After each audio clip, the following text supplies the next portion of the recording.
Red Harvest by Dashiell Hammett. Chapter 1. A Woman in Green and a Man in Gray. I first heard Personville called Poisonville by a red-haired mucker named Hickey Dewey in the big ship in Butte. He also called his shirt a shoit. I didn't think anything of what he had done to the city's name. Later, I heard men who could manage their R's give it the same pronunciation. I still didn't see anything in it but the meaningless sort of humor that used to make Richardsonary the thieves' word for dictionary. A few years later, I went to Personville and learned better. Using one of the phones in the station, I called the Herald, asked for Donald Wilson, and told him I had arrived. "Will you come out to my house at 10 this evening?" He had a pleasantly crisp voice. "It's 2101 Mountain Boulevard. Take a Broadway car, get off at Laurel Avenue, and walk 2 blocks west." I promised to do that. Then I rode up to the Great Western Hotel, dumped my bags, and went out to look at the city. The city wasn't pretty. Most of its builders had gone in for gaudiness. Maybe they had been successful at first. Since then, the smelters, whose brick stacks stuck up tall against a gloomy mountain to the south, had yellow-smoked everything into a uniform dinginess.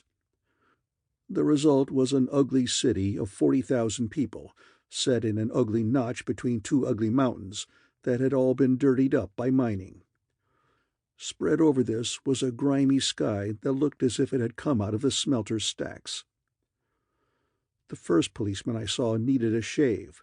The second had a couple of buttons off his shabby uniform.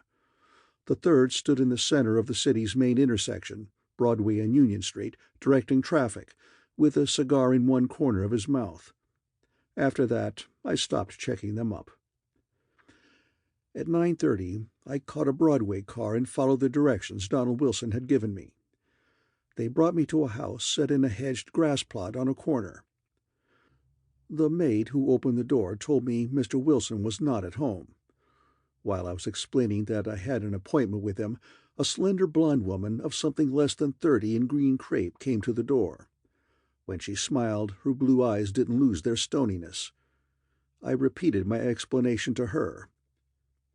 "My husband isn't in now."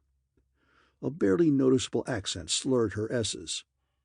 "But if he's expecting you, he'll probably be home shortly."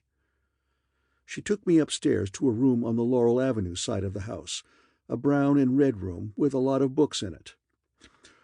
We sat in leather chairs, half facing each other, half facing a burning coal grate, and she set about learning my business with her husband.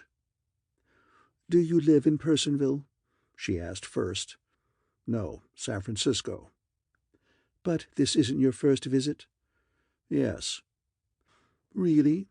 How do you like our city?" "I haven't seen enough of it to know." That was a lie. I had. I got in only this afternoon. Her shiny eyes stopped prying while she said, "You'll find it a dreary place." She returned to her digging with, "I suppose all mining towns are like this. Are you engaged in mining?" "Not just now." She looked at the clock on the mantel and said, "It's inconsiderate of Donald to bring you out here and then keep you waiting at this time of night, long after business hours." I said that was all right. "Though perhaps it isn't a business matter," she suggested. I didn't say anything. She laughed, a short laugh with something sharp in it. "I'm really not ordinarily so much of a busybody as you probably think," she said gaily. "But you're so excessively secretive that I can't help being curious. You aren't a bootlegger, are you? Donald changes them so often." I let her get whatever she could out of a grin. A telephone bell rang downstairs. Mrs. Wilson stretched her green-slippered feet out toward the burning coal and pretended she hadn't heard the bell. I didn't know why she thought that was necessary. She began, "I'm afraid I'll and stopped to look at the maid in the doorway. The maid said Mrs. Wilson was wanted at the phone. She excused herself and followed the maid out. She didn't go downstairs, but spoke over an extension within earshot. I heard, "Mrs. Wilson speaking." "Yes." I beg your pardon? Who? Can't you speak a little louder? What? Yes. Yes. Who is this? Hello? Hello? The telephone hook rattled. Her steps sounded down the hallway, rapid steps. I set fire to a cigarette and stared at it until I heard her going down the steps. Then I went to a window, lifted an edge of the blind, and looked out at Laurel Avenue and at the square white garage that stood in the rear of the house on that side. Presently, a slender woman in dark coat and hat came into sight, hurrying from house to garage. It was Mrs. Wilson. She drove away in a Buick coupe. I went back to my chair and waited. 3/4 of an hour went by. At 5 minutes after 11, automobile brakes screeched outside. 2 minutes later, Mrs. Wilson came into the room. She had taken off hat and coat. Her face was white, her eyes almost black. "I'm awfully sorry," she said, her tight-lipped mouth moving jerkily. "But you've had all this waiting for nothing. My husband won't be home tonight." I said I would get in touch with him at the Herald in the morning. I went away wondering why the green toe of her left slipper was dark and damp with something that could have been blood. I walked over to Broadway and caught a streetcar. 3 blocks north of my hotel, I got off to see what the crowd was doing around a side entrance of the City Hall. 30 or 40 men and a sprinkling of women stood on the sidewalk looking at a door marked Police Department. There were men from mines and smelters still in their working clothes, gaudy boys from pool rooms and dance halls, sleek men with slick, pale faces, men with the dull look of respectable husbands, a few just as respectable and dull women, and some ladies of the night.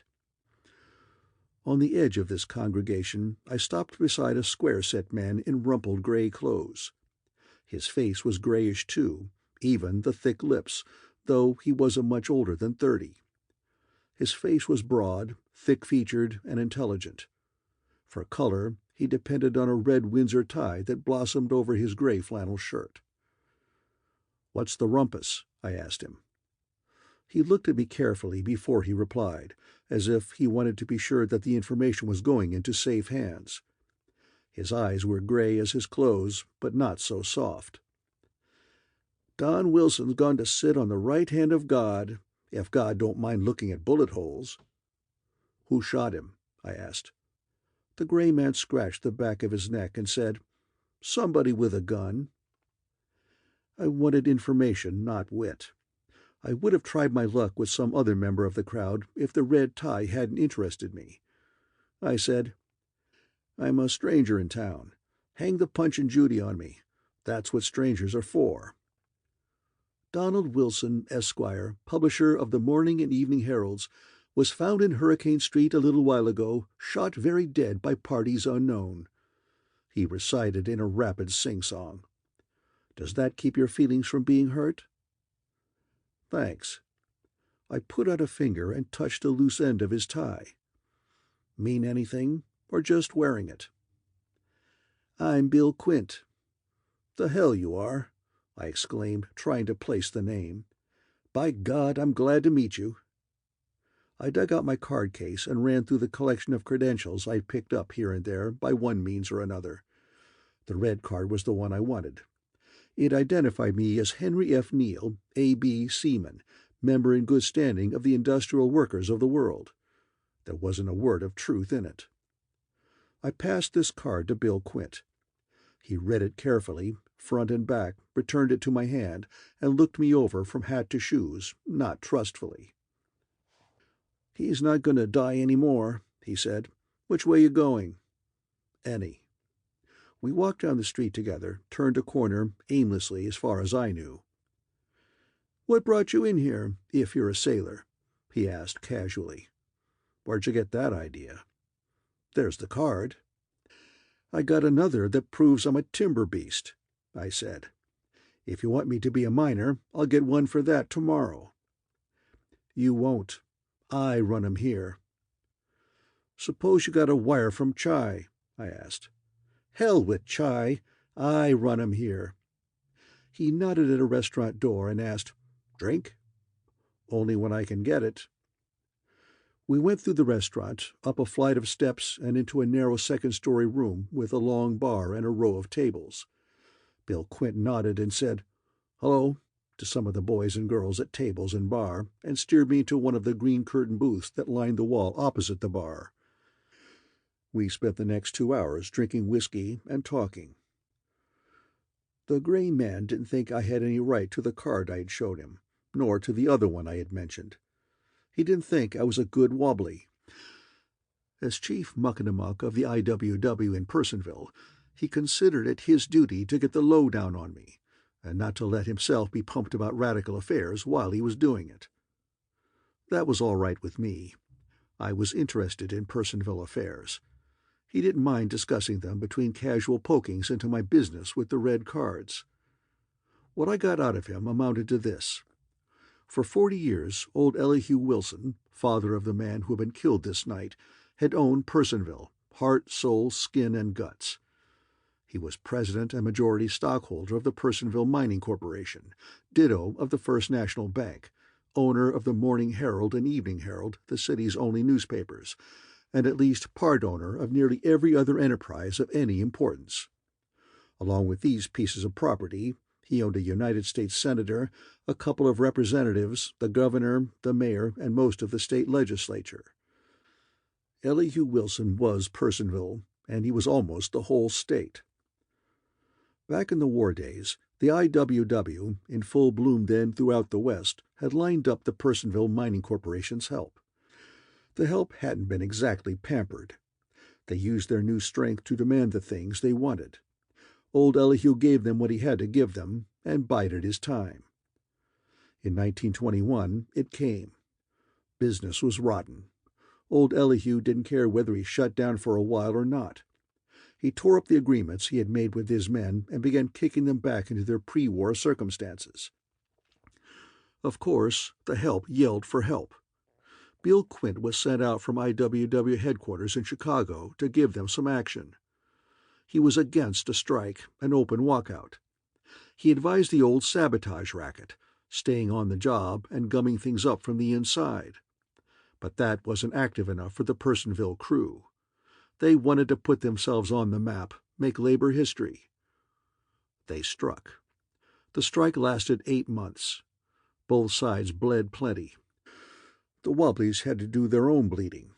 Old Elihu hired gunmen, strikebreakers, National Guardsmen, and even parts of the regular army to do his. When the last skull had been cracked, the last rib kicked in, organized labor in Personville was a used firecracker. But, said Bill Quint, old Elihu didn't know his Italian history. He won the strike, but he lost his hold on the city and the state. To beat the miners, he had to let his hired thugs run wild.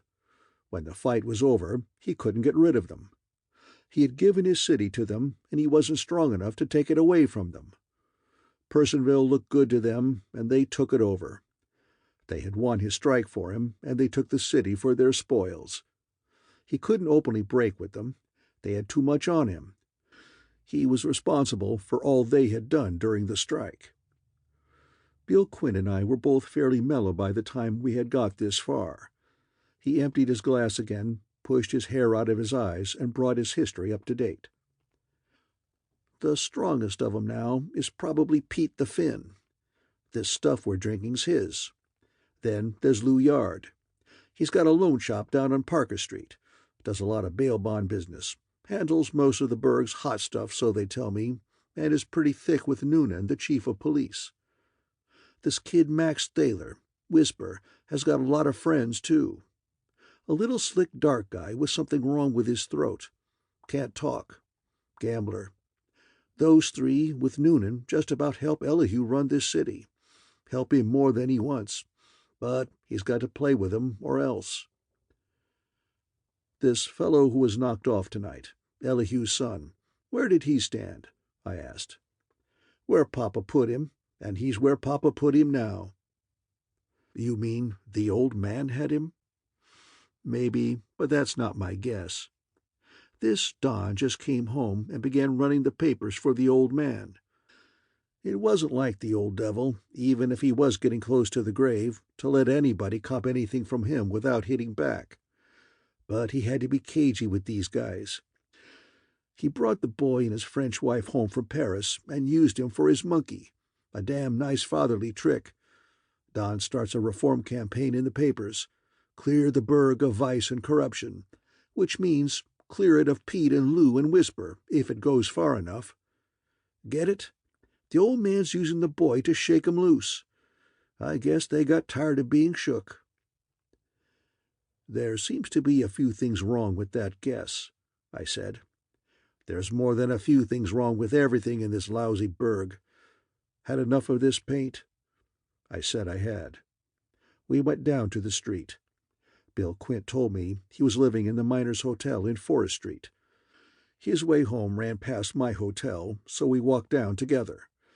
In front of my hotel, a beefy fellow with the look of a plainclothes man stood on the curb and talked to the occupant of a Stutz touring car. That's Whisper in the car, Bill Quint told me. I looked past the beefy man and saw Thaler's profile. It was young, dark, and small, with pretty features as regular as if they'd been cut by a die. He's cute, I said. Uh-huh, the gray man agreed. And so's Dynamite. End of Chapter 1.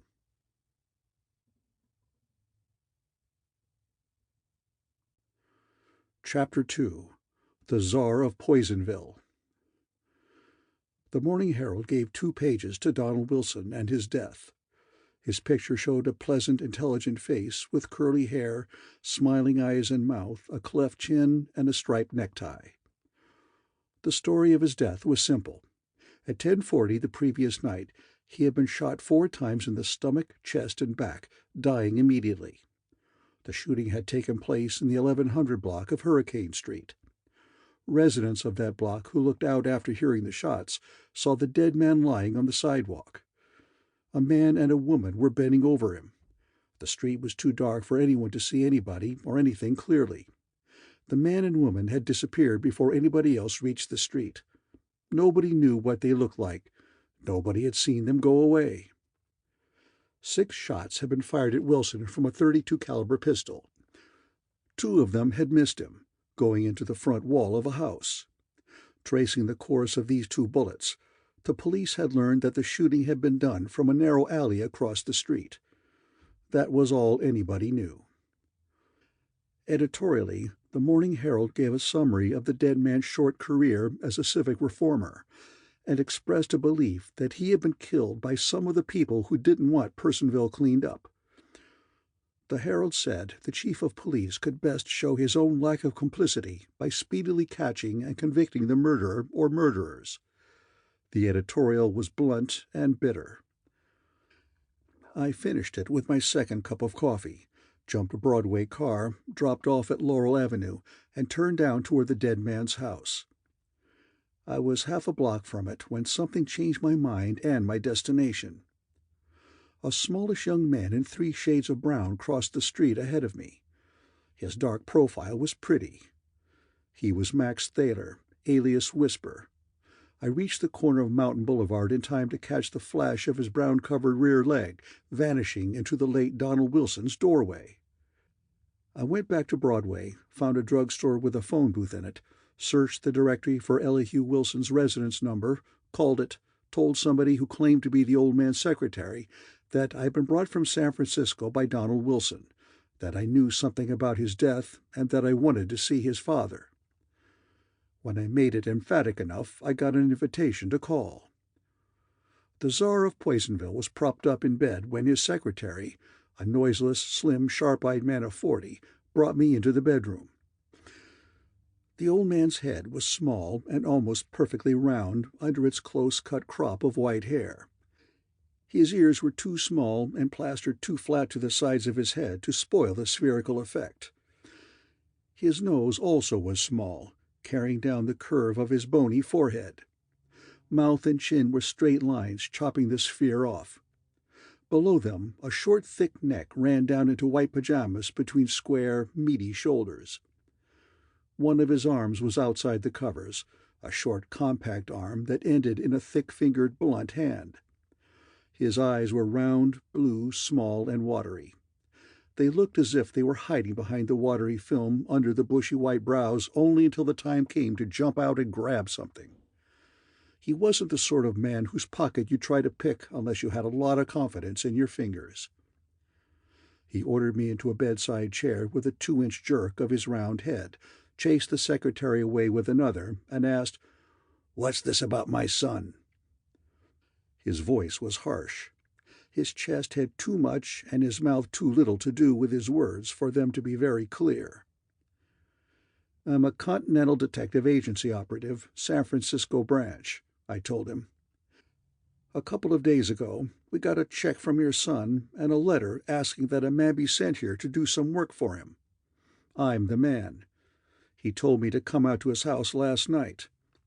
I did, but he didn't show up. When I got downtown, I learned he had been killed."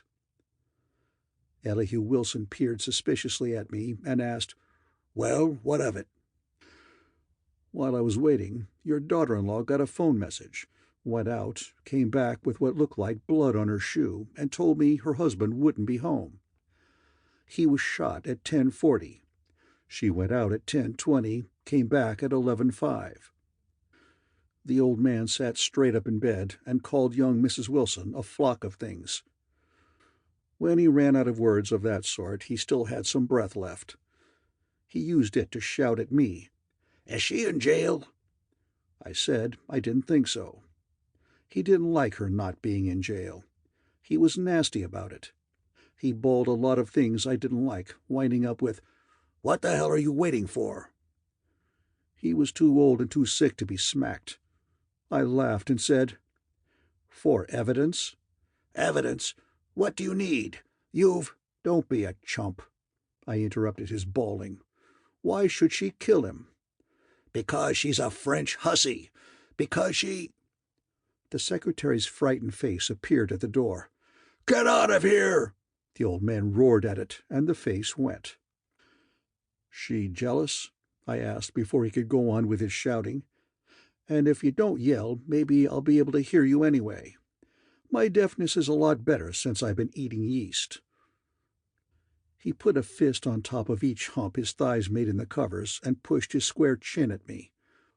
"Old as I am, and sick as I am," he said very deliberately, "I've got a great mind to get up and kick your behind." I paid no attention to that, repeating, "Was she jealous?" "She was," he said, not yelling now, "and domineering, and spoiled, and suspicious, and greedy, and mean, and unscrupulous, and deceitful, and selfish, and damned bad. Altogether damned bad." "Any reason for her jealousy?" "I hope so," he said bitterly. "I'd hate to think a son of mine would be faithful to her. Though likely enough he was. He'd do things like that." "But you don't know any reason why she should have killed him?" "Don't know any reason?" He was bellowing again. "Haven't I been telling you that—" "Yeah, but none of that means anything. It's kind of childish." The old man flung the covers back from his legs and started to get out of bed. Then he thought better of it, raised his red face, and roared, "Stanley!" The door opened to let the secretary glide in. "Throw this bastard out!" his master ordered, waving a fist at me. The secretary turned to me. I shook my head and suggested, "Better get help." He frowned. We were about the same age. He was weedy, nearly a head taller than I, but 50 pounds lighter. Some of my 190 pounds were fat, but not all of them. The secretary fidgeted, smiled apologetically, and went away. "What I was about to say," I told the old man, "I intended talking to your son's wife this morning, but I saw Max Thaler go into the house, so I postponed my visit." Elihu Wilson carefully pulled the covers up over his legs again, leaned his head back on the pillows, screwed his eyes up at the ceiling, and said, So that's the way it is it?" "Mean anything?"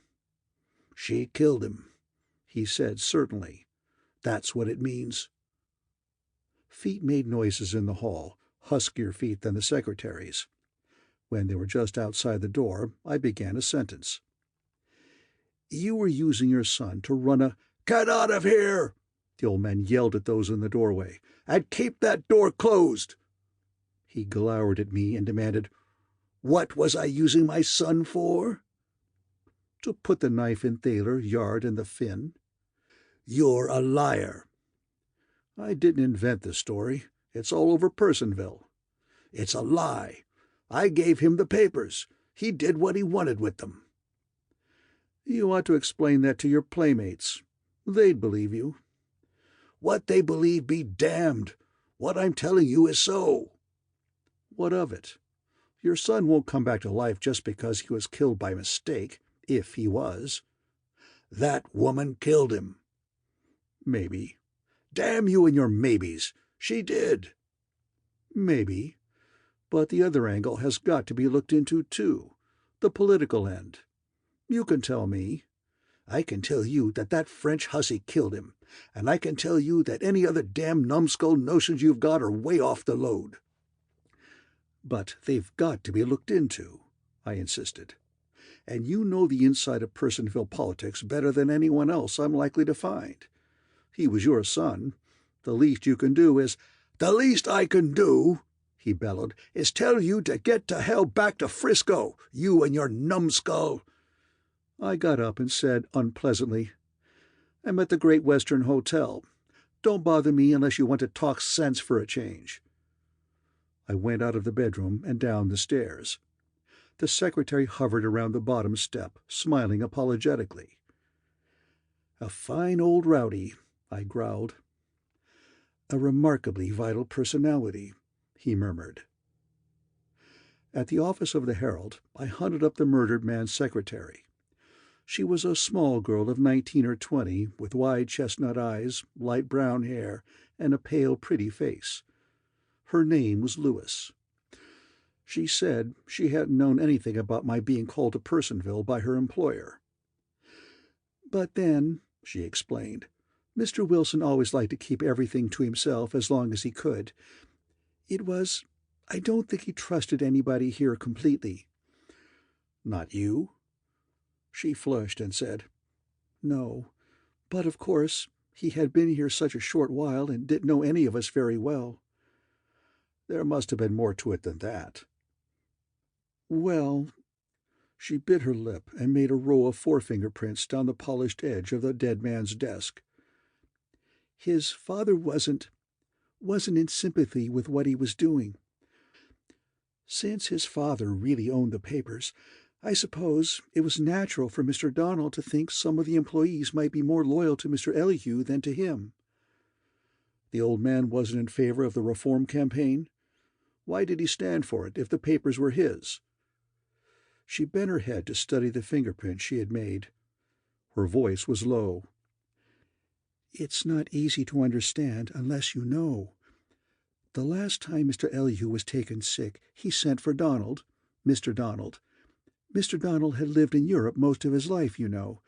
Dr. Pride told Mr. Elihu that he'd have to give up the management of his affairs, so he cabled his son to come home. But when Mr. Donald got here, Mr. Elihu couldn't make up his mind to let go of everything. But he wanted Mr. Donald to stay here, so he gave him the newspapers, that is, made him publisher. Mr. Donald liked that. He had been interested in journalism in Paris. When he found out how terrible everything was here, in civic affairs and so on, he started that reform campaign. He didn't know. He had been away since he was a boy. He didn't know." "He didn't know his father was in it as deep as anybody else?" I helped her along. She squirmed a little over her examination of the fingerprints, didn't contradict me, and went on. "Mr. Elihu and he had a quarrel. Mr. Elihu told him to stop stirring things up, but he wouldn't stop. Maybe he would have stopped if he had known all there was to know. But I don't suppose it would ever have occurred to him that his father was really seriously implicated. And his father wouldn't tell him. I suppose it would be hard for a father to tell a son a thing like that. He threatened to take the papers away from Mr. Donald. I don't know whether he intended to or not, But he was taken sick again, and everything went along as it did." "Donald Wilson didn't confide in you?" I asked. "No." It was almost a whisper. "Then you learned all this where?" "I'm trying to help you learn who murdered him," she said earnestly. "You've no right to—" "You'll help me most just now by telling me where you learned all this," I insisted. She stared at the desk, chewing her lower lip. I waited. Presently she said, "My father is Mr. Wilson's secretary." "Thanks. But you mustn't think that we—" "It's nothing to me," I assured her. "What was Wilson doing in Hurricane Street last night when he had a date with me at his house?" She said she didn't know. I asked her if she had heard him tell me over the phone to come to his house at 10 o'clock. She said she had. "What did he do after that? Try to remember every least thing that was said and done from then until you left at the end of the day." She leaned back in her chair, shut her eyes, and wrinkled her forehead. "You called up. If it was you he told to come to his house, at about 2 o'clock. After that, Mr. Donald dictated some letters, one to a paper mill, one to Senator Kiefer about some changes in post office regulations, and— oh yes, he went out for about 20 minutes, a little before 3. And before he went, he wrote out a check." "Who for?" "I don't know, but I saw him writing it." "Where's his checkbook? Carry it with him?" "It's here." She jumped up, went around to the front of his desk, and tried the top drawer. "Locked." I joined her, straightened out a wire clip, and with that and a blade of my knife fiddled the drawer open. The girl took out a thin, flat First National Bank checkbook. The last used stub was marked $5,000. Nothing else. No name, no explanation. "He went out with this check," I said, "and was gone 20 minutes? Long enough to get to the bank and back?" "It wouldn't have taken him more than 5 minutes to get there." "Didn't anything else happen before he wrote out the check? Think. Any messages, letters, phone calls?" "Let's see." She shut her eyes again. "He was dictating some mail, and— oh, how stupid of me! He did have a phone call. He said, 'Yes, I can be there at 10, but I shall have to hurry away.' Then again he said, 'Very well, at 10. That was all he said except 'yes, yes' several times." "Talking to a man or a woman?" "I didn't know." "Think. There'd be a difference in his voice." She thought and said, "Then it was a woman." "Which of you, you or he, left first in the evening?" "I did. I told you my father is Mr. Elihu's secretary. He and Mr. Donald had an engagement for the early part of the evening, something about the paper's finances. Father came in a little after 5. They were going to dinner together, I think." That was all the Lewis girl could give me. She knew nothing that would explain Wilson's presence in the 1100 block of Hurricane Street, she said. She admitted knowing nothing about Mrs. Wilson. We frisked the dead man's desk and dug up nothing in any way informative. I went up against the girls at the switchboard and learned nothing. I put in an hour's work on messengers, city editors, and the like, and my pumping brought up nothing. The dead man, as his secretary said, had been a good hand at keeping his affairs to himself. End of Chapter 2.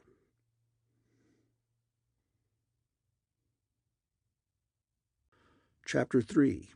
Dinah Brand. At the First National Bank, I got hold of an assistant cashier named Albury, a nice-looking blond youngster of 25 or so. "I certified the check for Wilson," he said after I explained what I was up to. "It was drawn to the order of Dinah Brand, $5,000. Know who she is?" "Oh, yes, I know her." "Mind telling me what you know about her?" "Not at all. I'd be glad to, but I'm already 8 minutes overdue at a meeting with—" "Can you have dinner with me this evening and give it to me then?" "That'll be fine," he said. 7 o'clock at the Great Western? Right-o. I'll run along and let you get to your meeting. But tell me, has she an account here? Yes, and she deposited the check this morning. The police have it. Yeah, and where does she live? 1232 Hurricane Street. I said, well, well, and see you tonight, and went away. My next stop was in the office of the chief of police in the city hall. Noonan, the chief, was a fat man with twinkling greenish eyes set in a round, jovial face. When I told him what I was doing in his city, he seemed glad of it. He gave me a handshake, a cigar, and a chair. "Now," he said when we were settled, "tell me who turned the trick." "The secret's safe with me." "You and me both," he said cheerfully through smoke. "But what do you guess?" "I'm no good at guessing, especially when I haven't got the facts." "'Twon't take long to give you all the facts there is," he said. "Wilson got a $5,000 check in Dinah Brand's name certified yesterday just before bank closing. Last night he was killed by slugs from a .32 less than a block from her house. People that heard the shooting saw a man and a woman bending over the remains. Bright and early this morning, the said Dinah Brand deposits the said check in the said bank. Well?" "Who is this Dinah Brand?" The chief dumped the ash off his cigar in the center of his desk, flourished the cigar in his fat hand, and said, "A soiled dove, as the fellow says, a deluxe hustler, a big league gold digger." "Gone up against her yet?" "No, there's a couple of slants to be taken care of first. We're keeping an eye on her and waiting. This I've told you is under the hat." "Yeah. Now listen to this." And I told him what I had seen and heard while waiting in Donald Wilson's house the previous night. When I had finished, the chief bunched his fat mouth, whistled softly, and exclaimed, "Man, that's an interesting thing you've been telling me. So it was blood on her slipper, and she said her husband wouldn't be home?" "That's what I took it for," I said to the first question, and "yeah" to the second. "Have you done any talking to her since then?" he asked. "No. I was up that way this morning, but a young fellow named Thaler went into the house ahead of me, so I put off my visit."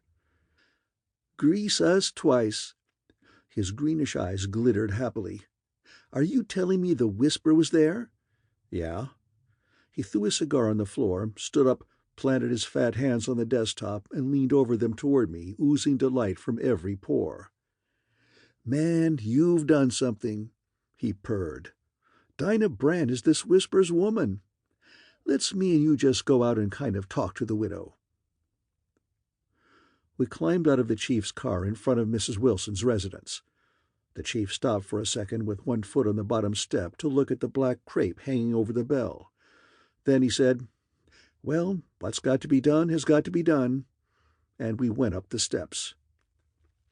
Mrs. Wilson wasn't anxious to see us, but people usually see the chief of police if he insists. This one did. We were taken upstairs to where Donald Wilson's widow sat in the library. She was in black. Her blue eyes had frost in them. Noonan and I took turns mumbling condolences, and then he began. "We just want to ask you a couple of questions. For instance, like where did you go last night?" She looked disagreeably at me, then back to the chief, frowned, and spoke haughtily. "May I ask why I'm being questioned in this manner?" I wondered how many times I had heard that question, word for word and tone for tone, while the chief, disregarding it, went on amiably. "And then there was something about one of your shoes being stained. The right one, or maybe the left. Anyways, it was one or the other." A muscle began twitching in her upper lip. "Was that all?" the chief asked me. Before I could answer, he made a clucking noise with his tongue and turned his genial face to the woman again. "I almost forgot. There was a matter of how you knew your husband wouldn't be home." She got up unsteadily, holding the back of her chair with one white hand. "I'm sure you'll excuse." "'S all right." The chief made a big-hearted gesture with one beefy paw. We don't want to bother you. Just where you went, and about the shoe, and how you knew he wasn't coming back. And come to think of it, there's another. What Thaler wanted here this morning."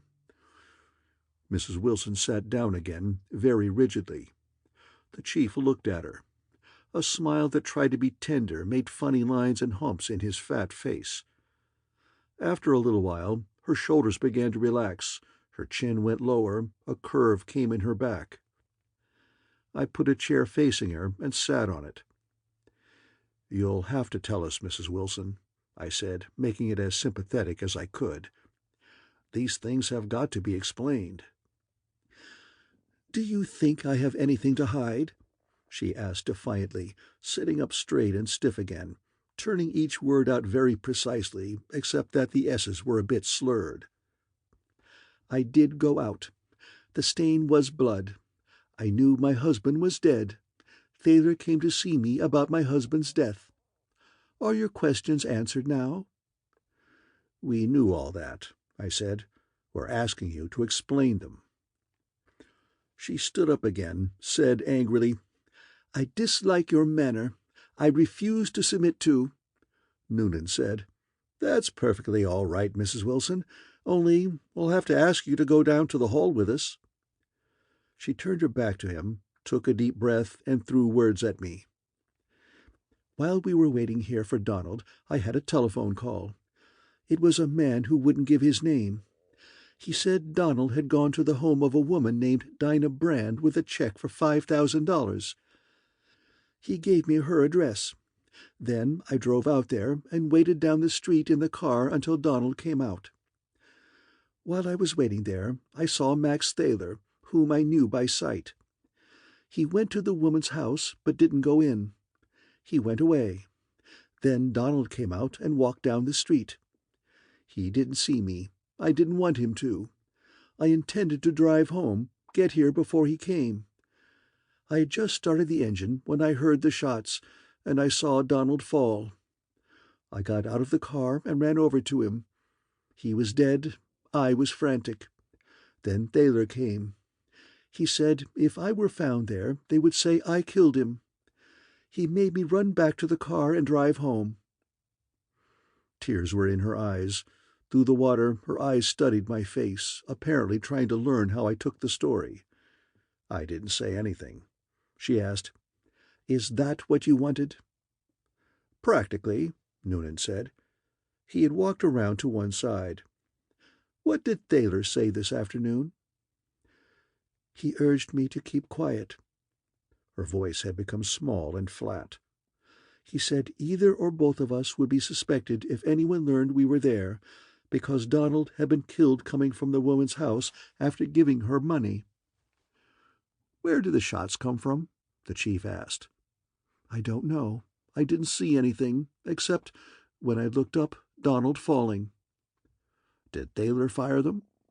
"No," she said quickly. Then her mouth and eyes spread. She put a hand to her breast. "I don't know. I didn't think so, and he said he didn't. I don't know where he was. I don't know why I never thought he might have." "What do you think now?" Noonan asked. He may have." The chief winked at me, an athletic wink in which all his facial muscles took part, and cast a little farther back. "And you don't know who called you up?" "He wouldn't tell me his name." "Didn't recognize his voice?" "No." "What kind of voice was it?"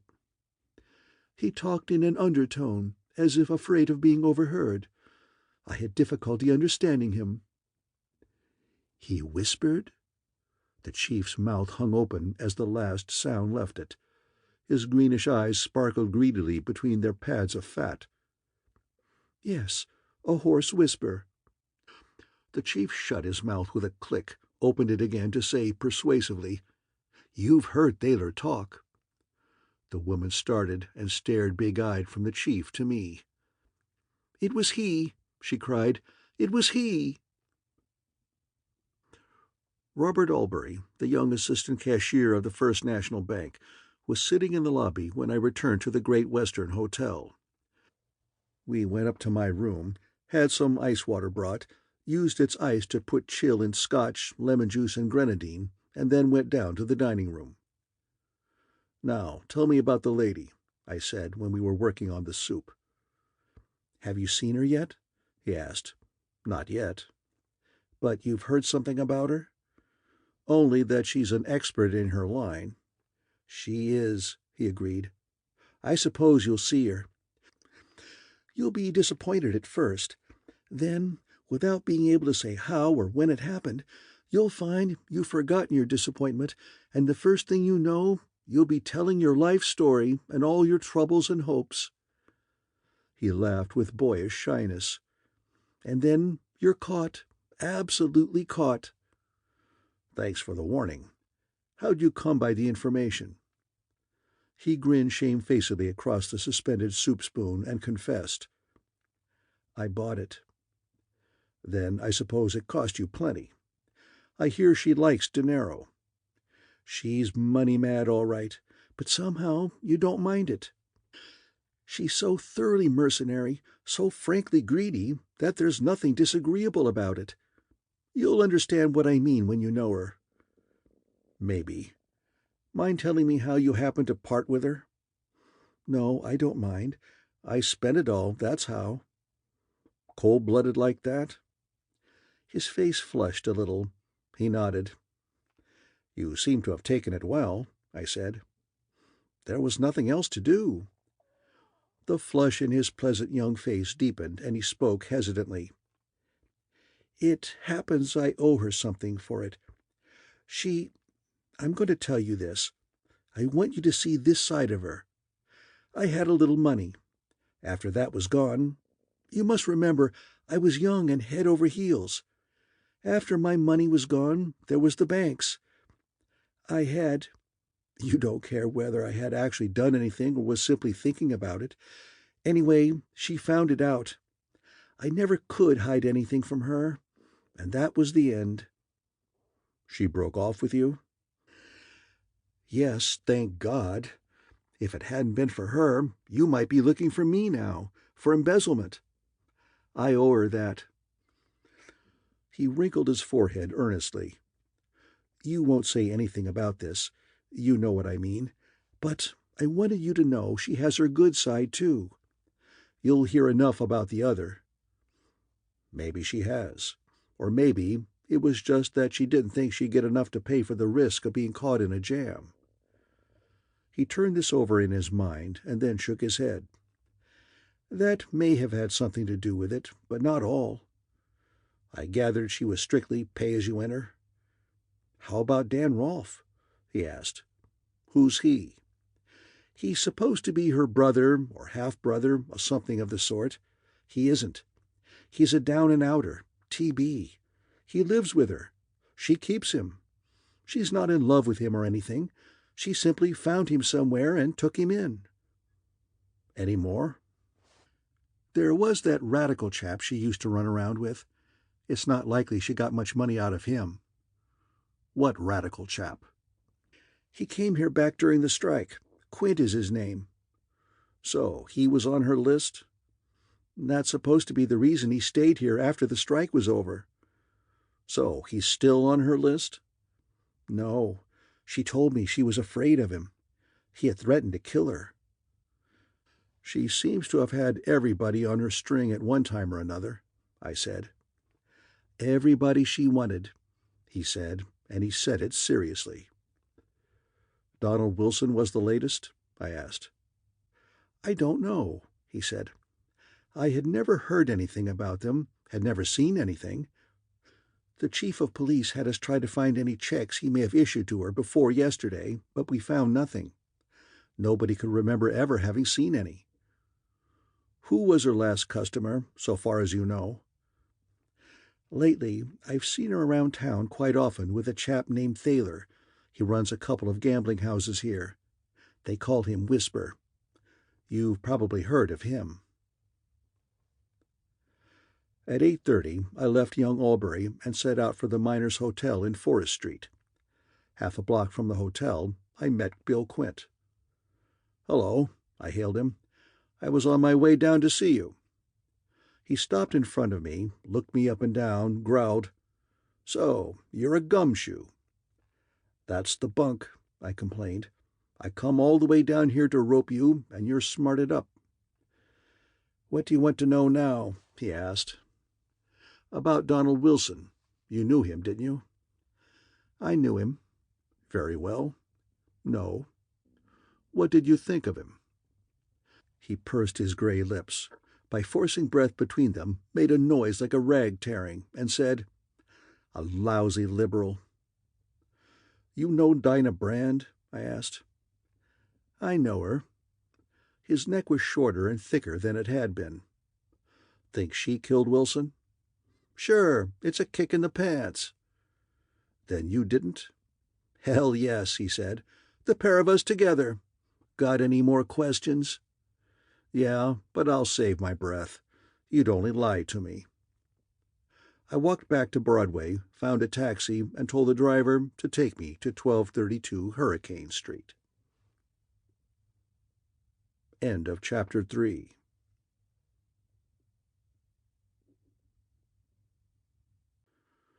Chapter 4. Hurricane Street. My destination was a gray frame cottage. When I rang the bell, the door was opened by a thin man with a tired face that had no color in it except a red spot the size of a $50 high on each cheek. This, I thought, is the lunger Dan Rolfe. "I'd like to see Miss Brand," I told him.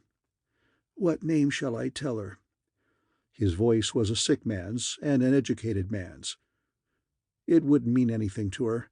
I want to see her about Wilson's death." He looked at me with level, tired, dark eyes and said, "Yes?" "I'm from the San Francisco office of the Continental Detective Agency. We're interested in the murder." "That's nice of you," he said ironically. "Come in." I went into a ground-floor room where a young woman sat at a table that had a lot of papers on it. Some of the papers were financial service bulletins, stock and bond market forecasts. One was a racing chart. The room was disorderly, cluttered up. There were too many pieces of furniture in it, and none of them seemed to be in its proper place.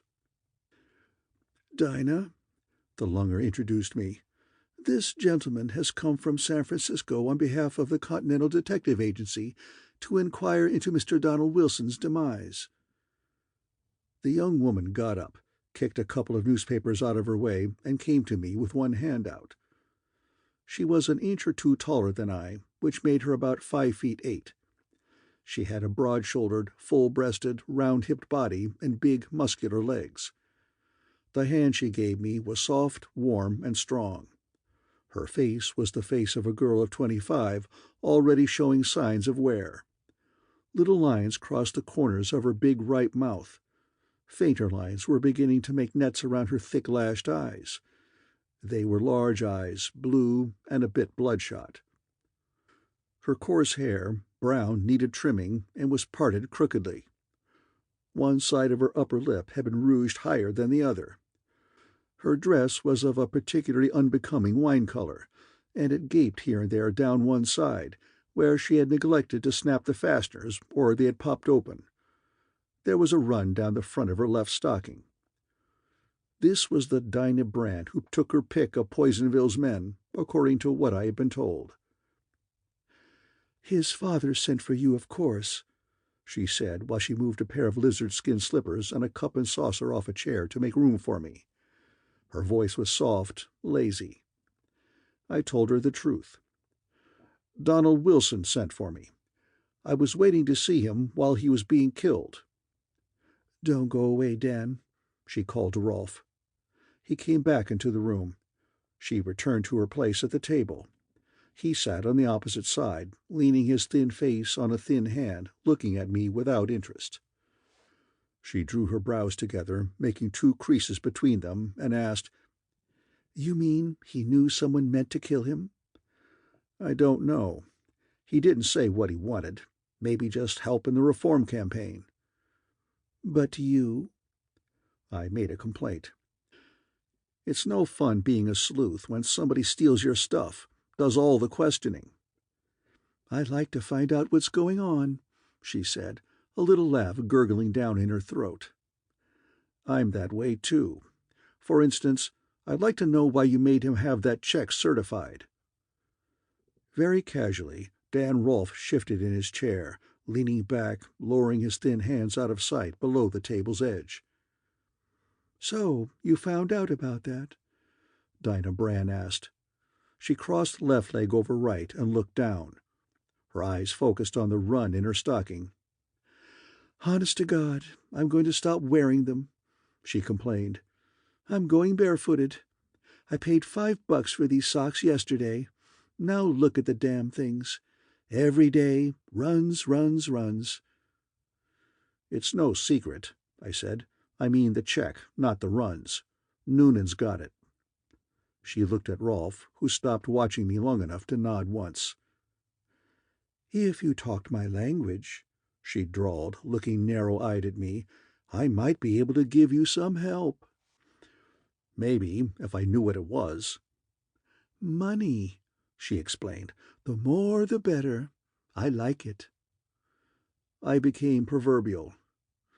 Money saved is money earned. I can save you money and grief.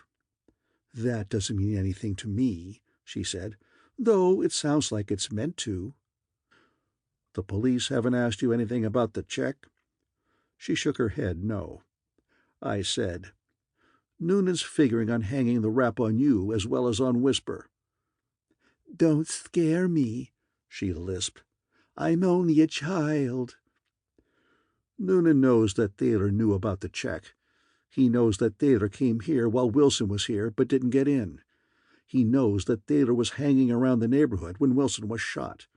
He knows that Thaler and a woman were seen bending over the dead man." The girl picked up a pencil from the table and thoughtfully scratched her cheek with it. The pencil made little curly black lines over the rouge. Rolfe's eyes had lost their weariness.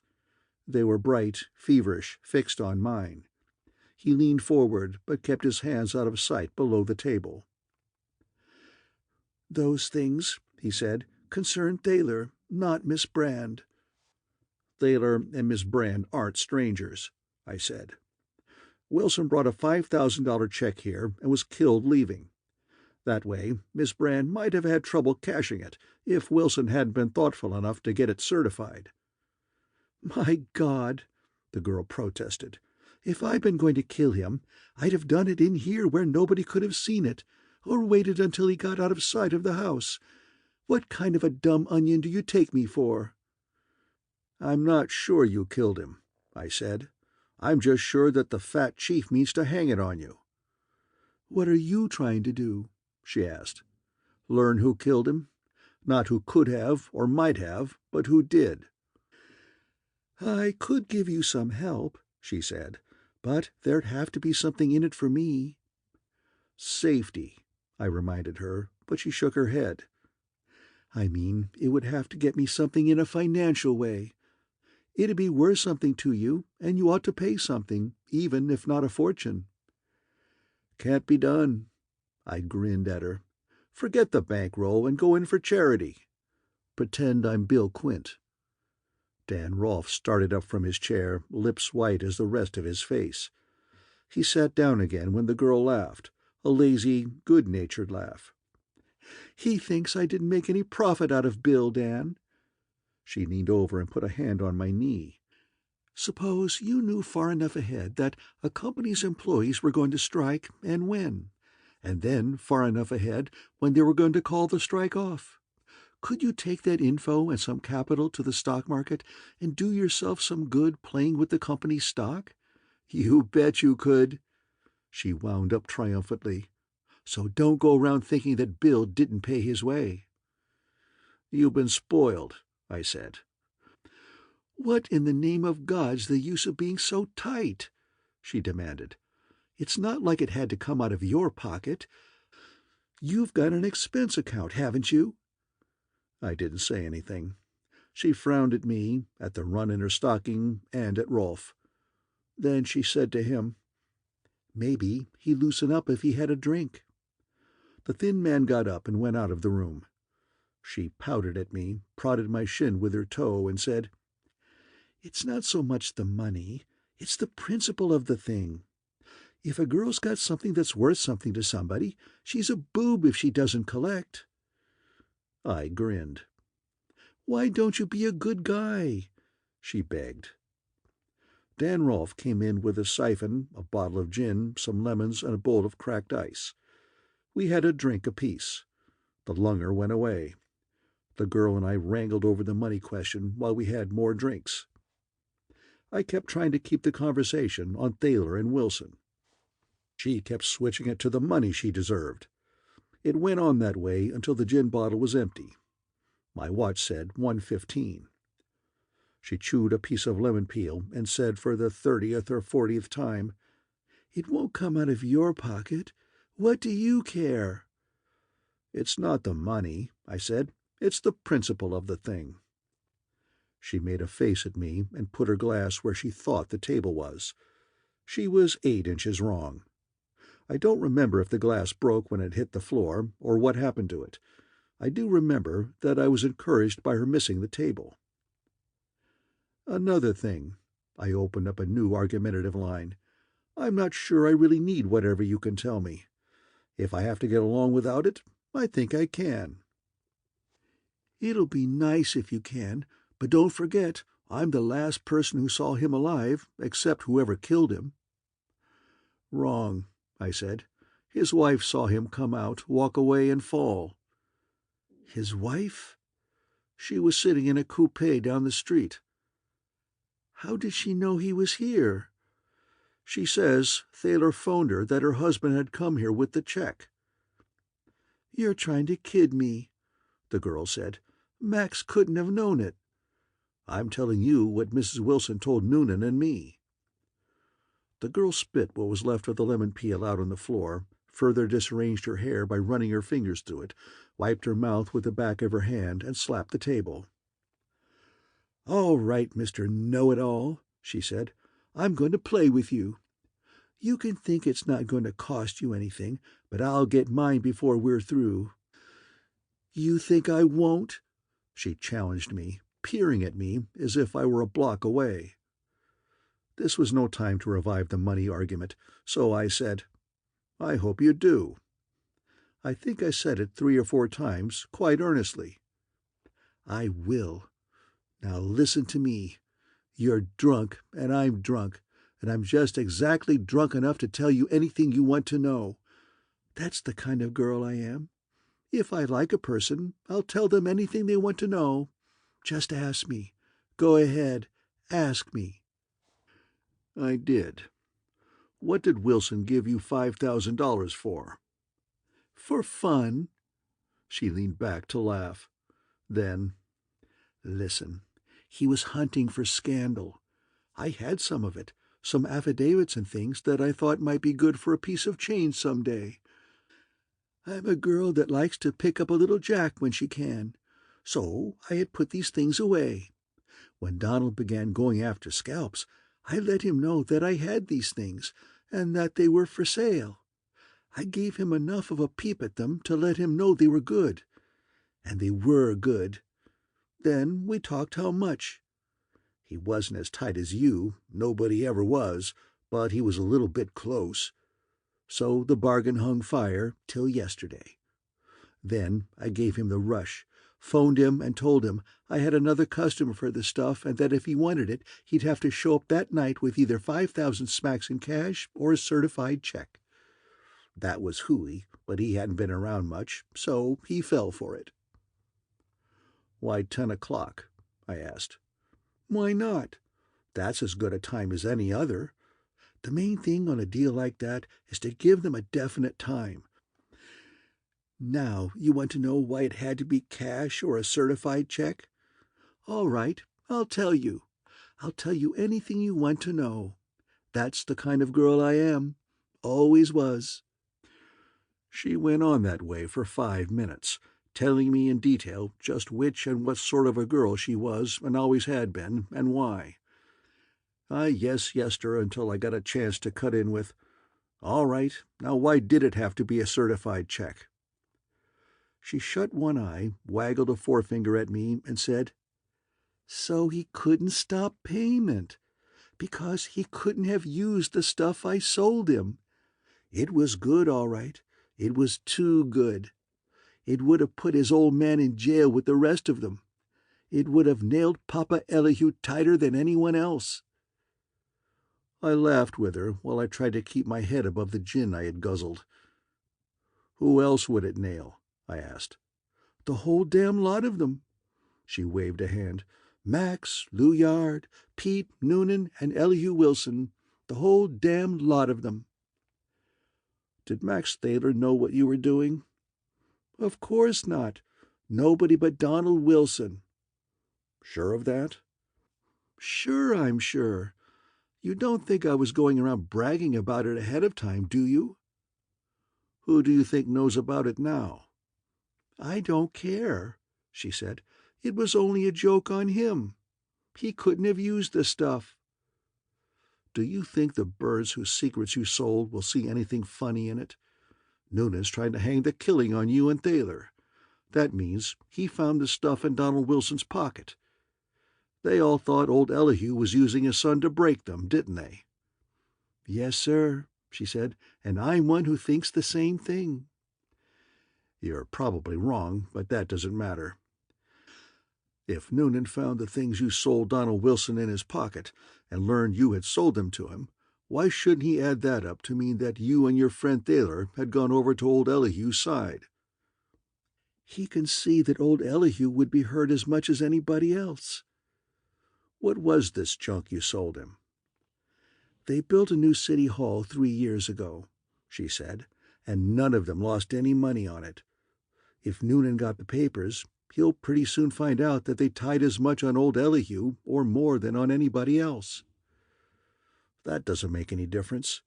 He'll take it for granted that the old man had found an out for himself. Take my word for it, sister, Noonan and his friends think you and Thaler and Elihu are double-crossing them." "I don't give a damn what they think," she said obstinately. "It was only a joke. That's all I meant it for. That's all it was." "That's good," I growled. "You can go to the gallows with a clear conscience. Have you seen Thaler since the murder?" "No, but Max didn't kill him, if that's what you think, even if he was around." "Why?" "Lots of reasons. First place, Max wouldn't have done it himself. He'd have somebody else do it, and he'd have been way off with an alibi nobody could shake. Second place, Max carries a .38, and anybody he sent to do the job would have had that much gun or more. What kind of a gunman would use a .32? "Then who did it?" "I've told you all I know," she said. "I've told you too much." I stood up and said, "No, you've told me just exactly enough." "You mean you think you know who killed him?" "Yeah, though there's a couple of things I'll have to cover before I make the pinch." "Who? Who?" She stood up, suddenly almost sober, tugging at my lapels. "Tell me who did it." "Not now." "Be a good guy." "Not now." She let go my lapels, put her hands behind her, and laughed in my face. "All right, keep it to yourself, and try to figure out which part of what I told you is the truth." I said, "Thanks for the part that is, anyhow, and for the gin. And if Max Thaler means anything to you, you ought to pass him the word that Noonan's trying to rib him." End of Chapter 4.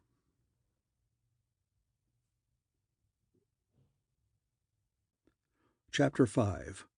Old Elihu Talks Sense. It was close to 2:30 in the morning when I reached the hotel. With my key, the night clerk gave me a memorandum that asked me to call Poplar 605. I knew the number. It was Elihu Wilson's. "When did this come?" I asked the clerk. "A little after 1. That sounded urgent. I went back to a booth and put in the call. The old man's secretary answered, asking me to come out at once. I promised to hurry, asked the clerk to get me a taxi, and went up to my room for a shot of scotch. I would rather have gone cold sober, but I wasn't. If the night held more work for me, I didn't want to go to it with alcohol dying in me. The snifter revived me a lot. I poured more of the King George into a flask, pocketed it, and went down to the taxi. Elihu Wilson's house was lighted from top to bottom. The secretary opened the front door before I could get my finger on the button. His thin body was shivering in pale blue pajamas and dark blue bathrobe. His thin face was full of excitement. "Hurry," he said. "Mr. Wilson is waiting. And please, will you try to persuade him to let us have the body removed?" I promised and followed him up to the old man's bedroom. Old Elihu was in bed as before, but now a black automatic pistol lay on the covers close to one of his pink hands. As soon as I appeared, he took his head off the pillows, sat upright, and barked at me, "Have you got as much guts as you've got gall?" His face was an unhealthy dark red. The film was gone from his eyes. They were hard and hot. I let his question wait while I looked at the corpse on the floor between door and bed. A short, thick-set man in brown lay on his back, with dead eyes staring at the ceiling from under the visor of a gray cap. A piece of his jaw had been knocked off. His chin was tilted to show where another bullet had gone through tie and collar to make a hole in his neck. One arm was bent under him. The other hand held a blackjack as big as a milk bottle. There was a lot of blood. I looked up from the mess to the old man. His grin was vicious and idiotic. "You're a great talker," he said. "I know that. A two-fisted, you-be-damned man with your words. But have you got anything else? Have you got the guts to match your gall? Or is it just the language you've got?" There was no use in trying to get along with the old boy. I scowled and reminded him, "Didn't I tell you not to bother me unless you wanted to talk sense for a change?" "You did, my lad." There was a foolish sort of triumph in his voice. "And I'll talk you your sense. I want a man to clean this pigsty of a Poisonville for me, to smoke out the rats, little and big. It's a man's job. Are you a man?" "What's the use of getting poetic about it?" I growled. "If you've got a fairly honest piece of work to be done in my line, and you want to pay a decent price, maybe I'll take it on. But a lot of foolishness about smoking rats and pig pens doesn't mean anything to me." "All right. I want Personville emptied of its crooks and grafters. Is that plain enough language for you?" "You didn't want it this morning," I said. "Why do you want it now?" The explanation was profane and lengthy and given to me in a loud and blustering voice. The substance of it was that he had built Personville brick by brick with his own hands, and he was going to keep it or wipe it off the side of the hill. Nobody could threaten him in his own city, no matter who they were. He had let them alone, but when they started telling him, Elihu Wilson, what he had to do and what he couldn't do, he would show them who was who. He brought the speech to an end by pointing at the corpse and boasting, "That'll show them there's still a sting in the old man." I wished I were sober. His clowning puzzled me. I couldn't put my finger on the something behind it. "Your playmates sent him?" I asked, nodding at the dead man. "I only talked to him with this," he said, patting the automatic on the bed. "But I reckon they did." "How did it happen?" "It happened simple enough.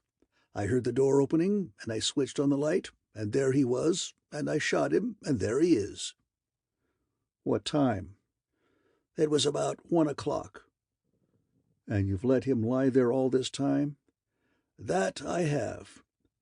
The old man laughed savagely and began blustering again. "Does the sight of a dead man turn your stomach, or is it his spirit you're afraid of?" I laughed at him. Now I had it. The old boy was scared stiff. Fright was the something behind his clowning. That was why he blustered, and why he wouldn't let them take the body away. He wanted it there to look at, to keep panic away, visible proof of his ability to defend himself. I knew where I stood. "You really want the town cleaned up?" I asked. "I said I did, and I do." I'd have to have a free hand, no favors to anybody, run the job as I pleased, and I'd have to have a $10,000 retainer. $10,000? Why in hell should I give that much to a man I don't know from Adam? A man who's done nothing I know of but talk. Be serious. When I say me, I mean the Continental. You know them. I do, and they know me, and they ought to know I'm good for. That's not the idea. These people you want taken to the cleaners were friends of yours yesterday. Maybe they will be your friends again next week. I don't care about that. But I'm not playing politics for you. I'm not hiring out to help you kick them back in line, with the job being called off then. If you want the job done, you'll plank down enough money to pay for a complete job. Any that's left over will be returned to you. But you're going to get a complete job or nothing. That's the way it'll have to be. Take it or leave it. I'll damned well leave it, he bawled. He let me get halfway down the stairs before he called me back. I'm an old man, he grumbled. If I was 10 years younger. He glared at me and worked his lips together. I'll give you your damn check. And authority to go through with it in my own way? Yes. We'll get it done now. Where's your secretary? Wilson pushed a button on his bedside table, and the silent secretary appeared from wherever he had been hiding. I told him, Mr. Wilson wants to issue a $10,000 check to the Continental Detective Agency, and he wants to write the agency, San Francisco branch, a letter authorizing the agency to use the $10,000 investigating crime and political corruption in Personville. The letter is to state clearly that the agency is to conduct the investigation as it sees fit. The secretary looked questioningly at the old man, who frowned and ducked his round white head. But first, I told the secretary as he glided toward the door, you'd better phone the police that we've got a dead burglar here. Then call Mr. Wilson's doctor. The old man declared he didn't want any damn doctors. You're going to have a nice shot in the arm so you can sleep, I promised him, stepping over the corpse to take the black gun from the bed. I'm going to stay here tonight, and we'll spend most of tomorrow sifting Poisonville affairs. The old man was tired. His voice, when he profanely and somewhat long-windedly told me what he thought of my impudence in deciding what was best for him, barely shook the windows. I took off the dead man's cap for a better look at his face. It didn't mean anything to me. I put the cap back in place. When I straightened up, the old man asked moderately, Are you getting anywhere in your hunt for Donald's murderer? I think so. Another day ought to see it finished. Who? He asked. The secretary came in with the letter and the check. I gave them to the old man instead of an answer to his question. He put a shaky signature on each, and I had them folded in my pocket when the police arrived. The first copper into the room was the chief himself, Fat Noonan. He nodded amiably at Wilson, shook hands with me, and looked with twinkling greenish eyes at the dead man. Well, well, he said, it's a good job he did, whoever did it. Yakima Shorty. And will you look at the sap he's toting? He kicked the blackjack out of the dead man's hand. Big enough to sink a battleship. You drop him? He asked me. Mr. Wilson. Well, that certainly is fine, he congratulated the old man. You saved a lot of people a lot of troubles, including me. Back him out, boys, he said to the 4 men behind him. The 2 in uniform picked Yakima Shorty up by legs and armpits and went away with him, while one of the others gathered up the blackjack and a flashlight that had been under the body. If everybody did that to their prowlers, it would certainly be fine, the chief babbled on. He brought 3 cigars out of a pocket, threw one over the bed, stuck one at me, and put the other in his mouth. I was just wondering where I could get hold of you, he told me as we lighted up. I got a little job ahead that I thought you'd like to be in on. That's how I happened to be on tap when the rumble came. He put his mouth close to my ear and whispered, Going to pick up Whisper. Want to go along? Yeah. I thought you would. Hello, Doc. He shook hands with a man who had just come in, a little plump man with a tired oval face and gray eyes that still had sleep in them. The doctor went to the bed where one of Noonan's men was asking Wilson about the shooting. I followed the secretary into the hall and asked him, "Any men in the house besides you?" "Yes, the chauffeur, the Chinese cook." "Let the chauffeur stay in the old man's room tonight. I'm going out with Noonan. I'll get back as soon as I can. I don't think there'll be any more excitement here, but no matter what happens, don't leave the old man alone. And don't leave him alone with Noonan or any of Noonan's crew." The secretary's mouth and eyes popped wide. "What time did you leave Donald Wilson last night?" I asked. "You mean the night before last, the night he was killed?" "Yeah." "At precisely 9:30. You were with him from 5 o'clock till then?" "From 5:15. We went over some statements and that sort of thing in his office until nearly 8 o'clock. Then we went to Bayard's and finished our business over our dinners. He left at 9:30, saying he had an engagement." "What else did he say about this engagement?" "Nothing else." "Didn't give you any hint of where he was going, who he was going to meet?" "He merely said he had an engagement." "And you didn't know anything about it?" "No. Why? Did you think I did?" "I thought he might have said something." I switched back to tonight's doings. "What visitors did Wilson have today, not counting the one he shot?" "You'll have to pardon me," the secretary said, smiling apologetically. "I can't tell you that without Mr. Wilson's permission. I'm sorry." "Weren't some of the local powers here? Say, Lou Yard or—" The secretary shook his head, repeating, "I'm sorry." "We won't fight over it," I said, giving it up and starting back toward the bedroom door. The doctor came out, buttoning his overcoat. "He will sleep now," he said hurriedly. "Someone should stay with him. I shall be in the morning." He ran downstairs. I went into the bedroom. The chief and the man who had questioned Wilson were standing by the bed. The chief grinned as if he were glad to see me.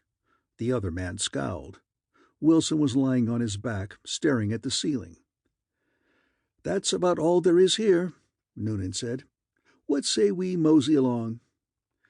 I agreed and said, "Good night," to the old man. He said good night without looking at me. The secretary came in with the chauffeur, a tall, sunburned young husky. The chief, the other sleuth, a police lieutenant named McGraw, and I went downstairs and got into the chief's car. McGraw sat beside the driver. The chief and I sat in back. "We'll make the pinch along about daylight," Noonan explained as we rode. "Whisper's got a joint over on King Street. He generally leaves there along about daylight.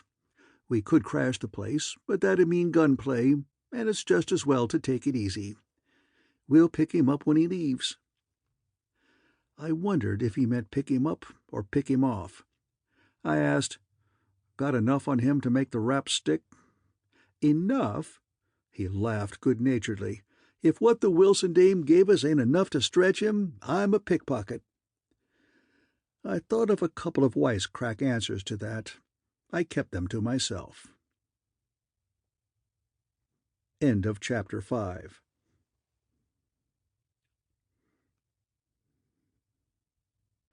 Chapter 6. Whisper's Joint. Our ride ended under a line of trees in a dark street not far from the center of town. We got out of the car and walked down to the corner. A burly man in a gray overcoat, with a gray hat pulled down over his eyes, came to meet us. "Whisper's Hep," the burly man told the chief. "He phoned Donahoe that he's going to stay in his joint. If you think you can pull him out, try it, he says." Noonan chuckled, scratched an ear, and asked pleasantly, "How many would you say was in there with him?" 50, anyhow." "Aw, now, there wouldn't be that many, not at this time of morning." "The hell there wouldn't," the burly man snarled. "They've been drifting in since midnight." "Is that so? A leak somewheres. Maybe you oughtn't to have let them in." "Maybe I oughtn't." The burly man was angry. "But I did what you told me. You said let anybody go in or out that wanted to, but when Whisper showed, to pinch him," the chief said. "Well, yes," the burly man agreed, looking savagely at me. More men joined us, and we held a talk-fest. Everybody was in a bad humor except the chief. He seemed to enjoy it all. I didn't know why. Whisper's joint was a 3-story brick building in the middle of the block, between two 2-story buildings. The ground floor of his joint was occupied by a cigar store that served as entrance and cover for the gambling establishment upstairs. Inside, if the burly man's information was to be depended on, Whisper had collected 100 friends, loaded for a fight.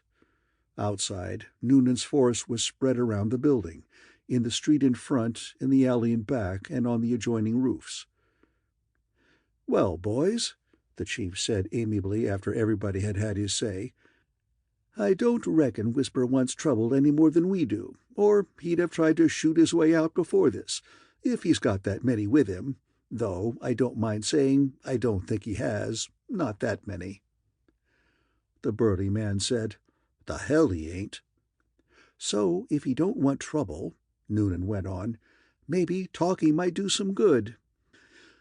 You run over, Nick, and see if you can't argue him into being peaceable." The burly man said, "The hell I will." "Phone him, then," the chief suggested. The burly man growled, "That's more like it," and went away.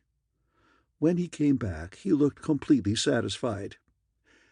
"He says," he reported, "go to hell." "Get the rest of the boys down here," Noonan said cheerfully. "We'll knock it over as soon as it gets light." The burly Nick and I went around with the chief while he made sure his men were properly placed. I didn't think much of them. A shabby, shifty-eyed crew without enthusiasm for the job ahead of them. The sky became a faded gray. The chief, Nick, and I stopped in a plumber's doorway diagonally across the street from our target. Whisper's joint was dark, the upper windows blank, blinds down over cigar store windows and door. "I hate to start this without giving Whisper a chance," Noonan said. "He's not a bad kid, but there's no use me trying to talk to him. He never did like me much." He looked at me. I said nothing. "You wouldn't want to have a stab at it?" he asked. "Yeah, I'll try it." "That's fine of you. I'll certainly appreciate it if you will. You just see if you can talk him into coming along without a fuss. You know what to say, for his own good and all that, like it is." "Yeah," I said, and walked across to the cigar store, taking pains to let my hands be seen swinging empty at my sides. Day was still a little way off. The street was the color of smoke. My feet made a lot of noise on the pavement. I stopped in front of the door and knocked the glass with a knuckle, not heavily. The green blind down inside the door made a mirror of the glass. In it I saw 2 men moving up the other side of the street. No sound came from inside. I knocked harder, then slid my hand down to rattle the knob. Advice came from indoors. "Get away from there while you're able." It was a muffled voice, but not a whisper, so probably not Whisper's. "I want to talk to Thaler," I said. "Go talk to the lard can that sent you." "I'm not talking for Noonan. Is Thaler where he can hear me?" A pause. Then the muffled voice said, "Yes." "I'm the Continental Op who tipped Dinah off that Noonan was framing you," I said. "I want 5 minutes' talk with you. I've got nothing to do with Noonan except to queer his racket. I'm alone. I'll drop my rod in the street if you say so. Let me in." I waited. It depended on whether the girl had got to him with the story of my interview with her. I waited what seemed a long time. The muffled voice said, "When we open, come in quick, and no stunts." "All set." The latch clicked. I plunged in with the door. Across the street, a dozen guns emptied themselves. Glass shot from door and windows tinkled around us. Somebody tripped me. Fear gave me 3 brains and a half-dozen eyes. I was in a tough spot. Noonan had slipped me a pretty dose. These birds couldn't help thinking I was playing his game. I tumbled down, twisting around to face the door. My gun was in my hand by the time I hit the floor. Across the street, burly Nick had stepped out of a doorway to pump slugs at us with both hands. I steadied my gun arm on the floor. Nick's body showed over the front sight. I squeezed the gun. Nick stopped shooting. He crossed his guns on his chest and went down in a pile on the sidewalk. Hands on my ankles dragged me back. The floor scraped pieces off my chin. The door slammed shut. Some comedian said, "Uh-huh, people don't like you." I sat up and shouted through the racket, "I wasn't in on this." The shooting dwindled, stopped. Door and window blinds were dotted with gray holes. A husky whisper said in the darkness, "Todd, you and Slats keep an eye on things down here. The rest of us might as well go upstairs." We went through a room behind the store, into a passageway, up a flight of carpeted steps, and into a second-story room that held a green table banked for crap shooting. It was a small room, had no windows, and the lights were on.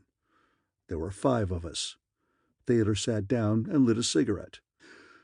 A small, dark young man with a face that was pretty in a chorus man way until you took another look at the thin, hard mouth. An angular blond kid of no more than 20 in tweeds sprawled on his back on a couch and blew cigarette smoke at the ceiling. Another boy, as blond and as young, but not so angular, was busy straightening his scarlet tie, smoothing his yellow hair. A thin-faced man of 30, with little or no chin under a wide, loose mouth, wandered up and down the room looking bored and humming rosy cheeks. I sat in a chair 2 or 3 feet from Thaler's. "How long is Noonan going to keep this up?" he asked. There was no emotion in his hoarse, whispering voice, only a shade of annoyance. "He's after you this trip," I said. "I think he's going through with it." The gambler smiled a thin, contemptuous smile. "He ought to know what a swell chance he's got of hanging a one-legged rap like that on me." "He's not figuring on proving anything in court," I said. "No?" "You're to be knocked off resisting arrest, or trying to make a getaway. He won't need much of a case after that." "He's getting tough in his old age." The thin lips curved in another smile. He didn't seem to think much of the fat chief's deadliness. "Any time he rubs me out, I deserve rubbing. What's he got against you?" "He's guessed I'm going to make a nuisance of myself." "Too bad. Dinah told me you were a pretty good guy, except kind of Scotch with the roll." "I had a nice visit. Will you tell me what you know about Donald Wilson's killing?" "His wife plugged him." "You saw her?" "I saw her the next second, with the gat in her hand." "That's no good to either of us," I said. "I don't know how far you've got it cooked. Rigged right, you can make it stick in court, maybe, but you'll not get a chance to make your play there. If Noonan takes you at all, he'll take you stiff. Give me the straight of it. I only need that to pop the job." He dropped his cigarette on the floor, mashed it under his foot, and asked, "You that hot?" "Give me your slant on it, and I'm ready to make the pinch, if I can get out of here." He lit another cigarette and asked, "Mrs. Wilson said it was me that phoned her." "Yeah, after Noonan had persuaded her. She believes it now, maybe." "You dropped Big Nick," he said. "I'll take a chance on you. A man phoned me that night. I don't know him, don't know who he was. He said Wilson had gone to Dinah's with a check for $5,000. What the hell did I care? But see, it was funny somebody I didn't know cracked it to me. So I went around. Dan stalled me away from the door. That was all right. But still, it was funny as hell that guy phoned me. I went up the street, took a plant in a vestibule. I saw Mrs. Wilson's heap standing in the street, but I didn't know then that it was hers or that she was in it. She came out pretty soon and walked down the street. I didn't see the shots. I heard them. Then this woman jumps out of the heap and runs over to him. I knew she hadn't done the shooting. I ought to have beat it. But it was all funny as hell, so when I saw the woman was Wilson's wife, I went over to them, trying to find out what it was all about. That was a break, see? So I had to make an out for myself, in case something slipped. I strung the woman. That's the whole damn works, on the level. Thanks, I said. That's what I came for. Now the trick is to get out of here without being mowed down. No trick at all, Thaler assured me. We go any time we want to. I want to now. If I were you, I'd go too. You've got Noonan pegged as a false alarm, but why take a chance? Make the sneak and keep under cover till noon, and his frame-up will be a washout. Thaler put his hand in his pants pocket and brought out a fat roll of paper money. He counted off 100 or two, some 50s, 20s, 10s, and held them out to the chinless man, saying, "Buy us a getaway, Jerry, and you don't have to give anybody any more dough than he's used to." Jerry took the money, picked up a hat from the table, and strolled out. Half an hour later, he returned and gave some of the bills back to Thaler, saying casually, "We wait in the kitchen till we get the office." We went down to the kitchen. It was dark there. More men joined us. Presently, something hit the door. Jerry opened the door, and we went down 3 steps into the backyard. It was almost full daylight. There were 10 of us in the party. "This all?" I asked Thaler. He nodded. "Nick said there were 50 of you." "50 of us to stand off that crummy force?" He sneered. A uniformed copper held the back gate open, muttering nervously, "Hurry it up, boys, please." I was willing to hurry, but nobody else paid any attention to him. We crossed an alley, were beckoned through another gate by a big man in brown, passed through a house, out into the next street, and climbed into a black automobile that stood at the curb. One of the blond boys drove. He knew what speed was. I said I wanted to be dropped off somewhere in the neighborhood of the Great Western Hotel. The driver looked at Whisper, who nodded. 5 minutes later, I got out in front of my hotel. "See you later," the gambler whispered, and the car slid away.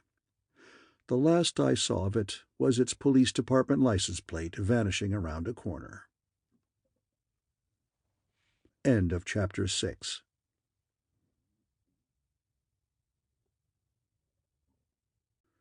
Chapter 7. That's Why I Sewed You Up. It was 5:30.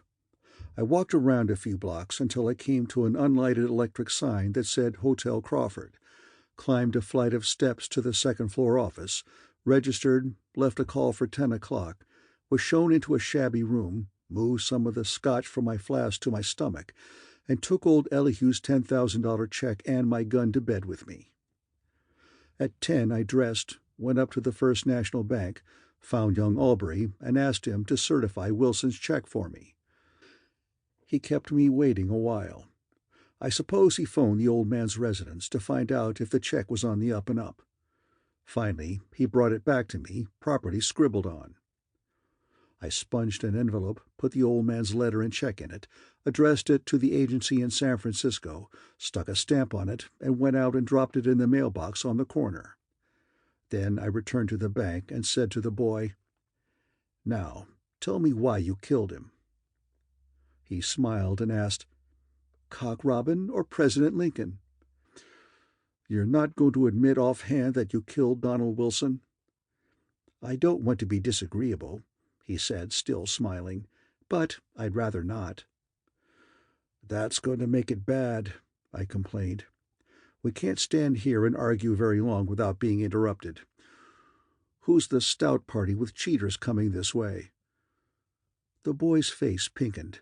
He said, "Mr. Dritten, the cashier." "Introduce me." The boy looked uncomfortable, but he called the cashier's name. Dritten, a large man with a smooth pink face, A fringe of white hair around an otherwise bald pink head and rimless nose glasses came over to us. The assistant cashier mumbled the introductions. I shook Dritton's hand without losing sight of the boy. "I was just saying," I addressed Dritton, "that we ought to have a more private place to talk in. He probably won't confess till I've worked on him a while, and I don't want everybody in the bank to hear me yelling at him." "Confess?" The cashier's tongue showed between his lips. "Sure." I kept my face, voice, and manner bland, mimicking Noonan. "Didn't you know that Albury is the fellow who killed Donald Wilson?" A polite smile at what he thought an asinine joke started behind the cashier's glasses, and changed to puzzlement when he looked at his assistant. The boy was rouge-red, and the grin he was forcing his mouth to wear was a terrible thing. Dritton cleared his throat and said heartily, "It's a splendid morning. We've been having splendid weather." "But isn't there a private room where we can talk?" I insisted. Dritton jumped nervously and questioned the boy. What is this?" Young Albury said something nobody could have understood. I said, "If there isn't, I'll have to take him down to the city hall." Dritton caught his glasses as they slid down his nose, jammed them back in place, and said, "Come back here." We followed him down the length of the lobby, through a gate, and into an office whose door was labeled President, old Elihu's office. Nobody was in it. I motioned Albury into one chair and picked another for myself. The cashier fidgeted with his back against the desk, facing both of us. "Now, sir, will you explain this?" he said. "We'll get around to that," I told him, and turned to the boy. "You're an ex-boyfriend of Dinah's who was given the heir. You're the only one who knew her intimately who could have known about the certified check in time to phone Mrs. Wilson and Thaler. Wilson was shot with a .32. Banks like that caliber. Maybe the gun you used wasn't a bank gun, but I think it was. Maybe you didn't put it back. Then there'll be one missing. Anyway, I'm going to have a gun expert put his microscopes and micrometers on the bullets that killed Wilson and the bullets fired from all the bank guns." The boy looked calmly at me and said nothing. He had himself under control again. That wouldn't do. I had to be nasty. I said, "You were cuckoo over the girl. You confessed to me that it was only because she wouldn't stand for it that you didn't—" "Don't! Please don't!" he gasped. His face was red again. I made myself sneer at him until his eyes went down. Then I said, "You talk too much, son. You were too damned anxious to make your life an open book for me. That's a way you amateur criminals have. You've always got to overdo the frank and open business." He was watching his hands. I let him have the other barrel. "You know you killed him. You know if you used a bank gun and if you put it back. If you did, you're nailed now, without an out. The gun sharks will take care of that. If you didn't, I'm going to nail you anyhow. All right. I don't have to tell you whether you've got a chance or not. You know. Noonan is framing Whisper Thaler for the job. He can't convict him, but the frame-up is tight enough that if Thaler's killed resisting arrest, the chief will be in the clear. That's what he means to do, kill Thaler. Thaler stood off the police all night in his King Street joint. He's still standing them off, unless they've got to him. The first copper that gets to him, exit Thaler. If you figure you've got a chance to beat your rap, and you want to let another man be killed on your account, that's your business. But if you know you haven't got a chance, and you haven't if the gun can be found, for God's sake, give Thaler one by clearing him." "I'd like—" Albury's voice was an old man's. He looked up from his hands, saw Dritton, said, "I'd like—" again, and stopped. "Where is the gun?" I asked. "In Harper's cage," the boy said. I scowled at the cashier and asked him, "Will you get it?" He went out as if he were glad to go. "I didn't mean to kill him," the youngster said. I don't think I meant to." I nodded encouragingly, trying to look solemnly sympathetic. "I don't think I meant to kill him," he repeated, "though I took the gun with me.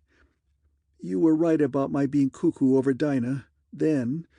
It was worse some days than others. The day Wilson brought the check in was one of the bad ones. All I could think about was that I had lost her because I had no more money, and he was taking $5,000 to her. It was the check. Can you understand that? I had known that she and Thaler were, you know. If I had learned that Wilson and she were too, without seeing the check, I wouldn't have done anything. I'm sure of it. It was seeing the check and knowing I'd lost her because my money was gone. I watched her house that night and saw him go in. I was afraid of what I might do because it was one of the bad days, and I had the gun in my pocket. Honestly, I didn't want to do anything. I was afraid. I couldn't think of anything but the check and why I had lost her. I knew Wilson's wife was jealous. Everybody knew that. I thought if I called her up and told her, I don't know exactly what I thought, but I went to a store around the corner and phoned her. Then I phoned Thaler. I wanted them there. If I could have thought of anyone else who had anything to do with either Dinah or Wilson, I'd have called them too. Then I went back and watched Dinah's house again. Mrs. Wilson came, and then Thaler, and both of them stayed there, watching the house. I was glad of that. With them there, I wasn't so afraid of what I might do. After a while, Wilson came out and walked down the street. I looked up at Mrs. Wilson's car and at the doorway where I knew Thaler was. Neither of them did anything, and Wilson was walking away. I knew then why I wanted them there. I had hoped they would do something, and I wouldn't have to. But they didn't, and he was walking away. If one of them had gone over and said something to him, or even followed him, I wouldn't have done anything. But they didn't. I remember taking the gun out of my pocket. Everything was blurred in front of my eyes, like I was crying. Maybe I was. I don't remember shooting. I don't remember deliberately aiming and pulling the trigger, but I can remember the sound the shots made, and that I knew the noise was coming from the gun in my hand. I don't remember how Wilson looked, if he fell before I turned and ran up the alley or not. When I got home, I cleaned and reloaded the pistol and put it back in the paying teller's cage the next morning. On the way down to the city hall with the boy and the gun, I apologized for the village cut-up stuff I'd put in the early part of the shakedown, explaining, "I had to get under your skin, and that was the best way I knew. The way you talked about the girl showed me you were too good an actor to be broken down by straight hammering." He winced and said slowly, "That wasn't acting altogether. When I was in danger, facing the gallows, she didn't seem so important to me. I can't now quite understand fully why I did what I did. Do you know what I mean? That somehow makes the whole thing, and me, cheap. The whole thing from the beginning." I couldn't find anything to say except something meaningless like, "Things happen that way." In the chief's office, we found one of the men who had been on the storming party the night before, a red-faced official named Biddle. He goggled at me with curious gray eyes, but asked no questions about King Street doings. Biddle called in a young lawyer named Dart from the prosecuting attorney's office. Albury was repeating his story to Biddle, Dart, and a stenographer when the chief of police, looking as if he had just crawled out of bed, arrived. "Well, it certainly is fine to see you," Noonan said, pumping my hand up and down while patting my back. "By God, you had a narrow one last night, the rats. I was dead sure that they got you till we kicked in the doors and found the joint empty. Tell me how those son-of-a-guns got out of there."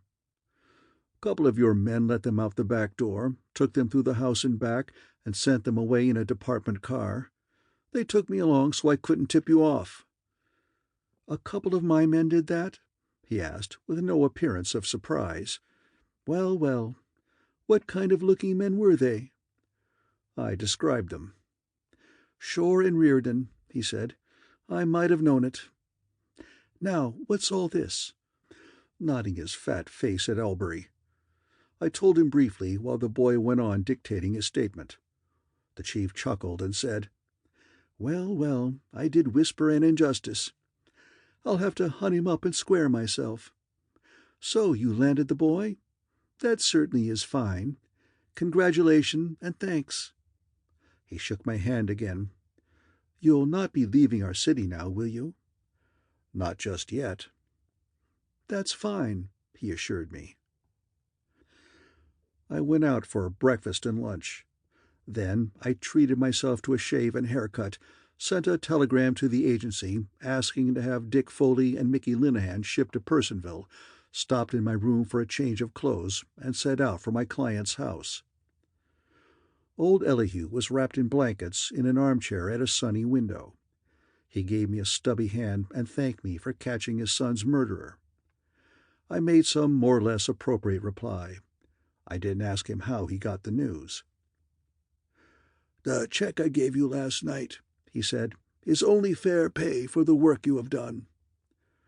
"Your son's check more than covered that." "Then call mine a bonus." "The Continentals got rules against taking bonuses or rewards," I said. His face began to redden.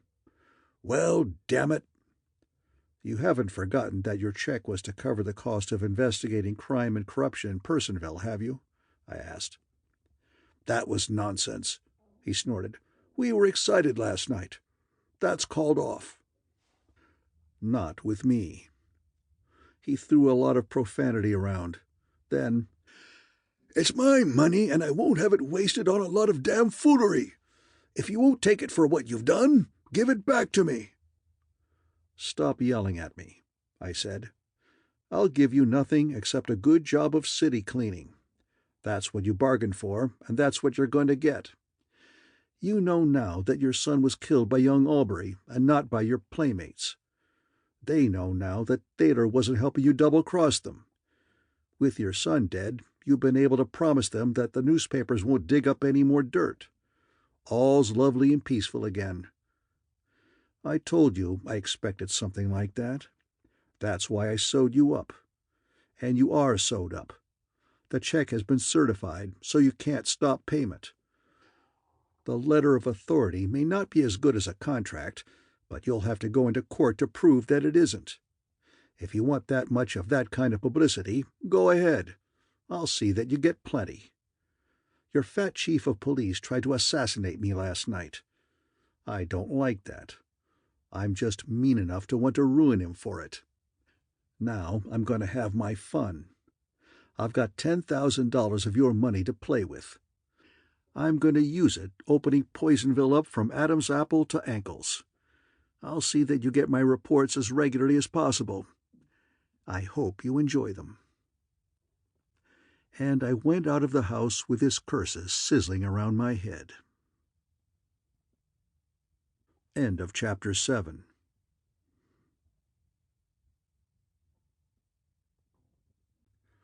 Chapter 8. A Tip on Kid Cooper. I spent most of the afternoon writing my 3 days' reports on the Donald Wilson operation. Then I sat around, burned Fatimas, and thought about the Elihu Wilson operation until dinner time. I went down to the hotel dining room and had just decided in favor of pounded rump steak with mushrooms when I heard myself being paged. The boy took me to one of the lobby booths. Dinah Brand's lazy voice came out of the receiver. "Max wants to see you. Can you drop in tonight?" "Your place?" "Yes." I promised to drop in and return to the dining room and my meal. When I'd finished eating, I went up to my room, 5th floor front. I unlocked the door and went in, snapping on the light. A bullet kissed a hole in the doorframe close to my noodle. More bullets made more holes in door frame, and wall, but by that time I had carried my noodle into a safe corner, one out of line with the window. Across the street I knew was a 4-story office building with a roof a little above the level of my window. The roof would be dark. My light was on. There was no percentage in trying to peep out under those conditions. I looked around for something to chuck at the light globe, found a Gideon Bible, and chucked it. The bulb popped apart, giving me darkness. The shooting had stopped. I crept to the window, kneeling with an eye to one of its lower corners. The roof across the street was dark and too high for me to see beyond its rim. 10 minutes of this one-eyed spying got me nothing except a kink in my neck. I went to the phone and asked the girl to send the house copper up. He was a portly, white-mustached man with the round, undeveloped forehead of a child. He wore a too-small hat on the back of his head to show the forehead. His name was Keever. He got too excited over the shooting. The hotel manager came in, a plump man with carefully controlled face, voice, and manner. He didn't get excited at all. He took the "this is unheard of but not really serious, of course" attitude of a street fakir whose mechanical dingus flops during a demonstration. We risked light, getting a new globe, and added up the bullet holes. There were 10 of them. Police came, went, and returned to report no luck in picking up whatever trail there might have been. Noonan called up. He talked to the sergeant in charge of the police detail and then to me. "I just this minute heard about the shooting," he said. "Now, who do you reckon would be after you like that?" "I couldn't guess," I lied. "None of them touched you?" "No." "Well, that certainly is fine," he said heartily. "And we'll nail that baby, whoever he was, you can bet your life on that. Would you like me to leave a couple of the boys with you just to see nothing else happens?" "No, thanks." "You can have them if you want them," he insisted. "No, thanks." He made me promise to call on him the first chance I got, told me the Personville Police Department was at my disposal, gave me to understand that if anything happened to me, his whole life would be ruined, and I finally got rid of him. The police went away. I had my stuff moved into another room, one into which bullets couldn't be so easily funneled. Then I changed my clothes and set out for Hurricane Street to keep my date with the whispering gambler. Dinah Brand opened the door for me. Her big right mouth was rouged evenly this evening, but her brown hair still needed trimming, was parted haphazardly, and there were spots down the front of her orange silk dress. "So you're still alive," she said. "I suppose nothing can be done about it. Come on in." We went into her cluttered-up living room.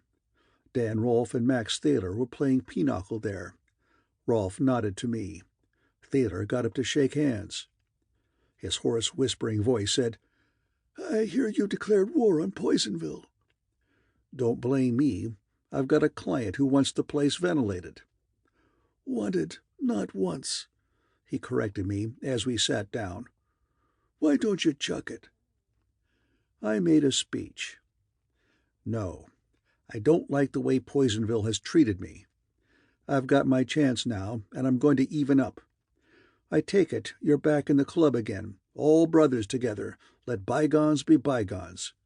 You want to be let alone. There was a time when I wanted to be let alone. If I had been, maybe now I'd be riding back to San Francisco. But I wasn't. Especially, I wasn't let alone by that fat Noonan. He's had 2 tries at my scalp in 2 days. That's plenty. Now it's my turn to run him ragged, and that's exactly what I'm going to do. Poisonville is ripe for the harvest. It's a job I like, and I'm going to do it." "While you last," the gambler said. "Yeah," I agreed. "I was reading in the paper this morning about a fellow choking to death eating a chocolate eclair in bed." "That may be good," said Dinah Brand, her big body sprawled in an armchair, "but it wasn't in this morning's paper." She lit a cigarette and threw the match out of sight under the Chesterfield. The lunger had gathered up the cards and was shuffling them over and over purposelessly. Thaler frowned at me and said, Wilson's willing for you to keep the 10 grand. Let it go at that. I've got a mean disposition. Attempted assassinations make me mad. That won't get you anything but a box. I'm for you. You kept Noonan from framing me. That's why I'm telling you. Forget it and go back to Frisco. I'm for you, I said. That's why I'm telling you, split with them. They crossed you up once. It'll happen again. Anyway, they're slated for the chutes. Get out while the getting's good. I'm sitting too pretty, he said, and I'm able to take care of myself. Maybe, but you know the racket's too good to last. You've had the cream of the pickings. Now it's getaway day. He shook his little dark head and told me, I think you're pretty good, but I'm damned if I think you're good enough to crack this camp. It's too tight. If I thought you could swing it, I'd be with you. You know how I stand with Noonan. But you'll never make it. Chuck it. No, I'm in it to the last nickel of Elihu's 10,000. I told you he was too damned pig-headed to listen to reason, Dinah Brand said, yawning. Isn't there anything to drink in the dump, Dan? The lunger got up from the table and went out of the room. Thaler shrugged, said, Have it your way. You're supposed to know what you're doing. Going to the fights tomorrow night? I said I thought I would. Dan Rolfe came in with gin and trimmings. We had a couple of drinks apiece. We talked about the fights. Nothing more was said about me versus Poisonville. The gambler apparently had washed his hands of me, but he didn't seem to hold my stubbornness against me. He even gave me what seemed to be a straight-up tip on the fights, telling me any bet on the main event would be good if its maker remembered that Kid Cooper would probably knock Ike Bush out in the 6th round. He seemed to know what he was talking about, and it didn't seem to be news to the others. I left a little after 11, returning to the hotel without anything happening. End of Chapter 8.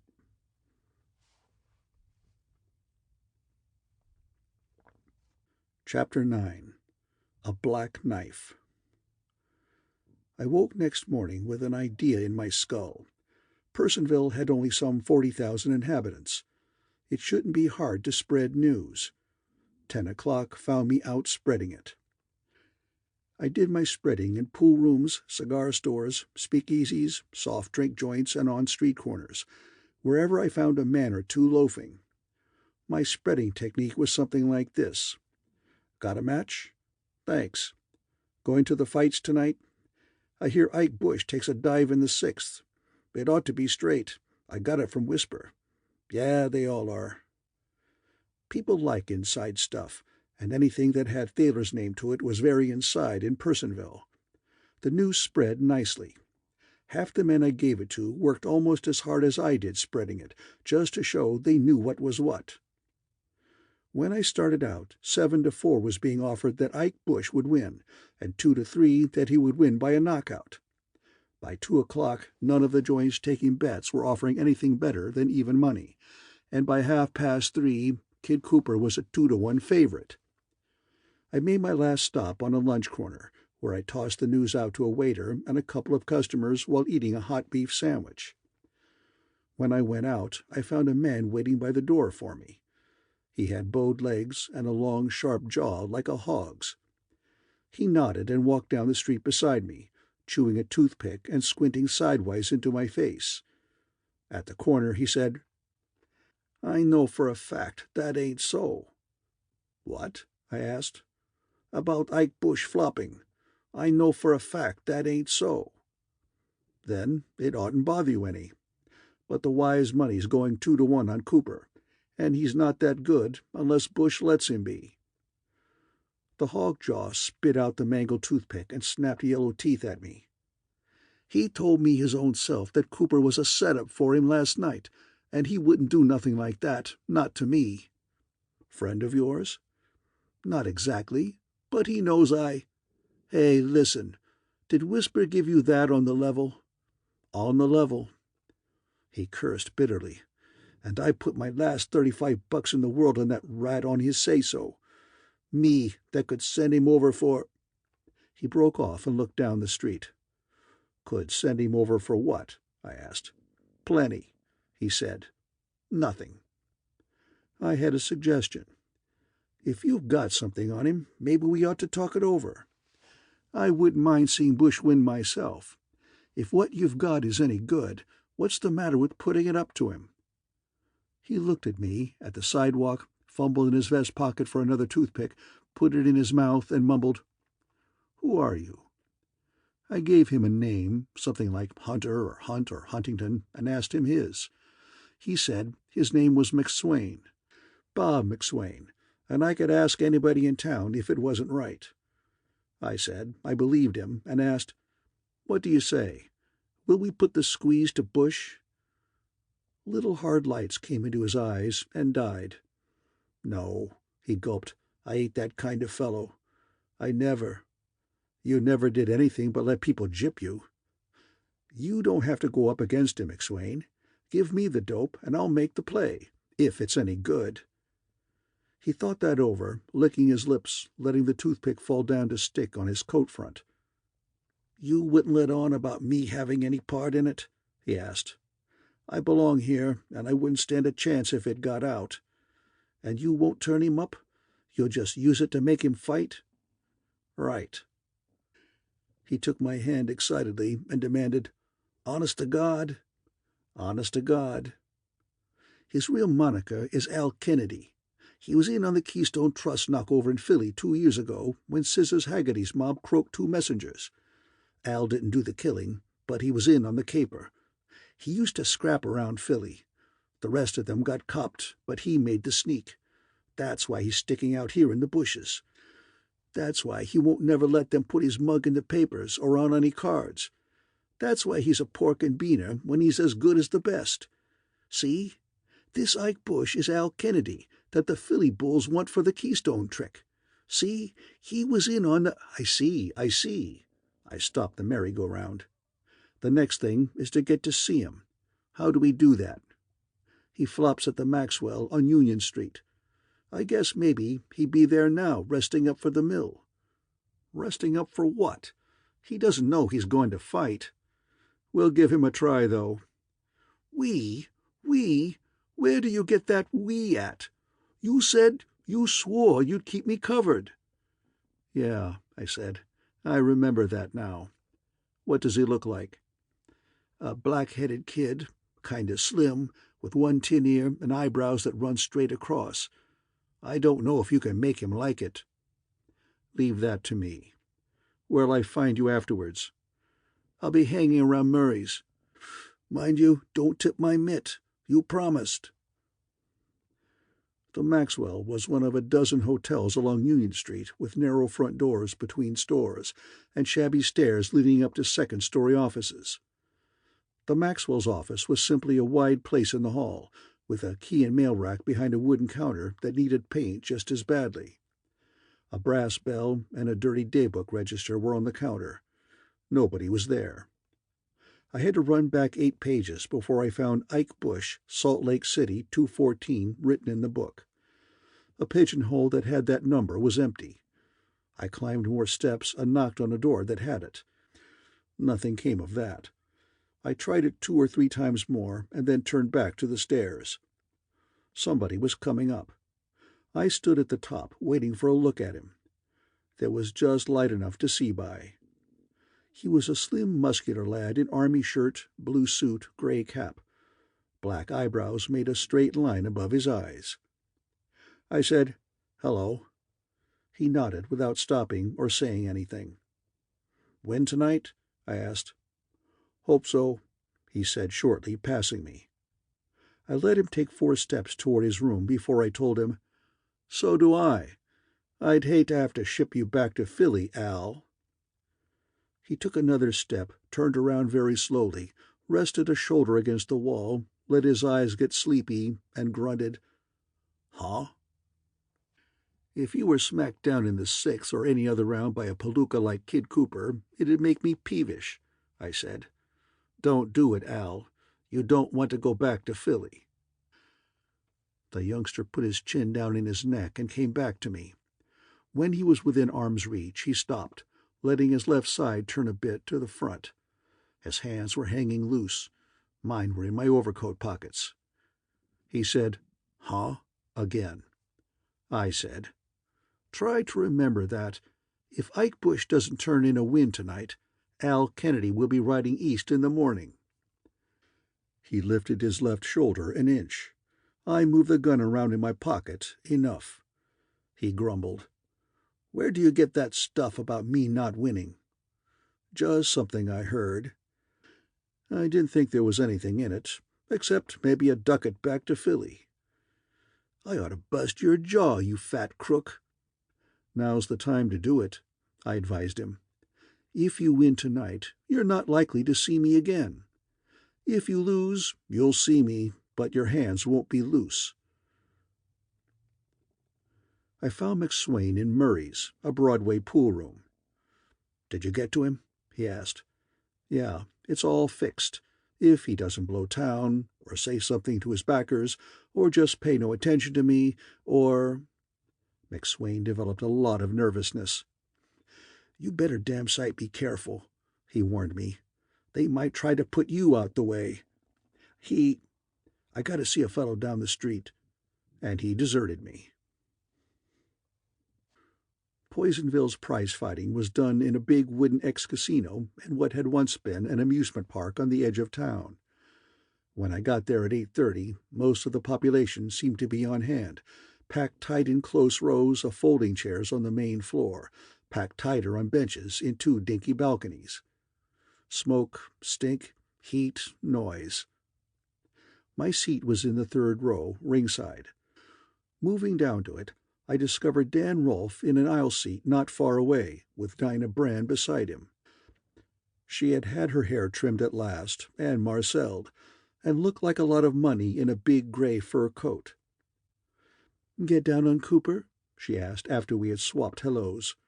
"No. You playing him heavy?" "Not as heavy as I'd like.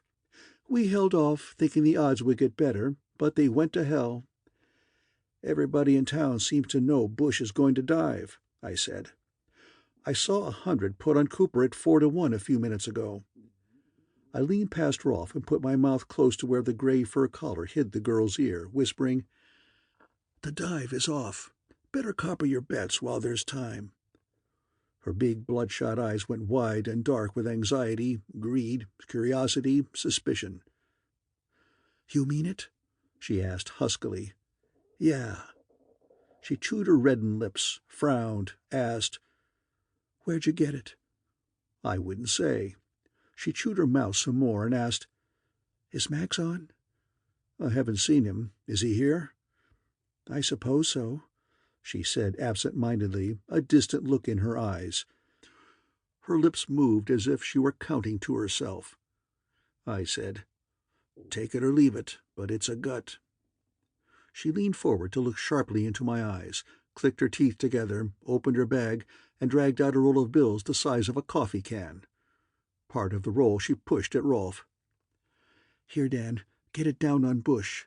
You've got an hour anyway to look over the odds."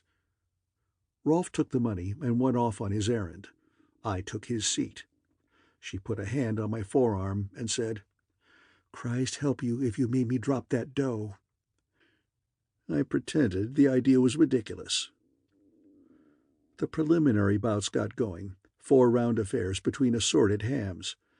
I kept looking for Thaler, but couldn't see him. The girl squirmed beside me, paying little attention to the fighting, dividing her time between asking me where I had got my information and threatening me with hellfire and damnation if it turned out to be a bust. The semi-final was on when Rolfe came back and gave the girl a handful of tickets. She was straining her eyes over them when I left for my own seat. Without looking up, she called to me, "Wait outside for us when it's over." Kid Cooper climbed into the ring while I was squeezing through to my seat. He was a ruddy, straw-haired, solid-built boy with a dented face and too much meat around the top of his lavender trunks. Ike Bush, alias Al Kennedy, came through the ropes in the opposite corner. His body looked better, slim, nicely ridged, snaky, but his face was pale, worried. They were introduced, went to the center of the ring for the usual instructions, returned to their corners, shed bathrobes, stretched on the ropes, the gong rang, and the scrap was on. Cooper was a clumsy bum. He had a pair of wide swings that might have hurt when they landed, but anybody with 2 feet could have kept away from them. Bush had class, nimble legs, a smooth, fast left hand, and a right that got away quick. It would have been murder to put Cooper in the ring with the slim boy if he had been trying, but he wasn't. That is, he wasn't trying to win. He was trying not to, and had his hands full doing it. Cooper waddled flat-footed around the ring, throwing his wide swings at everything from the lights to the corner posts. His system was simply to turn them loose and let them take their chances. Bush moved in and out, putting a glove on the ruddy boy whenever he wanted to, but not putting anything in the glove. The customers were booing before the first round was over. The second round was just as sour. I didn't feel so good. Bush didn't seem to have been much influenced by our little conversation. Out of the corner of my eye, I could see Dinah Brand trying to catch my attention. She looked hot. I took care not to have my attention caught. The roommate act in the ring was continued in the third round to the tune of yelled, "Throw 'em outs, why don't you kiss 'ems, and make 'em fights from the seats." The pug's waltz brought them around to the corner nearest me, just as the booing broke off for a moment. I made a megaphone of my hands and bawled, "Back to Philly, Al!" Bush's back was to me. He wrestled Cooper around, shoving him into the rope so he, Bush, faced my way. From somewhere far back in another part of the house, another yelling voice came. "Back to Philly, Al!" McSwain, I supposed. A drunk off to one side lifted his puffy face and bawled the same thing, laughing as if it were a swell joke. Others took up the cry for no reason at all except that it seemed to disturb Bush. His eyes jerked from side to side under the black bar of his eyebrows. One of Cooper's wild mitts clouded the slim boy on the side of the jaw. Ike Bush piled down at the referee's feet. The referee counted 5 in 2 seconds, but the gong cut him off. I looked over at Dinah Brand and laughed. There wasn't anything else to do. She looked at me and didn't laugh. Her face was sick as Dan Rolfe's, but angrier. Bush's handlers dragged him into his corner and rubbed him up, not working very hard at it. He opened his eyes and watched his feet. The gong was tapped. Kid Cooper paddled out, hitching up his trunks. Bush waited until the bum was in the center of the ring, and then came to him fast. Bush's left glove went down, out, practically out of sight in Cooper's belly. Cooper said, "Ugh," and backed away, folding up. Bush straightened him up with a right-hand poke in the mouth and sank the left again. Cooper said, "Ugh," again, and had trouble with his knees. Bush cuffed him once on each side of the head, cocked his right, carefully pushed Cooper's face into position with a long left, and threw his right hand straight from under his jaw to Cooper's. Everybody in the house felt the punch. Cooper hit the floor, bounced, and settled there. It took the referee half a minute to count 10 seconds. It would have been just the same if he had taken half an hour. Kid Cooper was out. When the referee had finally stalled through the count, he raised Bush's hand. Neither of them looked happy. A high twinkle of light caught my eye. A short silvery streak slanted down from one of the small balconies. A woman screamed. The silvery streak ended its flashing slant in the ring, with a sound that was partly a thud, partly a snap. Ike Bush took his arm out of the referee's hand and pitched down on top of Kid Cooper. A black knife handle stuck out of the nape of Bush's neck. End of Chapter 9.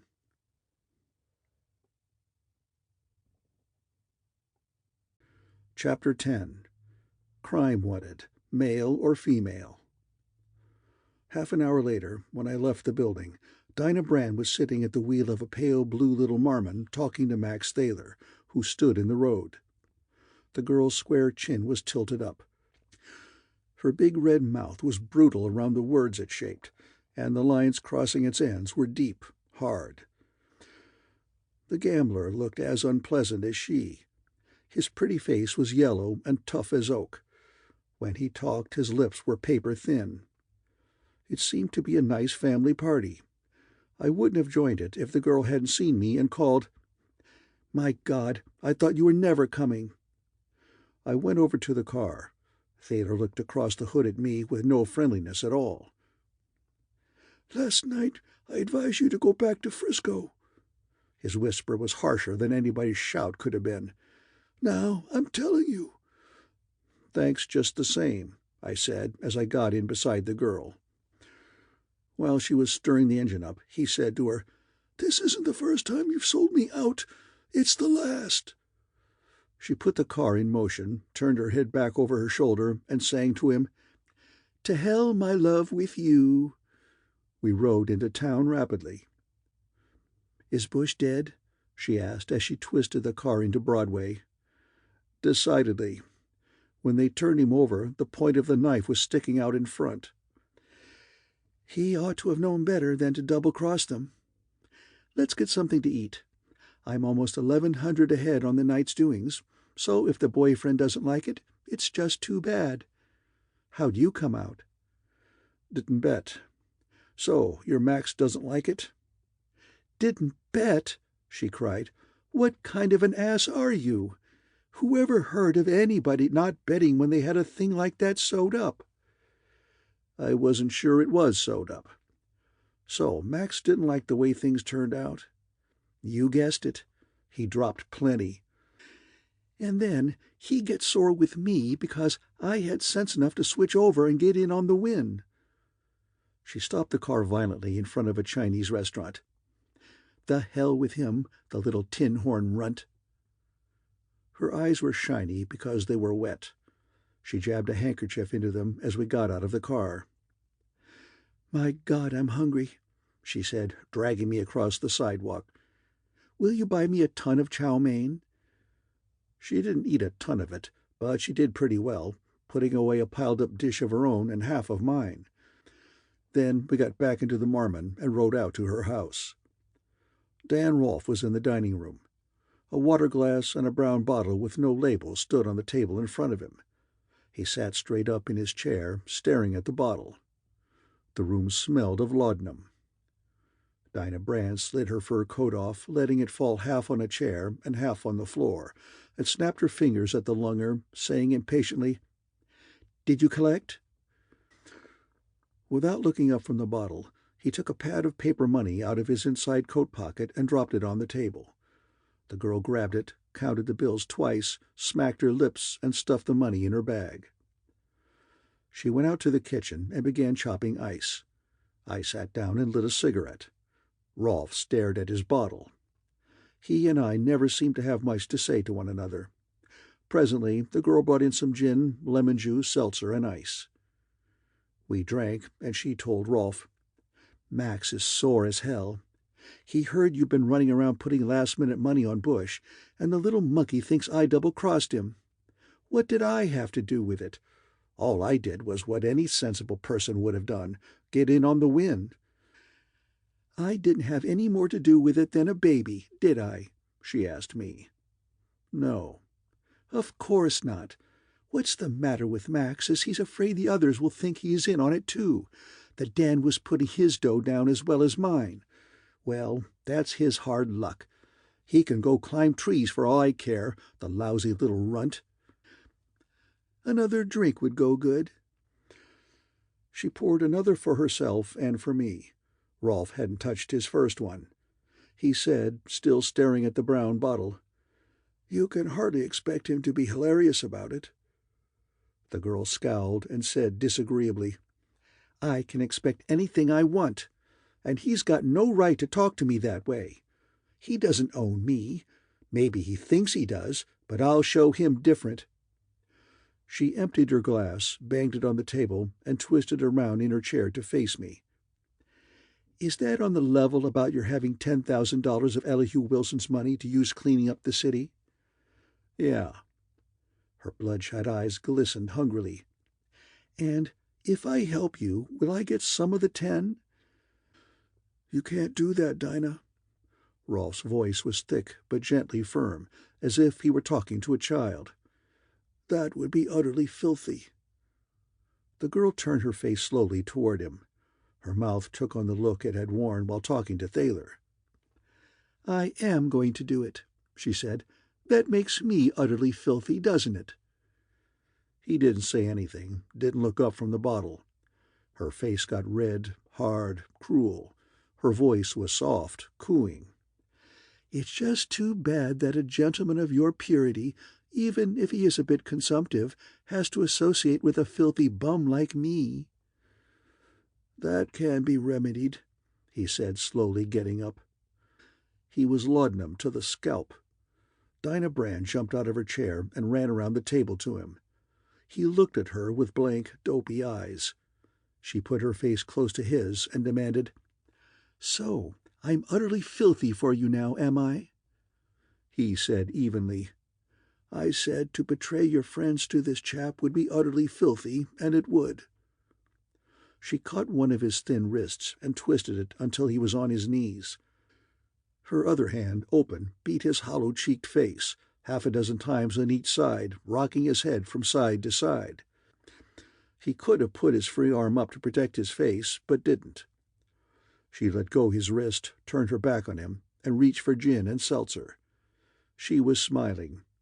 I didn't like the smile. He got up, blinking.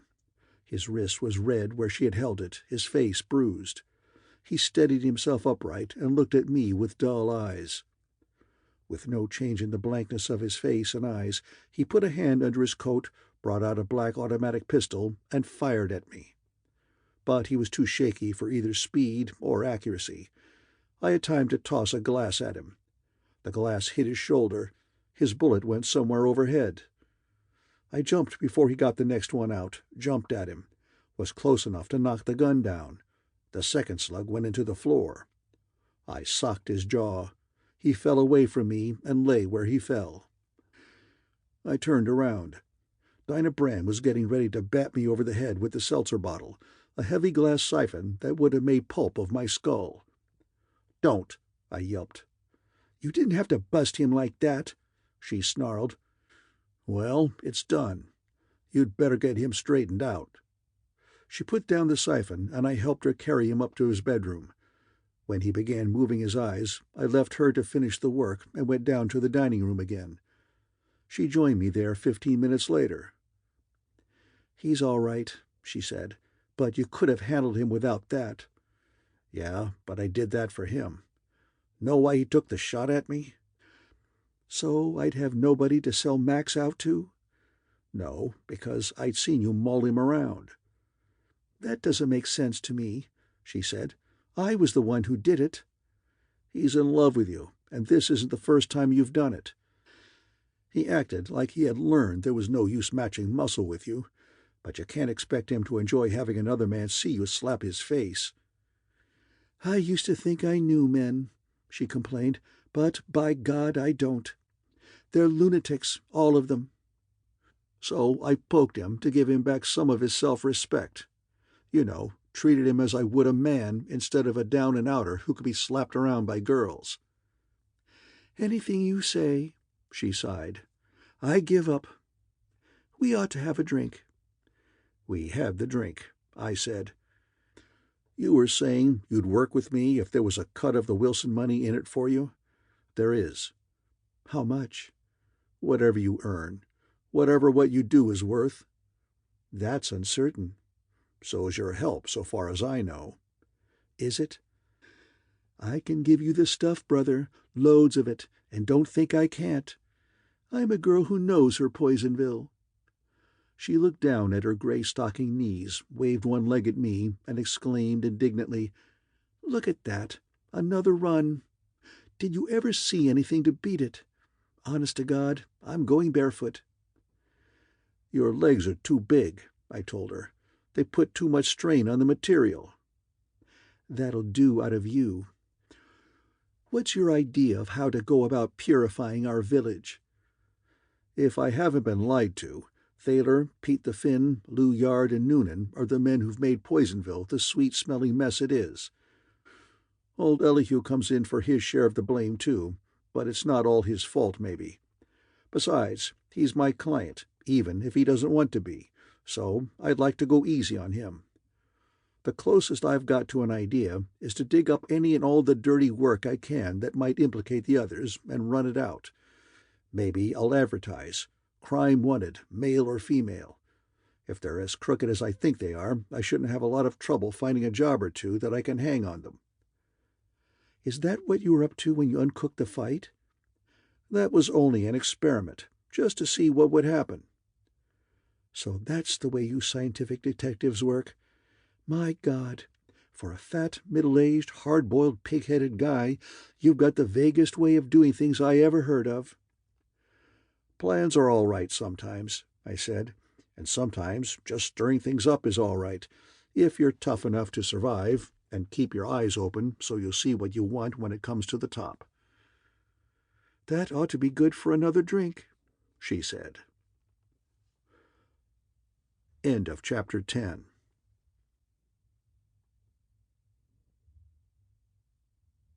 Chapter 11.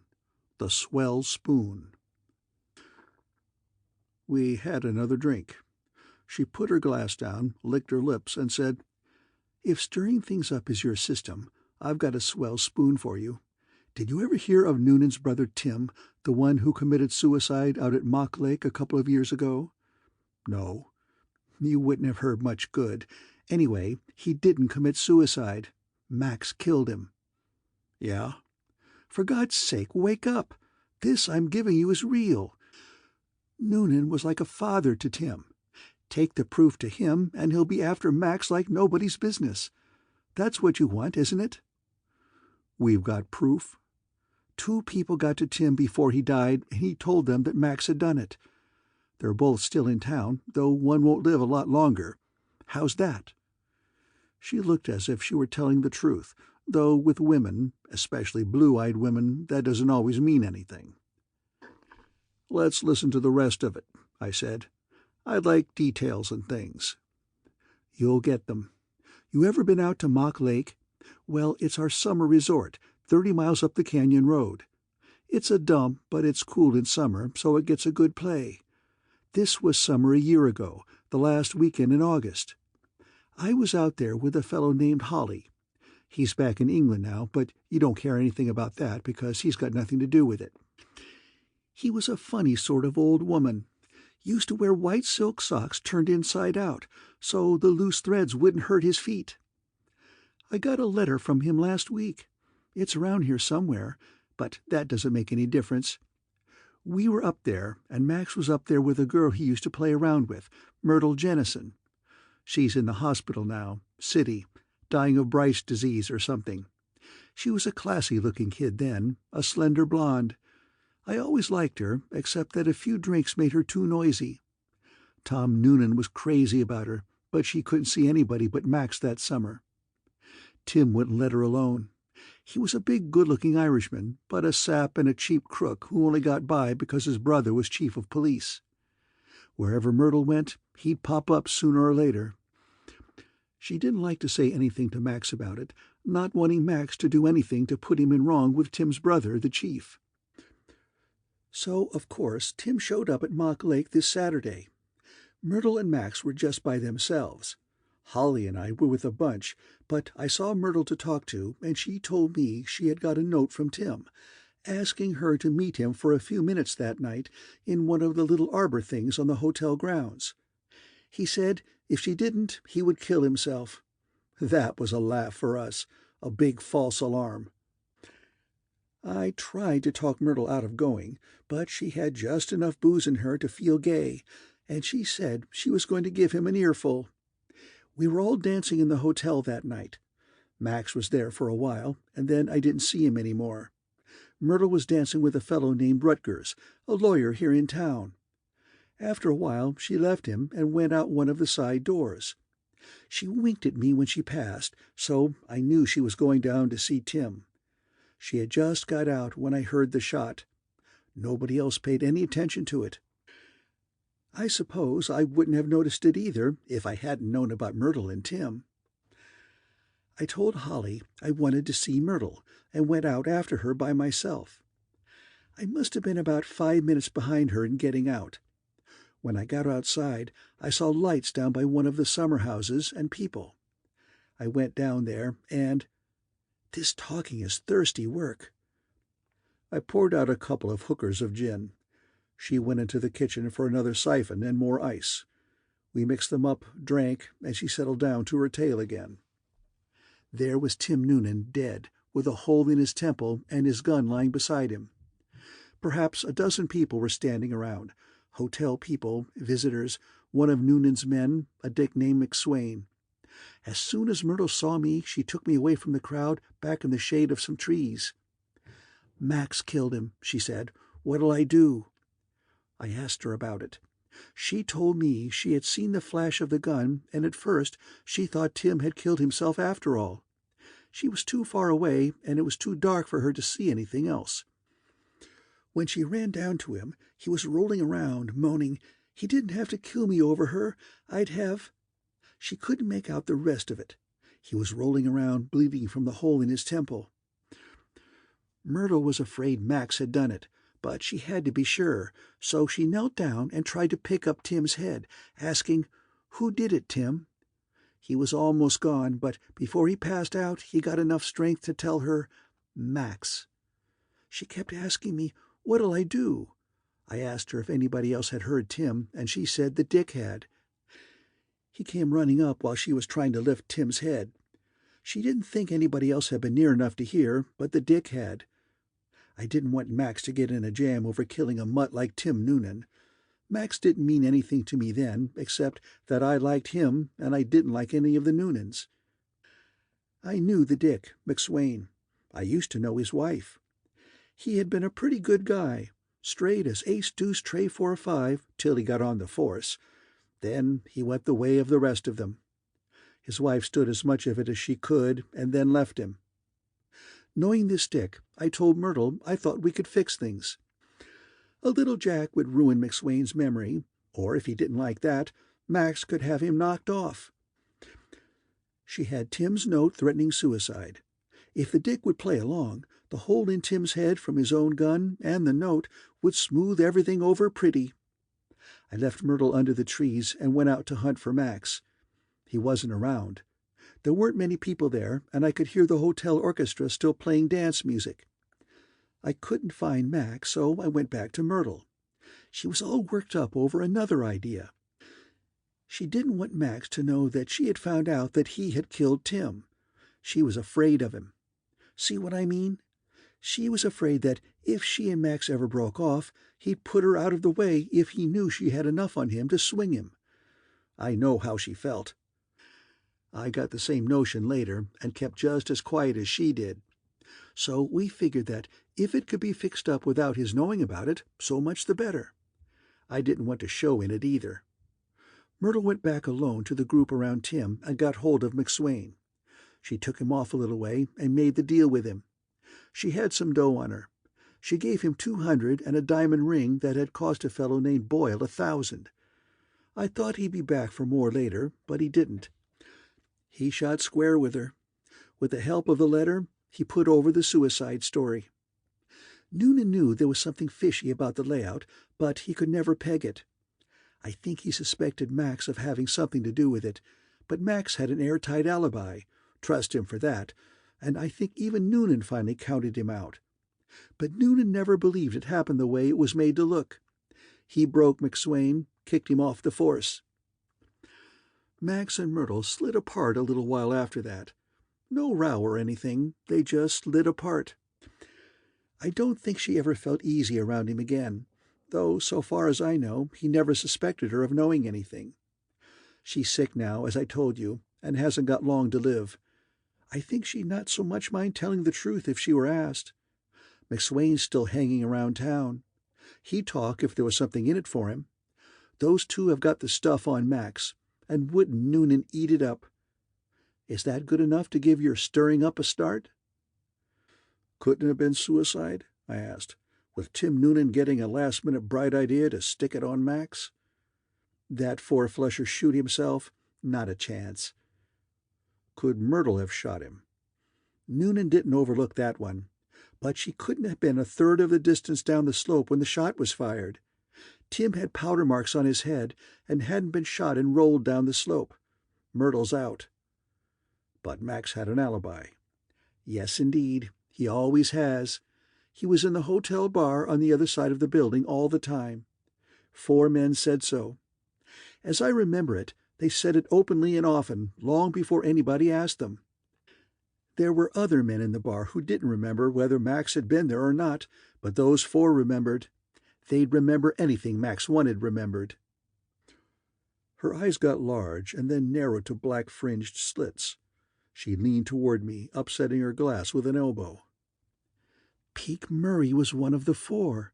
He and Max are on the outs now. Peake might tell it straight now. He's got a pool room on Broadway. This McSwain, does he happen to be named Bob? I asked. A bow-legged man with a long jaw like a hog's? Yes. You know him? By sight. What does he do now? A small-time grifter. What do you think of the stack-up? Not bad. Maybe I can use it. Then let's talk scratch. I grinned at the greed in her eyes and said, Not just yet, sister. We'll have to see how it works out before we start scattering pennies around. She called me a damned nickel-nurser and reached for the gin. No more from me, thanks, I told her, looking at my watch. It's getting along toward 5 a.m., and I've got a busy day ahead.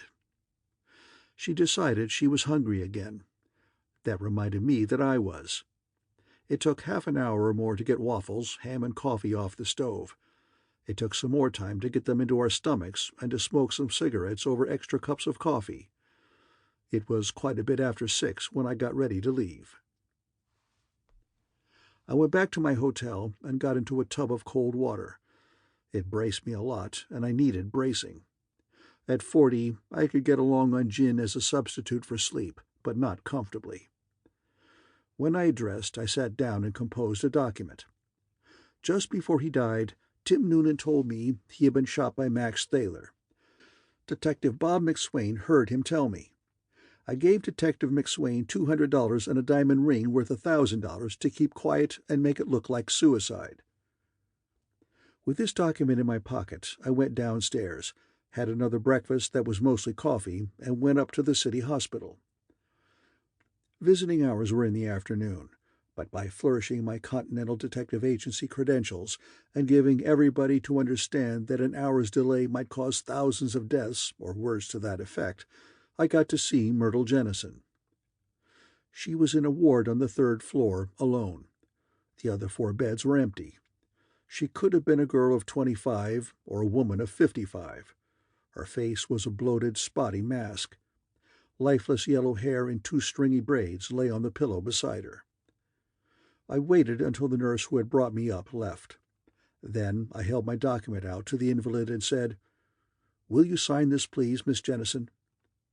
She looked at me with ugly eyes that were shaded into no particular dark color by the pads of flesh around them, then at the document, and finally brought a shapeless fat hand from under the covers to take it. She pretended it took her nearly 5 minutes to read the 42 words I had written. She let the document fall down on the covers and asked, "Where did you get that?" Her voice was tinny, irritable. "Dinah Brand sent me to you." She asked eagerly, "Has she broken off with Max?" "Not that I know of," I lied. "I imagine she just wants to have this on hand in case it should come in handy." "And get her fool throat slit. Give me a pencil." I gave her my fountain pen and held my notebook under the document to stiffen it while she scribbled her signature at the bottom, and have it in my hands as soon as she had finished. While I fanned the paper dry, she said, "If that's what she wants, it's all right with me. What do I care what anybody does now? I'm done. Hell with them all." She sniggered and suddenly threw the bedclothes down to her knees, showing me a horrible swollen body in a coarse white nightgown. "How do you like me? See, I'm done." I pulled the covers up over her again and said, "Thanks for this, Miss Jennison." "That's all right. It's nothing to me any more. Only—" her puffy chin quivered. "It's hell to die ugly as this." End of Chapter 11.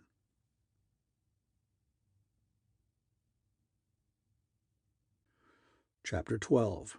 A New Deal. I went out to hunt for McSwain. Neither city directory nor telephone book told me anything. I did the pool rooms, cigar stores, speakeasies, looking around first, then asking cautious questions. That got me nothing. I walked the streets looking for bowed legs. That got me nothing. I decided to go back to my hotel, grab a nap, and resume the hunting at night. In a far corner of the lobby, a man stopped hiding behind a newspaper and came out to meet me. He had bowed legs, a hog jaw, and was McSwain. I nodded carelessly at him and walked on toward the elevators. He followed me, mumbling, "Hey, you got a minute?" "Yeah, just about." I stopped, pretending indifference. "Let's get out of sight," he said nervously. I took him up to my room. He straddled a chair and put a match in his mouth. I sat on the side of the bed and waited for him to say something. He chewed his match a while and began. "I'm going to come clean with you, brother. You mean you're going to tell me you knew me when you braced me yesterday?" I asked. "And you're going to tell me Bush hadn't told you to bet on him? And you didn't until afterwards? And you knew about his record because you used to be a bull? And you thought if you could get me to put it to him, you could clean up a little dough playing him?" "I'll be damned if I was going to come through with that much," he said. "But since it's been said, I'll put a yes to it. Did you clean up?" "I win myself 600 Ironmen." He pushed his hat back and scratched his forehead with the chewed end of his match. "And then I lose myself that and my own 200 and some in a crap game. What do you think of that? I pick up 600 berries like shooting fish and have to bum 4 bits for breakfast." I said it was a tough break, but that was the kind of a world we live in. He said, "Uh-huh," put the match back in his mouth, ground it some more, and added, "That's why I thought I'd come to see you.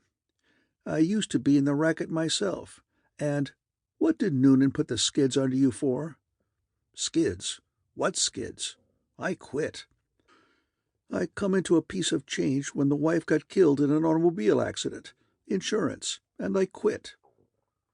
"I heard he kicked you out the time his brother shot himself." "Well, then you heard wrong. It was just after that, but you can ask him if I didn't quit." "It's not that much to me. Go on telling me why you came to see me." "I'm busted. Flat. I know you're a Continental Op and got a pretty good hunch what you're up to here. I'm close to a lot that's going on both sides of the things in this burg. There's things I could do for you, being an ex-stick, knowing the ropes both ways." "You want to stool pigeon for me?" He looked me straight in the eye and said evenly, "There's no sense in a man picking out the worst name he can find for everything."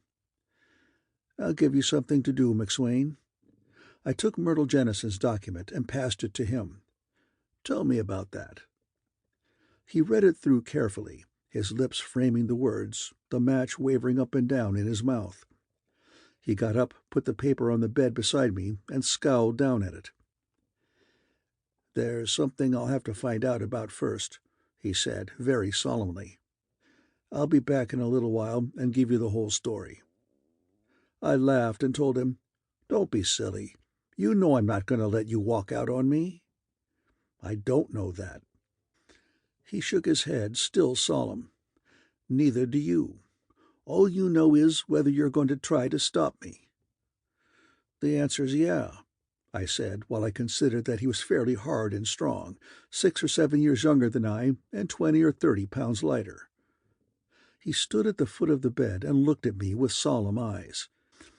I sat on the side of the bed and looked at him with whatever kind of eyes I had at the time. We did this for nearly 3 minutes. I used part of the time measuring the distance between us, figuring out how, by throwing my body back on the bed and turning on my hip, I could get my heels in his face if he jumped me. He was too close for me to pull the gun. I had just finished this mental map-making when he spoke. "That lousy ring wasn't worth no grand. I did swell to get 2 centuries for it." "Sit down and tell me about it." He shook his head again and said, "First, I want to know what you're meaning to do about it." Cop whisper, "I don't mean that. I mean with me." "You'll have to go over to the hall with me." "I won't." "Why not? You're only a witness." "I'm only a witness that Noonan can hang a bribe-taking or an accomplice after the act rap on, or both, and he'd be tickled simple to have the chance." This jaw-wagging didn't seem to be leading anywhere. I said, "That's too bad, but you're going to see him." "Try and make me." I sat up straighter and slid my right hand back to my hip. He grabbed for me. I threw my body back on the bed, did the hip spin, swung my feet at him. It was a good trick, only it didn't work. In his hurry to get at me, he bumped the bed aside just enough to spill me off on the floor. I landed all sprawled out on my back. I kept dragging at my gun while I tried to roll under the bed. Missing me, his lunge carried him over the low footboard, over the side of the bed. He came down beside me, on the back of his neck, his body somersaulting over. I put the muzzle of my gun in his left eye and said, "You're making a fine pair of clowns of us. Be still while I get up, or I'll make an opening in your head for brains to leak in." I got up, found and pocketed my document, and let him get up. "Knock the dents out of your hat and put your necktie in front, so you won't disgrace me going through the streets," I ordered after I had run a hand over his clothes and found nothing that felt like a weapon. "You can suit yourself about remembering that this gat is going to be in my overcoat pocket with a hand on it." He straightened his hat and tie and said, "Hey, listen, I'm in this, I guess, and cutting up won't get me nothing. Suppose I be good. Could you forget about the tussle? See, maybe it'd be smoother for me if they thought I'd come along without being dragged." "Okay." "Thanks, brother." Noonan was out eating. We had to wait half an hour in his outer office. When he came in, he greeted me with the usual, "How are you? That certainly is fine," and the rest of it. He didn't say anything to McSwain, simply eyed him sourly. We went into the chief's private office. He pulled a chair over to his desk for me and then sat in his own, ignoring the ex-dick. I gave Noonan the sick girl's document. He gave it one glance, bounced out of his chair, and smashed a fist the size of a cantaloupe into McSwain's face. The punch carried McSwain across the room until a wall stopped him. The wall creaked under the strain, and a framed photograph of Noonan and other city dignitaries welcoming somebody in spats dropped down to the floor with the hitman. The fat chief waddled over, picked up the picture, and beat it to splinters on McSwain's head and shoulders. Noonan came back to his desk, puffing, smiling, saying cheerfully to me, "That fellow's a rat if there ever was one." McSwain sat up and looked around, bleeding from nose, mouth, and head. Noonan roared at him, "Come here, you!" McSwain said, "Yes, Chief," scrambled up and ran over to the desk. Noonan said, "Come through, or I'll kill you." McSwain said, "Yes, Chief. It was like she said, only that rock wasn't worth no grand. But she give me it and the 200 to keep my mouth shut, because I got there just when she asks him, 'Who did it, Tim?' and he says, 'Max.' He says it kind of loud and sharp, like he wanted to get it out before he died, because he died right then, almost before he'd got it out. That's the way it was, Chief. But the rock wasn't worth no—" "Damn the rock!" Noonan barked, "and stop bleeding on my rug." McSwain hunted in his pocket for a dirty handkerchief, mopped his nose and mouth with it, and jabbered on. "That's the way it was, Chief. Everything else was like I said at the time, only I didn't say anything about hearing him say Max done it. I know I hadn't ought to." "Shut up," Noonan said, and pressed one of the buttons on his desk. A uniformed copper came in. The chief jerked a thumb at McSwain and said, "Take this baby down cellar and let the wrecking crew work on him before you lock him up." McSwain started a desperate plea. "Aw, Chief," but the copper took him away before he could get any farther. Noonan stuck a cigar at me, tapped the document with another, and asked, "Where's this broad?" "In the city hospital, dying. You'll have the cuter get a stiff out of her?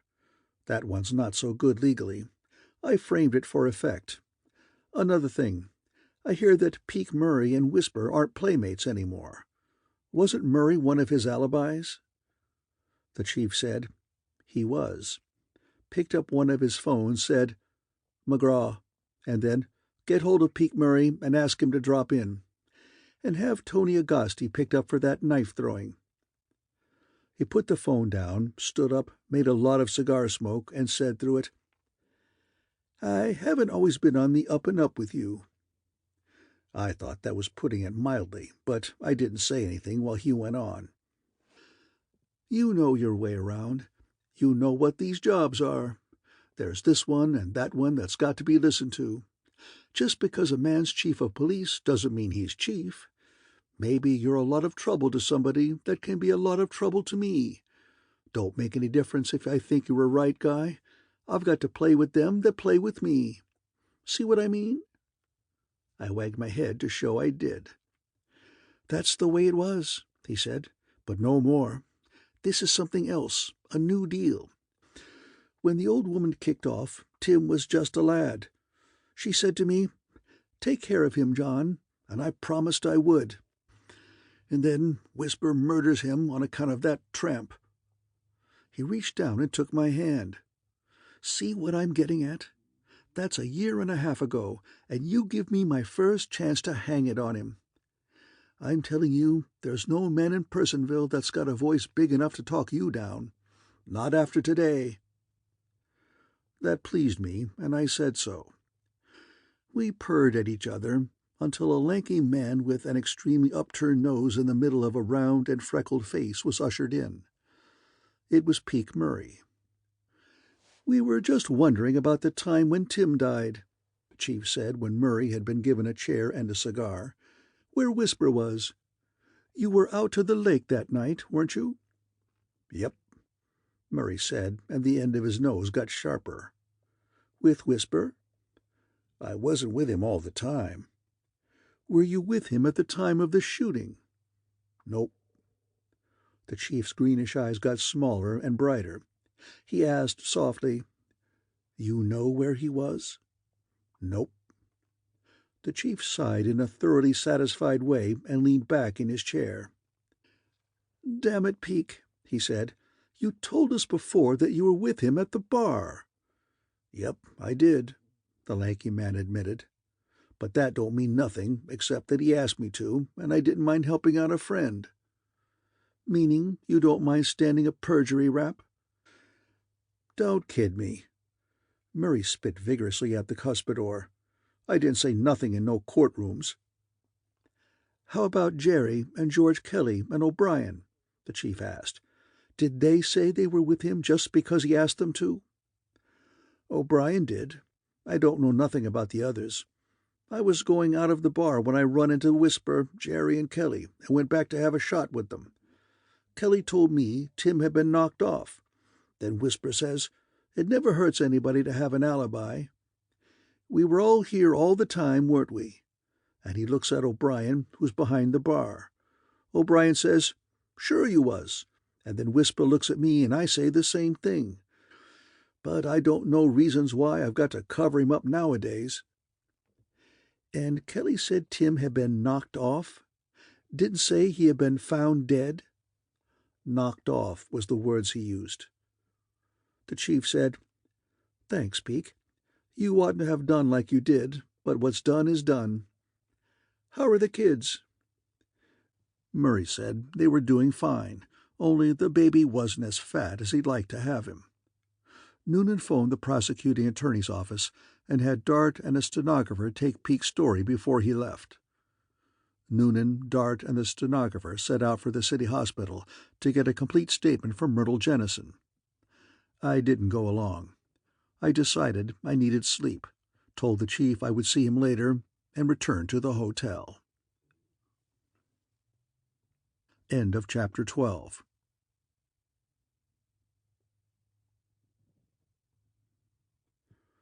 Chapter 13. $200.10. I had my vest unbuttoned when the telephone bell rang. It was Dinah Brand, complaining that she had been trying to get me since 10 o'clock. "Have you done anything on what I told you?" she asked. "I've been looking it over. It seems pretty good. I think maybe I'll crack it this afternoon." "Don't. Hold it till I see you. Can you come up now?" I looked at the vacant white bed and said, "Yes," without much enthusiasm. Another tub of cold water did me so little good that I almost fell asleep in it. Dan Rolfe let me in when I rang the girl's bell. He looked and acted as if nothing out of the ordinary had happened the night before. Dinah Brand came into the hall to help me off with my overcoat. She had on a tan woolen dress with a 2-inch rip in one shoulder seam. She took me into the living room. She sat on the Chesterfield beside me and said, "I'm going to ask you to do something for me. You like me enough, don't you?" I admitted that. She counted the knuckles of my left hand with a warm forefinger and explained, "I want you to not do anything more about what I told you last night. Now wait a minute. Wait till I get through. Dan was right. I oughtn't sell Max out like that. It would be utterly filthy. Besides, it's Noonan you chiefly want, isn't it? Well, if you'll be a nice darling and lay off Max this time, I'll give you enough on Noonan to nail him forever. You'd like that better, wouldn't you? And you like me too much to want to take advantage of me by using information I gave you when I was mad at what Max had said, don't you?" "What is the dirt on Noonan?" I asked. She kneaded my biceps and murmured, "You promise?" "Not yet."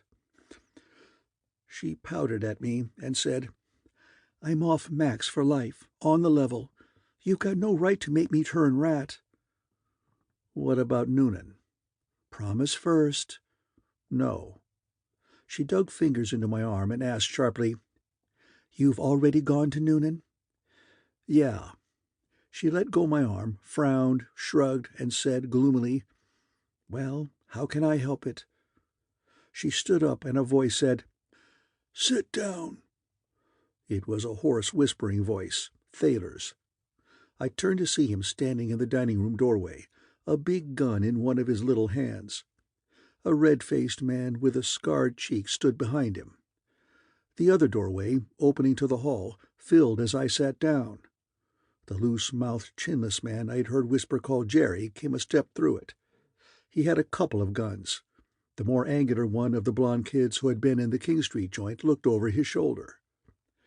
Dinah Brand got up from the Chesterfield, put her back to Thaler, and addressed me. Her voice was husky with rage. "This is none of my doing. He came here by himself, said he was sorry for what he had said, showed me how we could make a lot of coin by turning Noonan up for you. The whole thing was a plant, but I fell for it. Honest to Christ. He was to wait upstairs while I put it to you. I didn't know anything about the others. I didn't." Jerry's casual voice drawled, "If I shoot a pin from under her, she'll sure sit down and maybe shut up. Okay?" I couldn't see Whisper. The girl was between us. He said, "Not now. Where's Dan?" The angular blond youngster said, "Up on the bathroom floor. I had to sap him." Dinah Brand turned around to face Thaler. Stocking seams made S's up the ample backs of her legs. She said, "Max Thaler, you're a lousy little—" He whispered very deliberately, "Shut up and get out of the way." She surprised me by doing both, and she kept quiet while he spoke to me. "So you and Noonan are trying to paste his brother's death on me?" "It doesn't need pasting. It's a natural." He curved his thin lips at me and said, "You're as crooked as he is." I said, "You know better. I played your side when he tried to frame you. This time he's got you copped to rights." Dinah Brand flared up again, waving her arms in the center of the room, storming, "Get out of here, the whole lot of you! Why should I give a goddamn about your troubles? Get out!" The blond kid who had sapped Rolf squeezed past Jerry and came grinning into the room. He caught one of the girl's flourished arms and bent it behind her. She twisted toward him, socked him in the belly with her other fist. It was a very respectable wallop, man-size. It broke his grip on her arm, sent him back a couple of steps. The kid gulped a wide mouthful of air, whisked a blackjack from his hip, and stepped in again. His grin was gone. Jerry laughed what little chin he had out of sight. Thaler whispered harshly, "Lay off!" The kid didn't hear him. He was snarling at the girl. She watched him with a face hard as a silver dollar. She was standing with most of her weight on her left foot. I guessed Blondie was going to stop a kick when he closed in. The kid feinted a grab with his empty left hand, started the blackjack at her face. Thaler whispered, "Lay off!" again, and fired. The bullet smacked Blondie under the right eye, spun him around, and dropped him backwards into Dinah Brand's arms. This looked like the time, if there was to be any. In the excitement, I had got my hand to my hip. Now I yanked the gun out and snapped a cap at Thaler, trying for his shoulder. That was wrong. If I'd tried for a bullseye, I would have winged him. Chinless Jerry hadn't laughed himself blind. He beat me to the shot. His shot burnt my wrist, throwing me off the target. But missing Thaler, my slug crumpled the red-faced man behind him. Not knowing how badly my wrist was nicked, I switched the gun to my left hand. Jerry had another try at me. The girl spoiled it by heaving the corpse at him. The dead yellow head banged into his knees. I jumped for him while he was off balance. The jump took me out of the path of Thaler's bullet. It also tumbled me and Jerry out into the hall, all tangled up together. Jerry wasn't tough to handle, but I had to work quick. There was Thaler behind me. I socked Jerry twice, kicked him, butted him at least once, and was hunting for a place to bite when he went limp under me. I poked him again where his chin should have been, just to make sure he wasn't faking, and went away on hands and knees, down the hall a bit, out of line with the door. I sat on my heels against the wall, held my gun leveled at Thaler's part of the premises, and waited. I couldn't hear anything for the moment except blood singing in my head. Dinah Brand stepped out of the door I had tumbled through, looked at Jerry, then at me. She smiled with her tongue between her teeth, beckoned with a jerk of her head, and returned to the living room. I followed her cautiously. Whisper stood in the center of the floor. His hands were empty, and so was his face. Except for his vicious little mouth, he looked like something displaying suits in a clothing store window. Dan Rolfe stood behind him, with the gun muzzle tilted to the little gambler's left kidney. Rolfe's face was mostly blood. The blond kid, now dead on the floor between Rolfe and me, had sapped him plenty. I grinned at Thaler and said, "Well, this is nice," before I saw that Rolfe had another gun centered on my chubby middle. That wasn't so nice. But my gun was reasonably level in my hand. I didn't have much worse than an even break. Rolfe said, "Put down your pistol." I looked at Dinah, looked puzzled, I suppose. She shrugged and told me, "It seems to be Dan's party."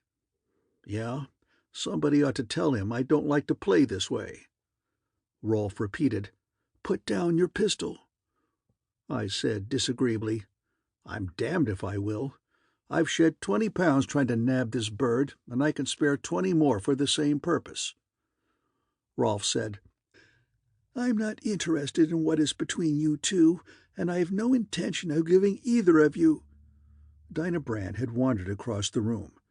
When she was behind Rolfe, I interrupted his speech by telling her, "If you upset him now, you're sure of making 2 friends, Noonan and me.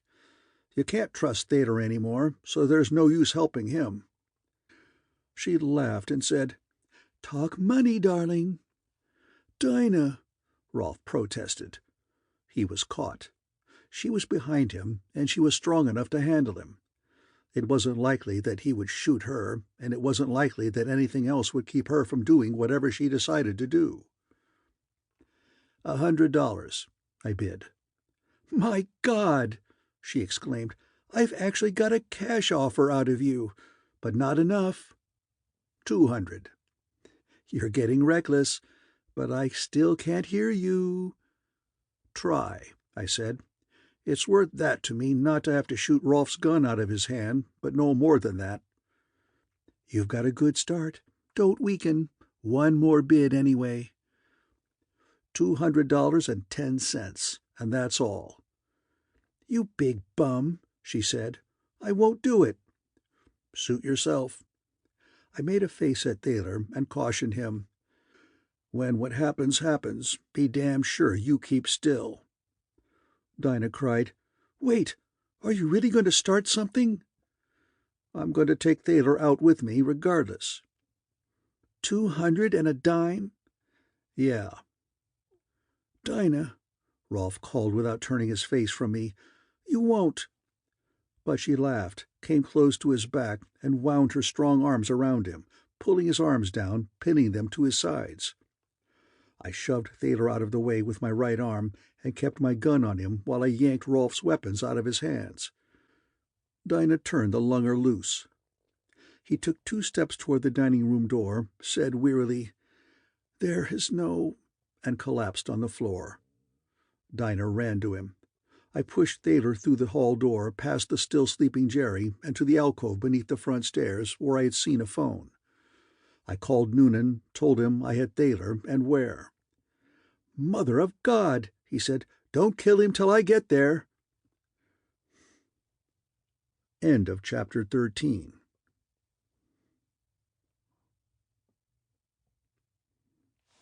Chapter 14.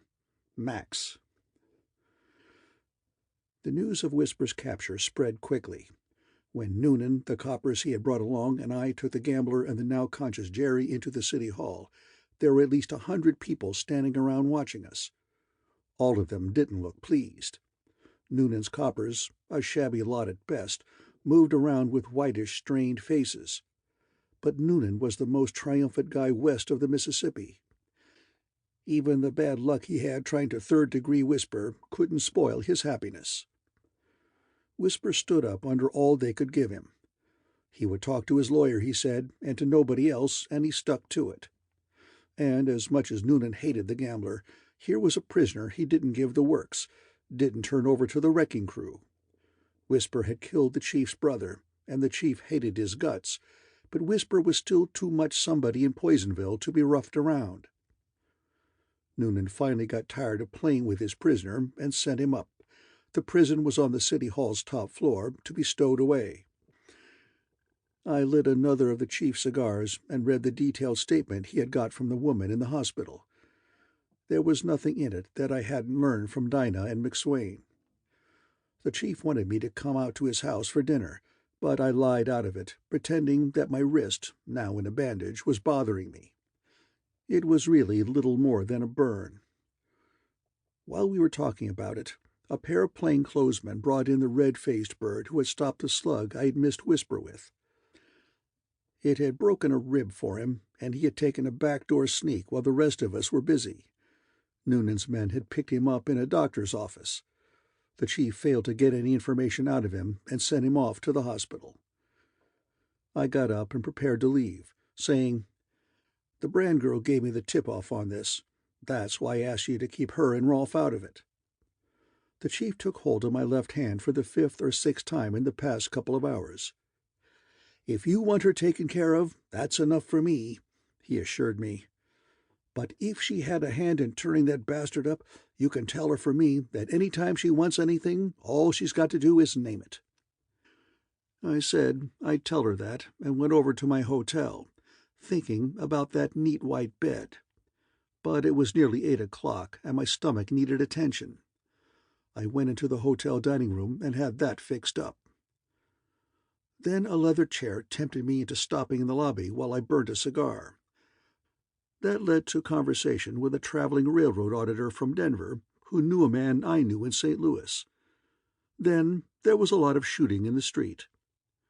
We went to the door and decided that the shooting was in the vicinity of the city hall. I shook the auditor and moved up that way.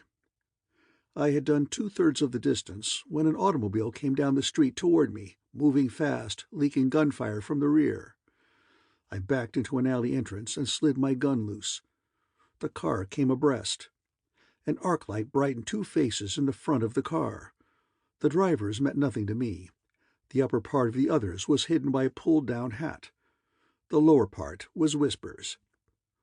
Across the street was the entrance to another block of my alley, lighted at the far end. Between the light and me, somebody moved just as Whisper's car roared past. The somebody had dodged from behind one shadow that might have been an ashcan to another. What made me forget Whisper was that the somebody's legs had a bowed look. A load of coppers buzzed past, throwing lead at the first car. I skipped across the street into the section of alley that held a man who might have bowed legs. If he was my man, it was a fair bet he wasn't armed. I played it that way, moving straight up the slimy middle of the alley, looking into the shadows with eyes, ears, and nose. 3/4 of a block of this, and a shadow broke away from another shadow, a man going pell-mell away from me. "Stop!" I bawled, pounding my feet after him. "Stop, or I'll plug you, McSwain." He ran 6 strides farther and stopped, turning. "Oh, it's you," he said, as if it made any difference who took him back to the hoosgow. "Yeah," I confessed. "What are you people doing wandering around loose?" "I don't know nothing about it. Somebody dynamited the floor out of the can. I dropped through the hole with the rest of them. There were some mugs standing off the bulls. I made the backtrotters with one bunch. Then we split, and I was figuring on cutting over and making the hills. I didn't have nothing to do with it. I just went along when she blew open." "Whisper was pinched this evening," I told him. "Hell, then that's it. Noonan ought to know he'd never keep that guy screwed up, not in this burg." We were standing still in the alley where McSwain had stopped running. "You know what he was pinched for?" I asked. "Uh-huh, for killing Tim." "You know who killed Tim?" "Huh? Sure, he did." "You did." "Huh? What's the matter? You simple?" "There's a gun in my left hand," I warned him. "But look here, didn't he tell the broad that Whisper done it? What's the matter with you?" He didn't say Whisper. I've heard women call Thaler Max, but I've never heard a man here call him anything but Whisper. Tim didn't say Max. He said Max, the first part of McSwain, and died before he could finish it. Don't forget about the gun. "What would I have killed him for? He was after Whisper's—" "I haven't got around to that yet," I admitted. "But let's see. You and your wife had busted up. Tim was a ladies' man, wasn't he? Maybe there's something there. I'll have to look it up. What started me thinking about you was that you never tried to get any more money out of the girl." "Cut it out," he begged. "You know there ain't any sense to it. What would I have hung around afterwards for? I'd have been out getting an alibi, like Whisper." "Why? You were a dick then. Close by was the spot for you, to see that everything went right. Handle it yourself."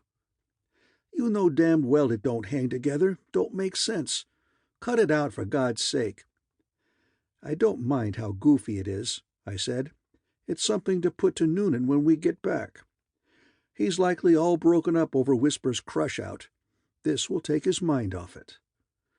McSwain got down on his knees in the muddy alley and cried, "Oh, Christ, no! He croaked me with his hands." "Get up and stop yelling," I growled. "Now, will you give it to me straight?" He whined. "He'd croak me with his hands." "Suit yourself. If you won't talk, I will to Noonan. If you'll come through to me, I'll do what I can for you." "What can you do?" he asked hopelessly, and started sniveling again. "How do I know you'll try to do anything?" I risked a little truth on him. "You said you had a hunch what I'm up to here in Poisonville. Then you ought to know that it's my play to keep Noonan and Whisper split. Letting Noonan think Whisper killed Tim will keep them split. But if you don't want to play with me, come on, we'll play with Noonan." "You mean you won't tell him?" he asked eagerly. "You promise?" "I promise you nothing," I said. "Why should I? I've got you with your pants down. Talk to me or Noonan, and make up your mind quick. I'm not going to stand here all night." He made up his mind to talk to me.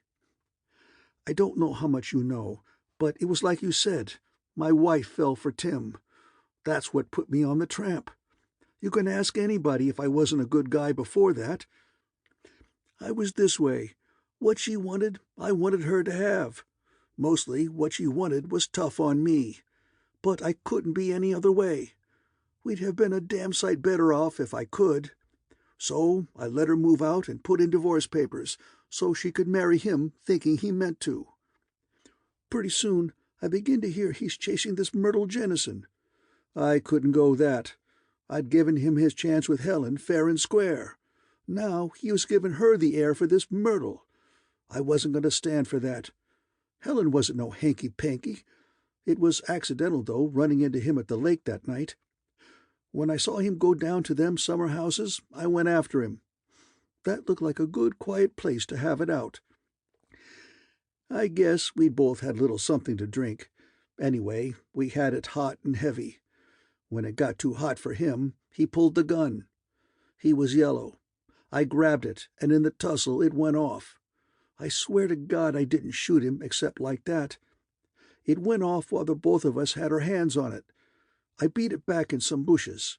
But when I got in the bushes, I could hear him moaning and talking. There was people coming, a girl running down from the hotel, that Myrtle Jennison.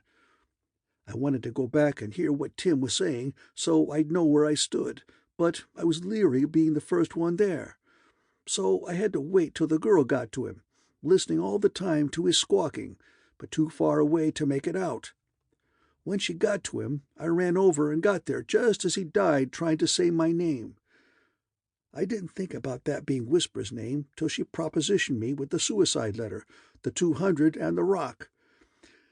I'd just been stalling around, pretending to get the job lined up, being on the force then, and trying to find out where I stood. Then she makes the play, and I know I'm sitting pretty. And that's the way it went till you started digging it up again." He slopped his feet up and down in the mud and added, "Next week my wife got killed. An accident." "Uh-huh, an accident.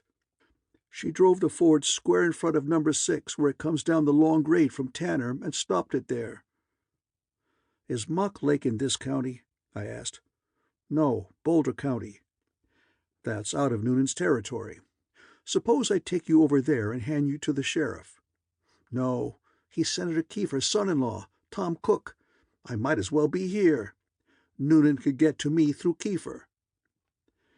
"If it happened the way you say, you've got at least an even chance of beating the rap in court." "They won't give me a chance. I'd have stood it if there'd been a chance in the world of getting an even break, but not with them." "We're going back to the hall," I said. "Keep your mouth shut." Noonan was waddling up and down the floor, cursing the half-a-dozen bulls who stood around wishing they were somewhere else. "Here's something I found roaming around," I said, pushing McSwain forward. Noonan knocked the ex-detective down, kicked him, and told one of the coppers to take him away. Somebody called Noonan on the phone. I slipped out without saying good night and walked back to the hotel. Off to the north, some guns popped. A group of 3 men passed me, shifty-eyed, walking pigeon-toed. A little farther along, another man moved all the way over to the curb to give me plenty of room to pass. I didn't know him, and didn't suppose he knew me. A lone shot sounded not far away. As I reached the hotel, a battered black touring car went down the street, hitting 50 at least, crammed to the curtains with men. I grinned after it. Poisonville was beginning to boil out under the lid, and I felt so much like a native that even the memory of my very unnice part in the boiling didn't keep me from getting 12 solid end-to-end hours of sleep. End of chapter 14.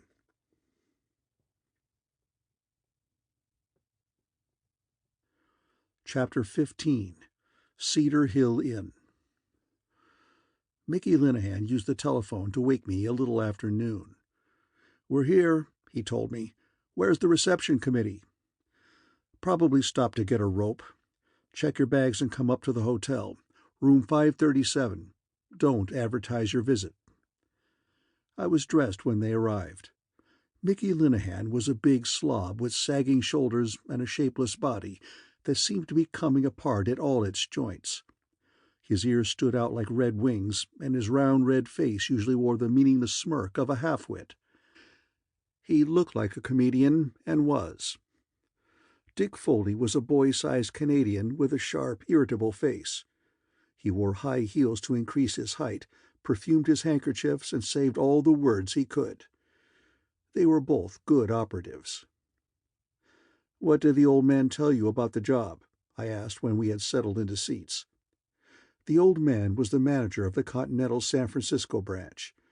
He was also known as Pontius Pilate, because he smiled pleasantly when he sent us out to be crucified on suicidal jobs. He was a gentle, polite, elderly person with no more warmth in him than a hangman's rope. The agency wit said he could spit icicles in July. "He didn't seem to know much what it was all about," Mickey said, "except that you had wired for help. He said he hadn't got any reports from you for a couple of days." "The chances are he'll wait a couple more. Know anything about this Personville?" Dick shook his head. Mickey said, "Only that I've heard parties call it Poisonville like they meant it." I told them what I knew and what I had done. The telephone bell interrupted my tale in the last quarter. Dinah Brand's lazy voice. "Hello, how's the wrist?" "Only a burn.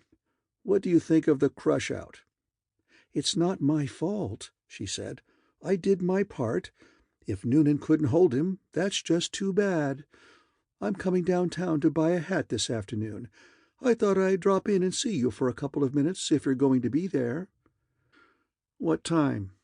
"Oh, around 3.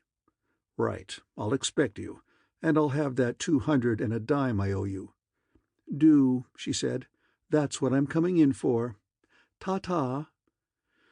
I went back to my seat and my story. When I had finished, Mickey Linehan whistled and said, "No wonder you're scared to send in any reports. The old man wouldn't do much if he knew what you've been up to, would he?" "If it works out the way I want it to, I won't have to report all the distressing details," I said. "It's right enough for the agency to have rules and regulations, but when you're out on a job, you've got to do it the best way you can. And anybody that brings any ethics to Poisonville is going to get them all rusty. A report is no place for the dirty details anyway, and I don't want you birds to send any writing back to San Francisco without letting me see it first." "What kind of crimes have you got for us to pull?" Mickey asked.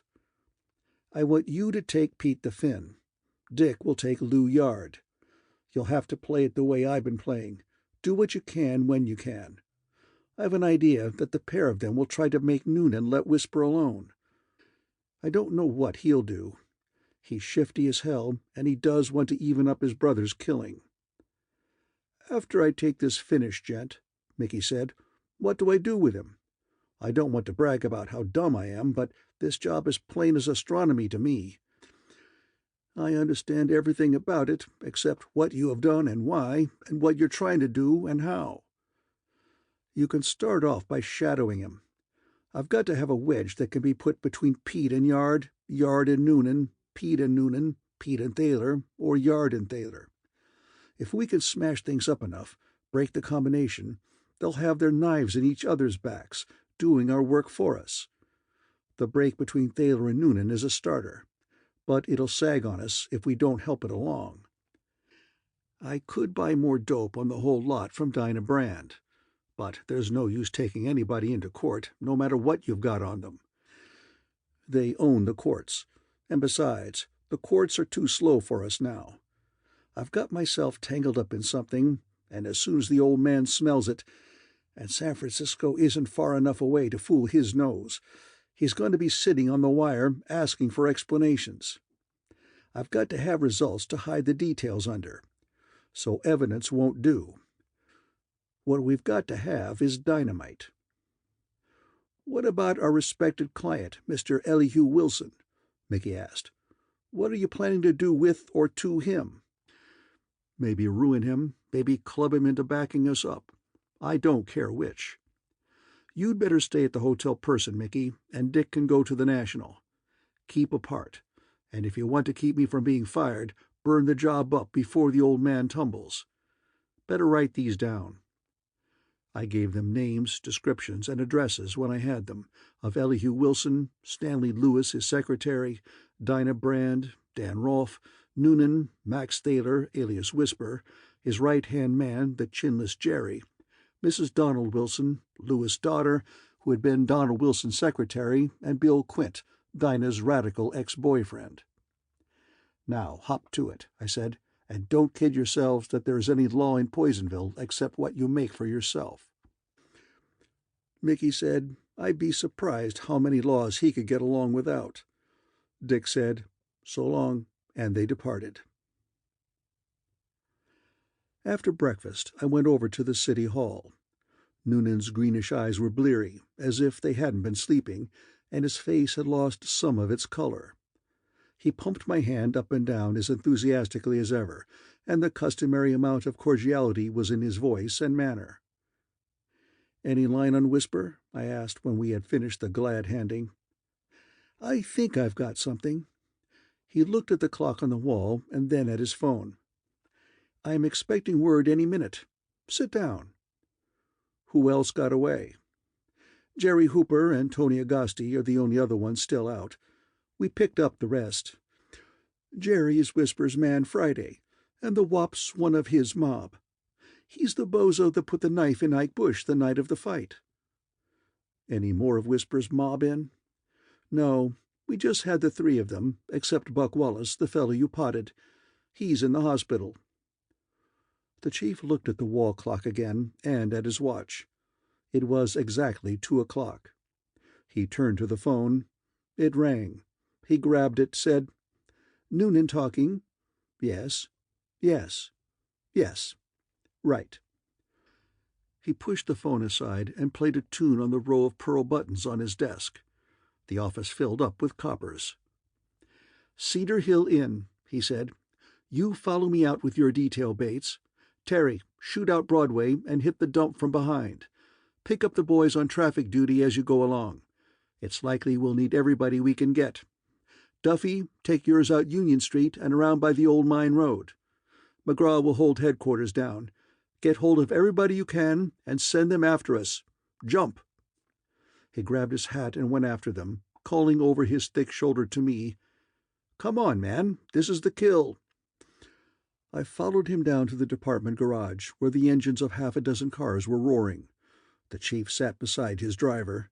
I sat in back with 4 detectives. Men scrambled into the other cars. Machine guns were unwrapped. Armloads of rifles and riot guns were distributed, and packages of ammunition. The chief's car got away first, off with a jump that hammered our teeth together.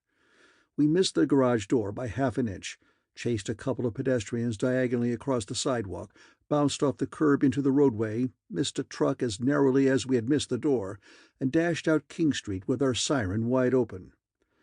Panicky automobiles darted right and left, regardless of traffic rules, to let us through. It was a lot of fun. I looked back, saw another police car following us, a third turning into Broadway. Noonan chewed an old cigar and told the driver, "Give her a bit more, Pat." Pat twisted us around a frightened woman's coupe, put us through a slot between streetcar and laundry wagon, a narrow slot that we couldn't have slipped through if our car hadn't been so smoothly enameled, and said, "All right, but the brakes ain't no good." "That's nice," the gray-mustached sleuth on my left said. He didn't sound sincere.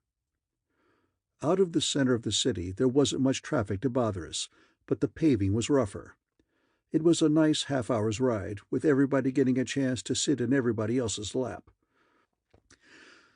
The last 10 minutes of it was over an uneven road that had hills enough to keep us from forgetting what Pat had said about the brakes.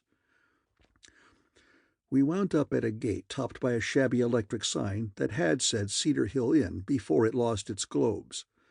The roadhouse, 20 feet behind the gate, was a squat wooden building painted a moldy green and chiefly surrounded by rubbish. Front door and windows were closed, blank. We followed Noonan out of the car. The machine that had been trailing us came into sight around a bend in the road, slid to rest beside ours, and unloaded its cargo of men and weapons. Noonan ordered this and that. A trio of coppers went around each side of the building. 3 others, including a machine gunner, remained by the gate. The rest of us walked through tin cans, bottles, and ancient newspaper to the front of the house. The gray-mustached detective who had sat beside me in the car carried a red axe. He stepped up on the porch. Noise and fire came out under a windowsill. The gray-mustached detective fell down, hiding the axe under his corpse. The rest of us ran away. I ran with Noonan. We hid in the ditch on the inside of the road. It was deep enough and banked high enough to let us stand almost erect without being targets. The chief was excited. "What luck!" he said happily. "He's here, by God! He's here!" "That shot came from under the sill," I said. "Not a bad trick." "We'll spoil it, though," he said cheerfully. "We'll sieve the dump. Duffy ought to be pulling up on the other road by now, and Terry Shane won't be many minutes behind him. Hey, Donner," he called to a man who was peeping around a boulder, "swing around back and tell Duffy and Shane to start closing in as soon as they come, letting fly with all they got. Where's Kimball?" The peeper jerked a thumb toward a tree behind him. We could see only the upper part of it from our ditch. "Tell him to set up his mill and start grinding," Noonan ordered. "Low across the front, ought to do it like cutting cheese." The peeper disappeared. Noonan went up and down the ditch, risking his noodle over the top now and then for a look around, once in a while calling or gesturing to his men. He came back, sat on his heels beside me, gave me a cigar, and lit one for himself. "It'll do," he said complacently. "Whisper won't have a chance. He's done." The machine gun by the tree fired, haltingly, experimentally, 8 or 10 shots. Noonan grinned and let a smoke ring float out of his mouth. The machine gun settled down to business, grinding out metal like the busy little death factory it was. Noonan blew another smoke ring and said, "That's exactly what'll do it." I agreed that it ought to. We leaned against the clay bank and smoked, while farther away another machine gun got going, and then a third. Irregularly, rifles, pistols, shotguns joined in. Noonan nodded approvingly and said, "5 minutes of that will let him know there's a hell." When the 5 minutes were up, I suggested a look at the remains. I gave him a boost up the bank and scrambled up after him. The roadhouse was as bleak and empty-looking as before, but more battered. No shots came from it. Plenty were going into it. "What do you think?" Noonan asked. "If there's a cellar, there might be a mouse alive in it." "Well, we could finish him afterwards." He took a whistle out of his pocket and made a lot of noise. He waved his fat arms, and the gunfire began dwindling. We had to wait for the word to go all the way around. Then we crashed the door. The first floor was ankle-deep with booze that was still gurgling from bullet holes in the stacked-up cases and barrels that filled most of the house. Dizzy with the fumes of spilled hooch, we waited around until we found 4 dead bodies and no live ones. The 4 were swarthy, foreign-looking men in laborers' clothes. 2 of them were practically shot to pieces. Noonan said, "Leave them here and get out." His voice was cheerful, but in a flashlight's glow his eyes showed white-ringed with fear. We went out gladly, though I did hesitate long enough to pocket an unbroken bottle labeled Doer. A khaki-dressed copper was tumbling off a motorcycle at the gate. He yelled at us, "First National's been stuck up!" Noonan cursed savagely, bawled, "He's foxed us, damn him! Back to town, everybody!" Everybody except us who had ridden with the chief beat it for the machines. 2 of them took the dead detective with them. Noonan looked at me out of his eye corners and said, "This is a tough one, no fooling." I said, "Well," shrugged, and sauntered over to his car, where the driver was sitting at the wheel. I stood with my back to the house, talking to Pat. I don't remember what we talked about. Presently, Noonan and the other sleuths joined us. Only a little flame showed through the open roadhouse door before we passed out of sight around the bend in the road. End of Chapter 15.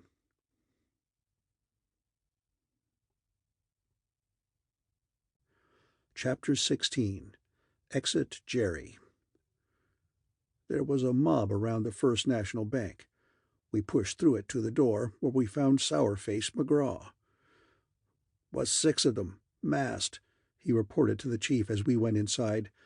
"They hit it about 2:30. 5 of them got away clean with the jack. The watchman here dropped one of them, Jerry Hooper. He's over on the bench, cold. We got the roads blocked, and I wired around, if it ain't too late. Last seen of them was when they made the turn into King Street in a black Lincoln."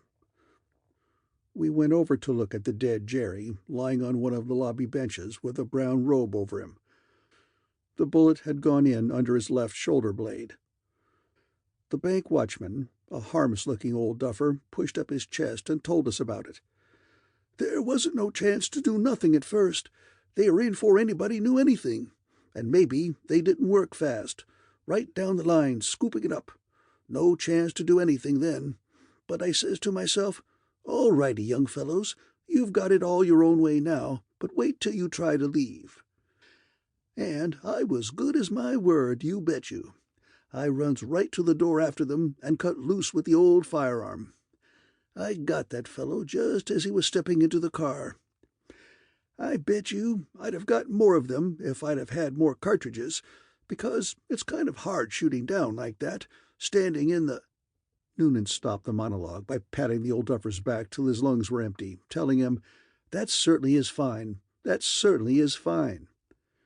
McGraw pulled the robe up over the dead man again and growled, "Nobody can identify anybody. But with Jerry on it, it's a cinch it was Whisper's caper." The chief nodded happily and said, "I'll leave it in your hands, Mac. Going to poke around here or going back to the hall with me?" he asked me. "Neither. I've got a date, and I want to get into dry shoes." Dinah Brand's little Marmon was standing in front of the hotel. I didn't see her. I went up to my room, leaving the door unlocked. I had got my hat and coat off when she came in without knocking. "My God, you keep a boozy-smelling room," she said. "It's my shoes. Noonan took me wading in rum." She crossed to the window, opened it, sat on the sill, and asked, "What was that for?" "He thought he was going to find your Max out in a dump called Cedar Hill Inn. So we went out there, shot the joint silly, murdered some Dagos, spilled gallons of liquor, and left the place burning." "Cedar Hall Inn? I thought it had been closed up for a year or more." "It looked it, but it was somebody's warehouse." "But you didn't find Max there?" she asked. "While we were there, he seems to have been knocking over Elihu's First National Bank." "I saw that," she said. "I had just come out of Bengren's, the store 2 doors away. I had just got in my car when I saw a big boy backing out of the bank, carrying a sack and a gun, with a black handkerchief over his face." "Was Max with them?" "No, he wouldn't be. He'd send Jerry and the boys. That's what he has them for.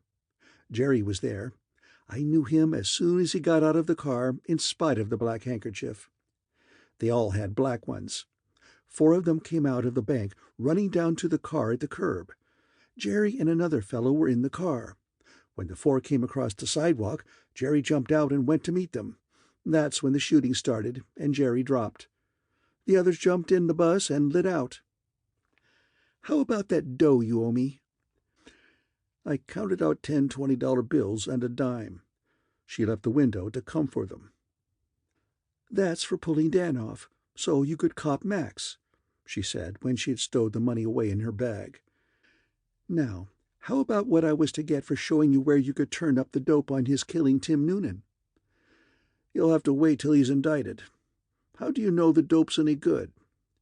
She frowned and asked, "What do you do with all the money you don't spend?" Her face brightened. "You know where Max is now?" "No." "What's it worth to know?" "Nothing." "I'll tell you for $100. "I wouldn't want to take advantage of you that way." "I'll tell you for $50. I shook my head. 25. "I don't want him," I said.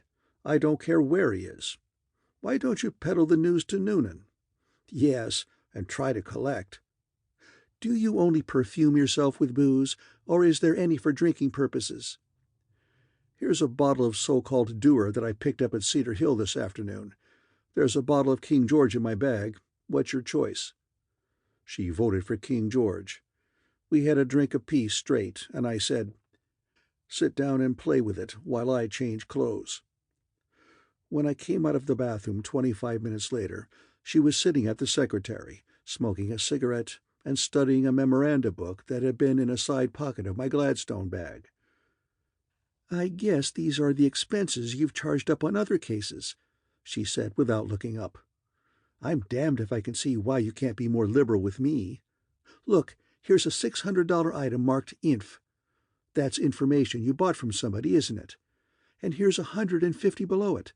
Top, whatever that is. And here's another day when you spent nearly $1,000. "They must be telephone numbers," I said, taking the book from her. "Where were you raised?" fanning my baggage. "I was raised in a convent," she told me. "I won the Good Behavior Prize every year I was there. I thought little girls who put extra spoons of sugar in their chocolate went to hell for gluttony. I didn't even know there was such a thing as profanity until I was 18. The first time I heard any, I damn near fainted." She spit on the rug in front of her, tilted her chair back, put her crossed feet on my bed, and asked, "What do you think of that?" I pushed her feet off the bed and said, "I was raised in a waterfront saloon. Keep your saliva off my floor, or I'll toss you out on your neck." "Let's have another drink first. Listen, what'll you give me for the inside story of how the boys didn't lose anything building the city hall? The story that was in the papers I sold Donald Wilson." "That doesn't click with me. Try another." "How about why the first Mrs. Lou Yard was sent to the insane asylum?" "No." "King, our sheriff, $8,000 in debt 4 years ago, now the owner of as nice a collection of downtown business blocks as you'd want to see. I can't give you all of it, but I can show you where to get it." "Keep trying," I encouraged her. "No, you don't want to buy anything. You're just hoping you'll pick up something for nothing." "This isn't bad Scotch. Where'd you get it?" "Brought it from San Francisco with me." "What's the idea of not wanting any of this information I'm offering? Think you can get it cheaper?" "Information of that kind's not much good to me now. I've got to move quick. I need dynamite, something to blow them apart." She laughed and jumped up, her big eyes sparkling. "I've got one of Lou Yard's cards. Suppose we sent the bottle of Doer you copped to Pete with the card. Wouldn't he take it as a declaration of war? If Cedar Hill was a liquor cache, it was Pete's. Wouldn't the bottle and Lou's card make him think Noonan had knocked the place over under orders?" I considered it and said, "Too crude. It wouldn't fool him. Besides, I'd just as lief have Pete and Lou both against the chief at this stage."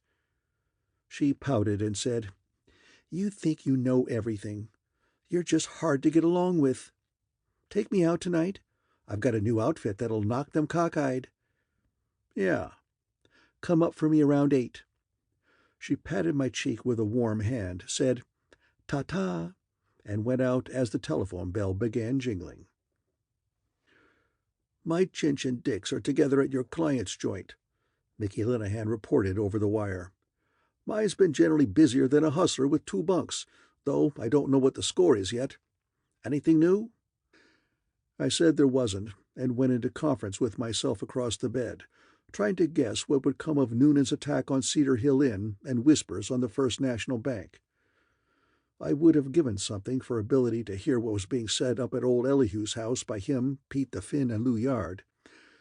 But I hadn't that ability, and I was never much good at guessing, so after half an hour I stopped tormenting my brain and took a nap. It was nearly 7 o'clock when I came out of the nap. I washed, dressed, loaded my pockets with a gun and a pint flask of scotch, and went up to Dinah's.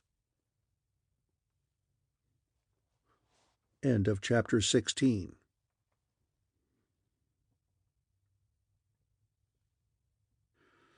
Chapter 17. Reno. She took me into her living room, backed away from me, revolved, and asked me how I liked the new dress. I said I liked it. She explained that the color was rose beige, and that the dinguses on the side were something or other, winding up, "And you really think I look good in it?" "You always look good," I said. "Lou Yard and Pete the Finn went calling on old Elihu this afternoon." She made a face at me and said, "You don't give a damn about my dress." "What did they do there?" "A powwow, I suppose." She looked at me through her lashes and asked, "Don't you really know where Max is?" Then I did. There was no use admitting I hadn't known all along. I said, "At Wilson's probably, but I haven't been interested enough to make sure." "That's goofy of you. He's got reasons for not liking you and me. Take Mama's advice and nail him quick if you like living and like having Mama live too." I laughed and said, "You don't know the worst of it. Max didn't kill Noonan's brother. Tim didn't say Max. He tried to say Max Swain and died before he could finish." She grabbed my shoulders and tried to shake my 190 pounds. She was almost strong enough to do it. "God damn you!" Her breath was hot in my face.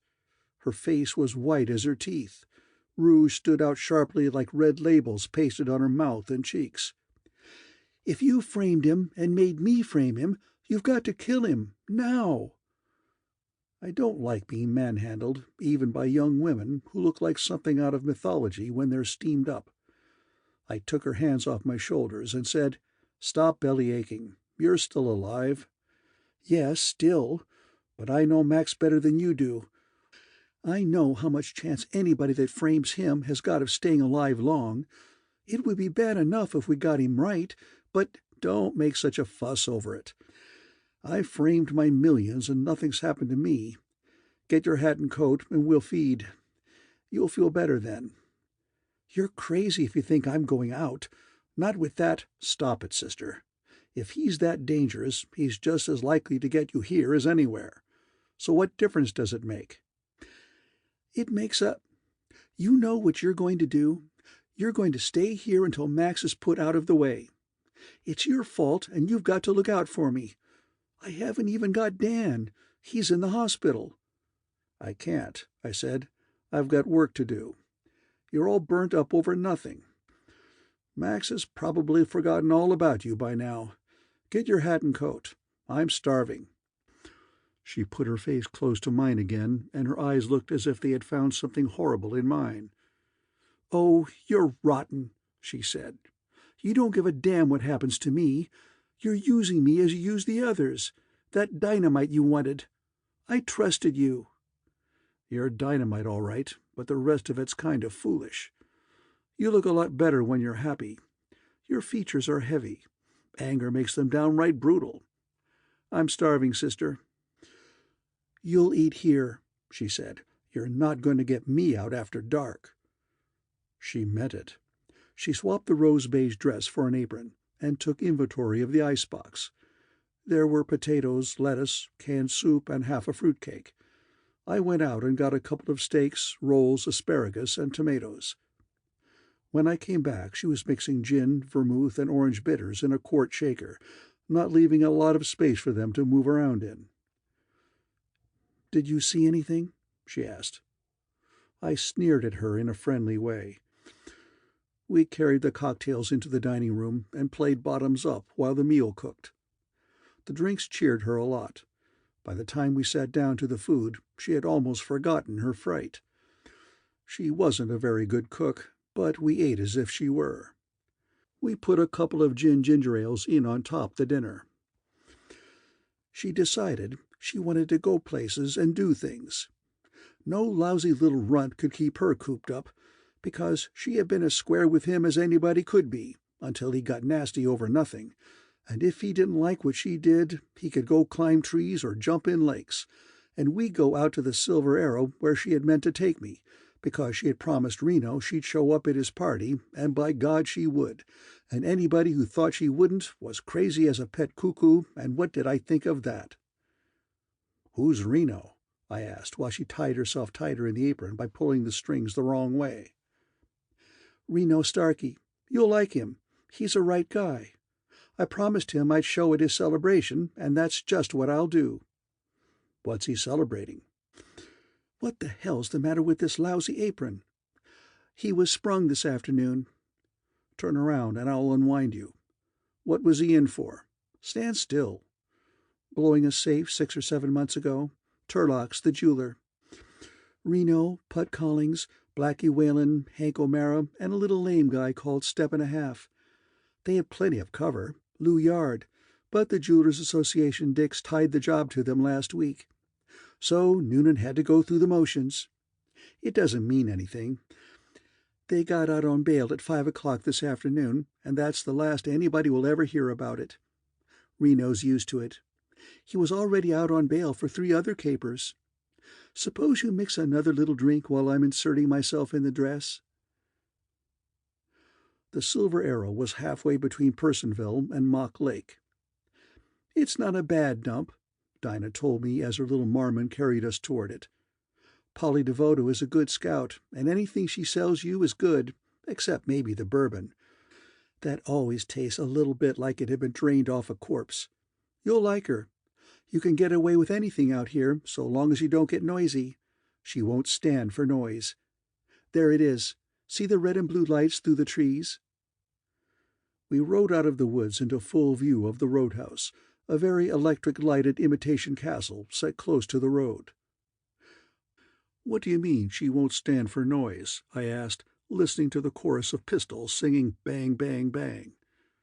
"Something up," the girl muttered, stopping the car. 2 men dragging a woman between them ran out of the roadhouse's front door, ran away into the darkness. A man sprinted out a side door away. The gun sang on. I didn't see any flashes. Another man broke out and vanished around the back. A man leaned far out a front second-story window, a black gun in his hand. Dinah blew her breath out sharply. From a hedge by the road, a flash of orange pointed briefly up at the man in the window. His gun flashed downward. He leaned farther out. No second flash came from the hedge. The man in the window put a leg over the sill, bent, hung by his hands, dropped. Our car jerked forward. Dinah's lower lip was between her teeth. The man who had dropped from the window was gathering himself up on hands and knees. Dinah put her face in front of mine and screamed, "Reno!" The man jumped up, his face to us. He made the road in 3 leaps as we got to him. Dinah had the little Marmon wide open before Reno's feet were on the running board beside me. I wrapped my arms around him and damned near dislocated them holding him on. He made it as tough as he could for me by leaning out to try for a shot at the guns that were tossing lead all around us. Then it was all over. We were out of range, sight and sound of the Silver Arrow, speeding away from Personville.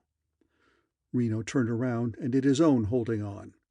I took my arms in and found that all the joints still worked. Dinah was busy with the car. Reno said, "Thanks, kid. I needed pulling out." "That's all right," she told him. "So that's the kind of parties you throw?" "We had guests that wasn't invited. You know the Tanner Road?" "Yes." "Take it. It'll put us over to Mountain Boulevard, and we can get back to town that-a-way." The girl nodded, slowed up a little, and asked, "Who were the uninvited guests?" "Some plugs that don't know enough to leave me alone." "Do I know them?" she asked, too casually, as she turned the car into a narrower and rougher road. "Let it alone, kid," Reno said. "Better get as much out of the heap as it's got." She prodded another 15 miles an hour out of the Marmon. She had plenty to do now holding the car to the road, and Reno had plenty holding himself to the car. Neither of them made any more conversation until the road brought us into one that had more and better paving. Then he asked, "So, you paid Whisper off?" They're saying you turned rat on him." "They would. What do you think?" "Ditching him was all right, but throwing in with a dick and cracking the works to him is kind of sour. Damned sour, if you ask me." He looked at me while he said it. He was a man of 34 or 5, fairly tall, broad and heavy, without fat. His eyes were large, brown, dull, and set far apart in a long, slightly sallow horse face. It was a humorless face, stolid, but somehow not unpleasant.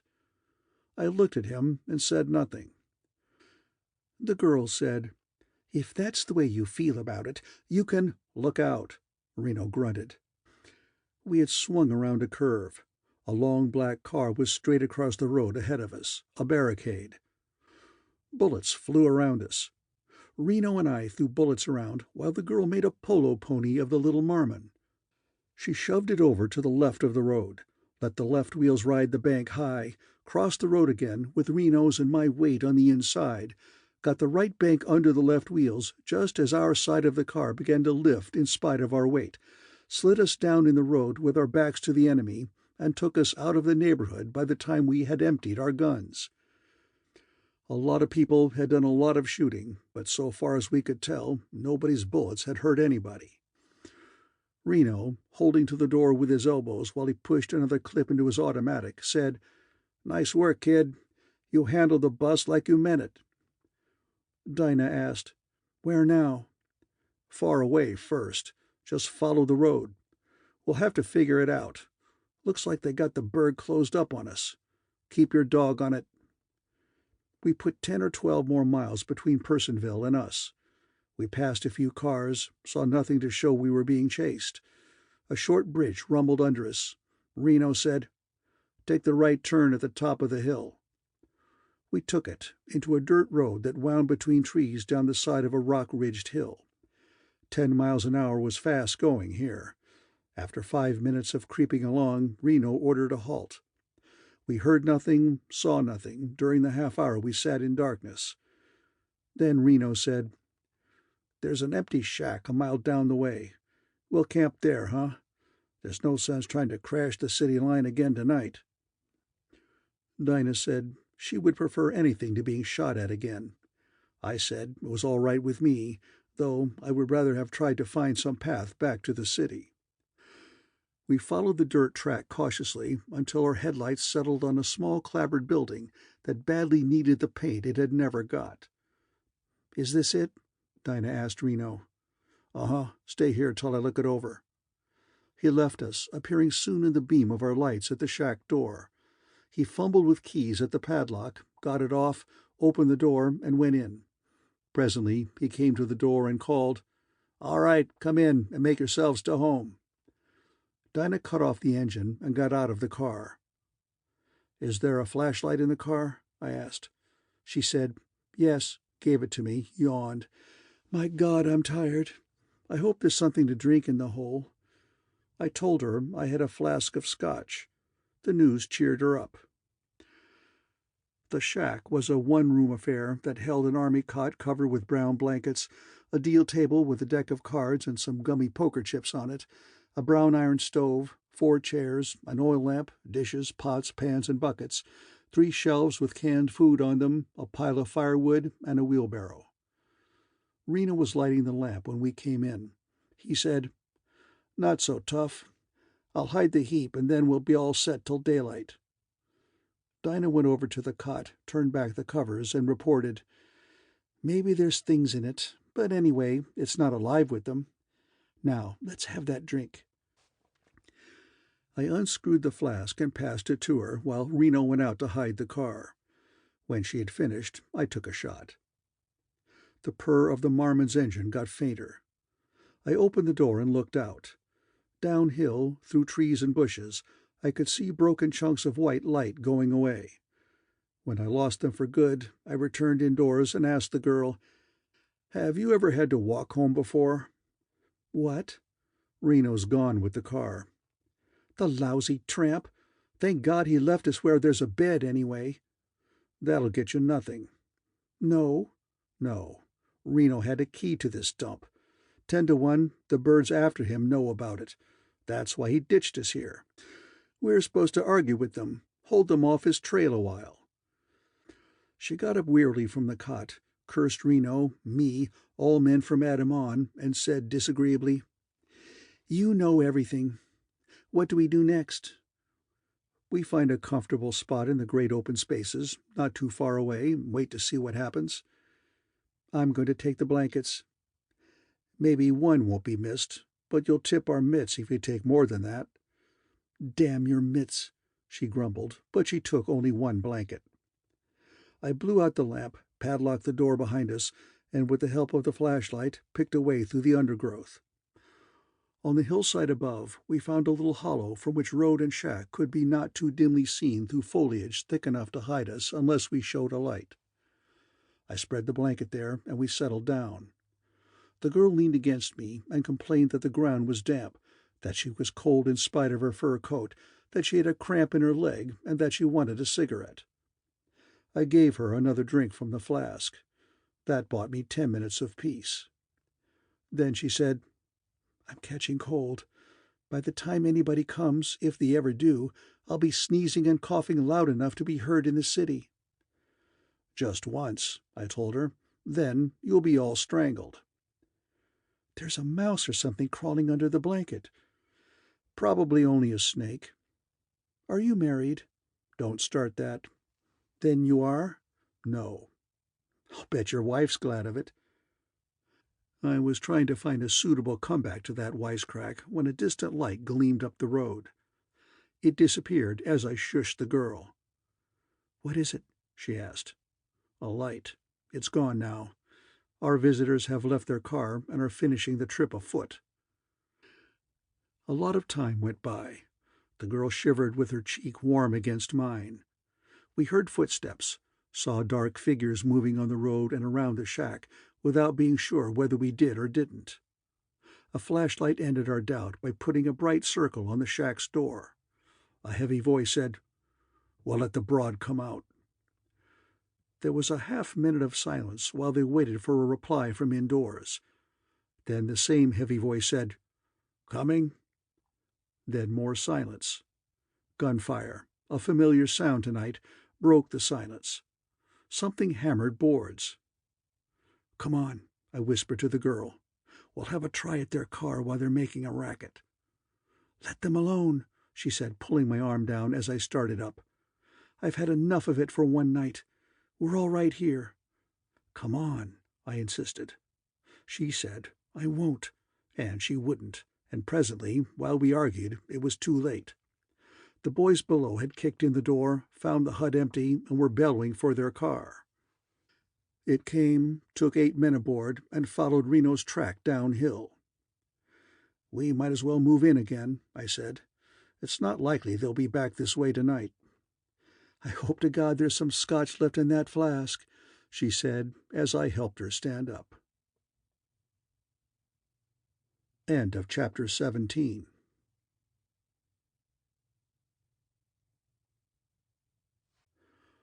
Chapter 18. Painter Street. The shack's supply of canned goods didn't include anything that tempted us for breakfast. We made the meal of coffee cooked in very stale water from a galvanized pail. A mile of walking brought us to a farmhouse where there was a boy who didn't mind earning a few dollars by driving us to town in the family Ford. He had a lot of questions, to which we gave him phony answers or none. He set us down in front of a little restaurant in Upper King Street, where we ate quantities of buckwheat cakes and bacon. A taxi put us at Dinah's door a little before 9 o'clock. I searched the place for her, from roof to cellar, and found no signs of visitors. "When will you be back?" she asked as she followed me to the door. "I'll try to pop in between now and midnight, if only for a few minutes. Where does Lou Yard live?" 1622 Painter Street. Painter's 3 blocks over. 1622's 4 blocks up." "What are you going to do there?" Before I could answer, she put her hands on my arm and begged, "Get Max, will you? I'm afraid of him." "Maybe I'll sick Noonan on him a little later. It depends on how things work out."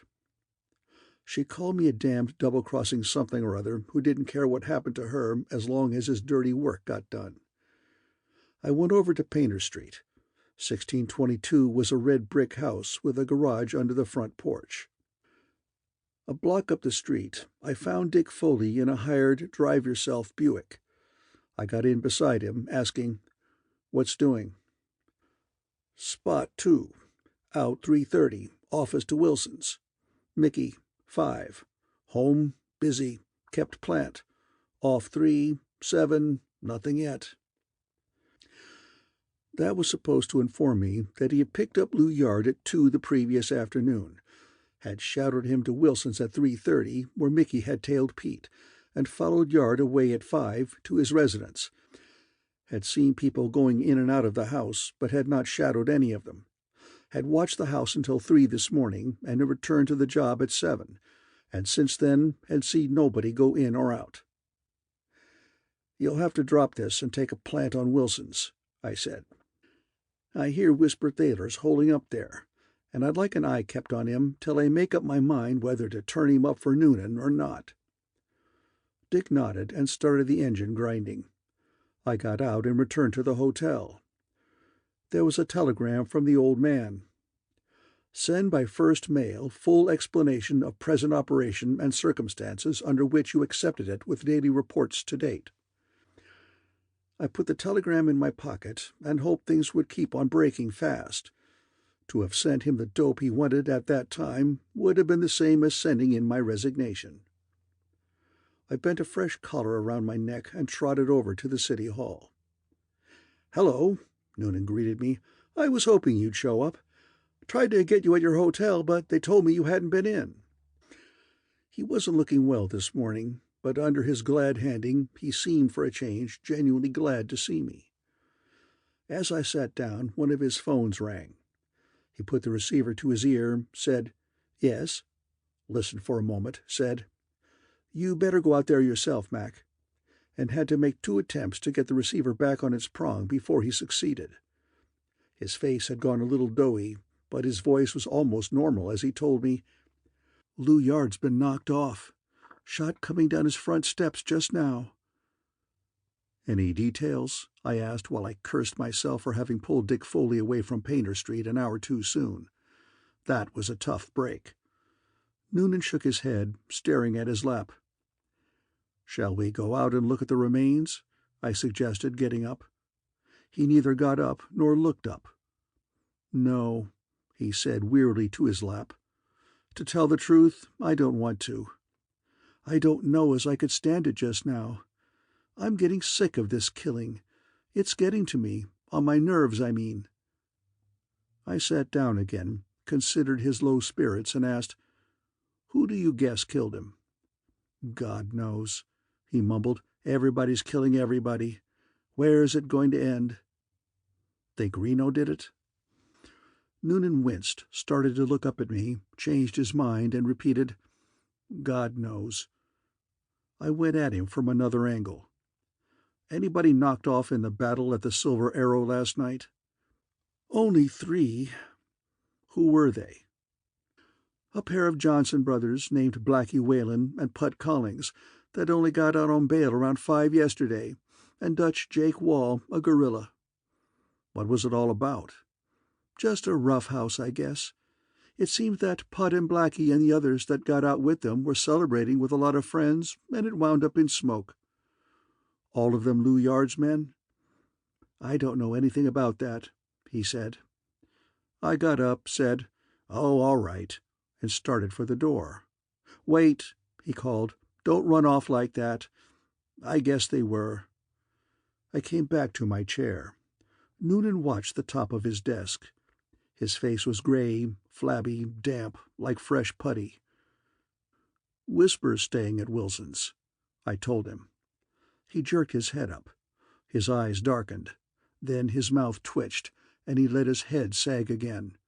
His eyes faded. "I can't go through with it," he mumbled. I'm sick of this butchering. I can't stand any more of it." "Sick enough to give up the idea of evening the score for Tim's killing, if it'll make peace?" I asked. "I am." "That's what started it," I reminded him. "If you're willing to call it off, it ought to be possible to stop it." He raised his face and looked at me with eyes that were like a dog's looking at a bone. "The others ought to be as sick of it as you are," I went on. "Tell them how you feel about it. Have a get-together and make peace." "They think I was up to some kind of a trick," he objected miserably. "Have the meeting at Wilson's. Whisper's camping there. You'd be the one risking tricks going there. Are you afraid of that?" He frowned and asked, "Will you go with me?" "If you want me."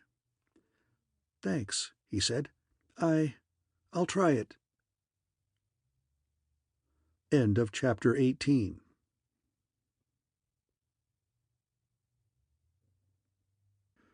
Chapter 19. The Peace Conference. All the other delegates to the Peace Conference were on hand when Noonan and I arrived at Wilson's home at the appointed time, 9 o'clock that night.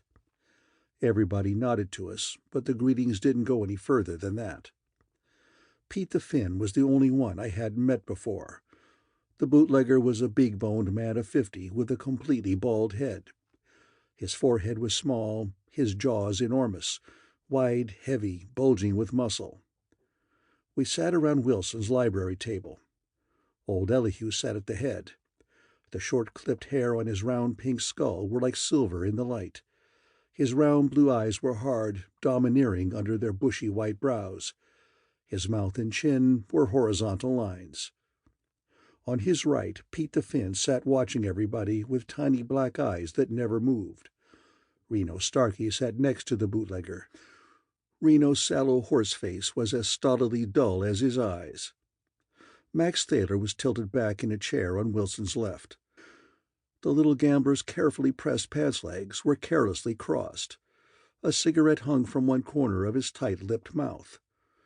I sat next to Thaler. Noonan sat on my other side. Elihu Wilson opened the meeting. He said things couldn't go on the way they were going. We were all sensible men, reasonable men, grown men who had seen enough of the world to know that a man couldn't have everything his own way, no matter who he was.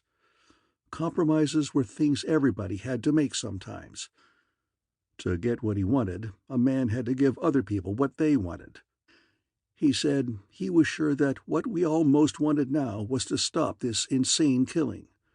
He said he was sure that everything could be frankly discussed and settled in an hour without turning Personville into a slaughterhouse. It wasn't a bad oration. When it was over, there was a moment of silence. Thaler looked past me at Noonan, as if he expected something of him. The rest of us followed his example, looking at the chief of police. Noonan's face turned red, and he spoke huskily. "Whisper, I'll forget you killed Tim." He stood up and held out a beefy paw. "Here's my hand on it." Thaler's thin mouth curved into a vicious smile. "Your bastard of a brother needed killing, but I didn't kill him," he whispered coldly. Red became purple in the chief's face. I said loudly, "Wait, Noonan. We're going at this wrong. We won't get anywhere unless everybody comes clean. Otherwise, we'll all be worse off than before. McSwain killed Tim, and you know it." He started at me with dumbfounded eyes. He gaped.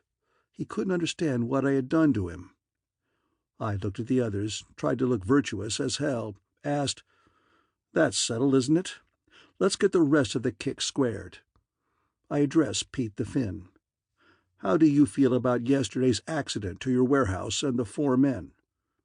"One hell of an accident," he mumbled. I explained. "Noonan didn't know you were using the joint. We went there thinking it was empty, just to clear the way for a job in town. Your men shot first, and then he really thought he'd stumbled into Thaler's hideout. When he found he'd been stepping in your puddle, he lost his head and touched the place off." Thaler was watching me with a hard, small smile in eyes and mouth. Reno was all dull stolidity. Elihu Wilson was leaning toward me, his old eyes sharp and wary. I don't know what Noonan was doing. I couldn't afford to look at him. I was in a good spot if I played my hand right, and in a terrible one if I didn't.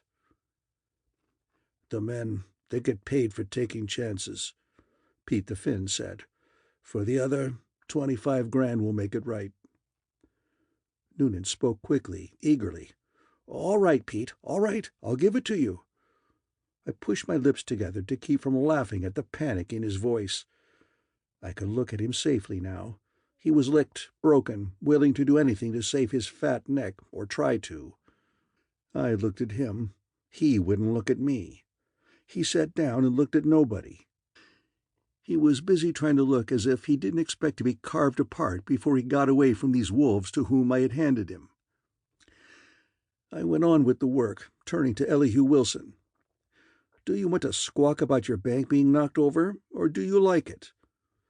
Max Thaler touched my arm and suggested, "We could tell better maybe who's entitled to beef if you give us what you've got first."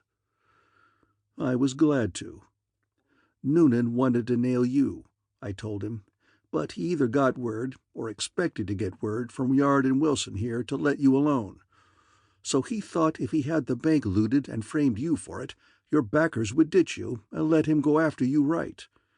Yard, I understand, was supposed to put his okay in all the capers in town. You'd be cutting into his territory and gypping Wilson. That's how it would look. And that was supposed to make them hot enough that they'd help Noonan cop you. He didn't know you were here." Reno and his mob were in the can. Reno was Yard's pup, but he didn't mind crossing up his head man. He already had the idea that he was about ready to take the burg away from Lou. I turned to Reno and asked, "Isn't that it?" He looked at me woodenly and said, "You're telling it." I continued telling it. "Noonan fakes a tip that you're at Cedar Hill and takes all the coppers he can't trust out there with him, even cleaning the traffic detail out of Broadway, so Reno would have a clear road. McGraw and the bulls that are in on the play let Reno and his mob sneak out of the hoosegow, pull the job, and duck back in. Nice thing in alibis. Then they get sprung on bail a couple of hours later. It looks as if Lou Yard tumbled. He sent Dutch Jake Wall and some other boys out to the Silver Arrow last night to teach Reno and his pals not to take things in their own hands like that. But Reno got away and got back to the city. It was either him or Lou then. He made sure which it would be by being in front of Lou's house with a gun when Lou came out this morning. Reno seems to have had the right dope, because I notice that right now he's holding down a chair that would have been Lou Yard's if Lou hadn't been put on ice." Everybody was sitting very still, as if to call attention to how still they were sitting. Nobody could count on having any friends among those present. It was no time for careless motions on anybody's part. If what I had said meant anything one way or the other to Reno, he didn't show it. Thaler whispered softly, "Didn't you skip some of it?" "You mean the part about Jerry?" I kept on being the life of the party. "I was coming back to that.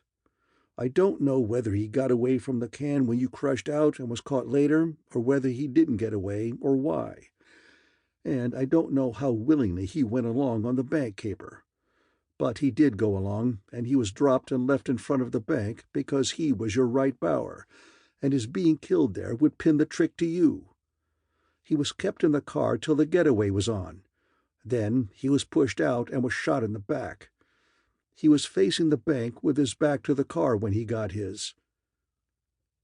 Thaler looked at Reno and whispered, "Well?" Reno looked with dull eyes at Thaler and asked calmly, "What of it?" Thaler stood up and said, "Deal me out," and walked to the door.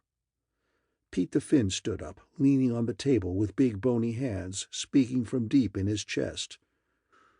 "Whisper." And when Thaler had stopped and turned to face him, "I'm telling you this. You, Whisper, and all of you. That damn gun work is out. All of you understand it. You've got no brains to know what is best for yourselves, so I'll tell you. This bussing the town open is no good for business. I won't have it any more. You be nice boys, or I'll make you. I got one army of young fellows that know what to do on any end of a gun. I got to have them in my racket. If I get to use them on you, I'll use them on you. You want to play with gunpowder and dynamite? I'll show you what playing is. You like to fight? I'll give you fighting.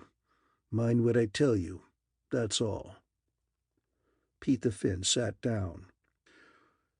Thaler looked thoughtful for a moment and went away without saying or showing what he had thought. His going made the others impatient. None wanted to remain until anybody else had time to accumulate a few guns in the neighborhood. In a very few minutes, Elihu Wilson and I had the library to ourselves. We sat and looked at one another. Presently he said, "How would you like to be the chief of police?" "No, I'm a rotten errand boy." "I don't mean with this bunch. After we've got rid of them." "And got another just like them." "Damn you," he said, "it wouldn't hurt to take a nicer tone to a man old enough to be your father." "Who curses me and hides behind his age." Anger brought a vein out blue in his forehead. Then he laughed. "You're a nasty-talking lad," he said, "but I can't say you haven't done what I paid you to do." "A swell lot of help I've got from you." "Did you need wet nursing? I gave you the money and a free hand. That's what you asked for? What more did you want?" "You old pirate," I said. "I blackmailed you into it, and you played against me all the way till now, when even you can see that they're hell-bent on gobbling each other up. Now you talk about what you did for me." "Old pirate," he repeated. "Son, if I hadn't been a pirate, I'd still be working for the Anaconda for wages, and there'd be no Personville Mining Corporation. You're a damn little woolly lamb yourself, I suppose. I was had, son, where the hair was short. There were things I didn't like, worse things that I didn't know about until tonight, but I was caught and had to bide my time. Why, since that Whisper Thaler has been here, I've been a prisoner in my own home, a damned hostage." "Tough. Where do you stand now?" I demanded. "Are you behind me?" "If you win." I got up and said, "I hope to Christ you get caught with them." He said, "I reckon you do, but I won't." He squinted his eyes merrily at me. "I'm financing you. That shows I mean well, don't it? Don't be too hard on me, son. I'm kind of—" I said, "Go to hell," and walked out. End of chapter 19.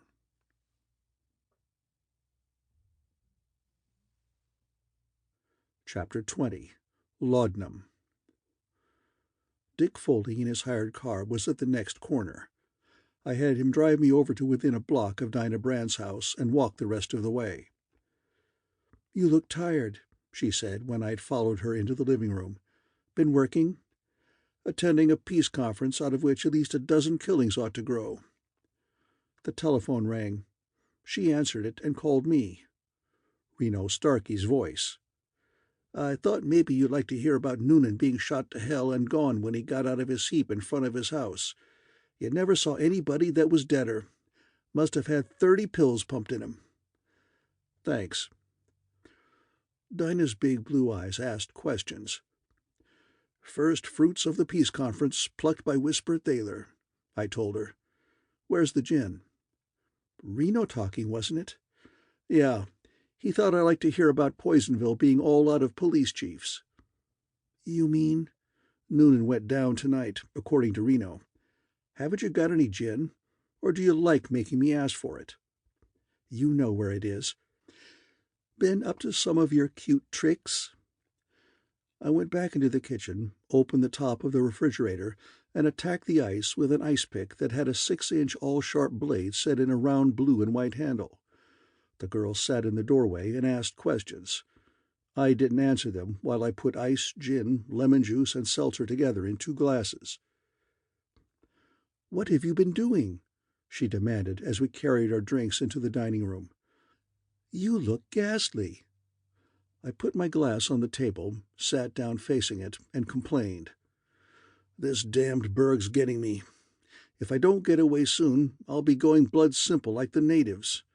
There's been what, 12.5 murders since I've been here?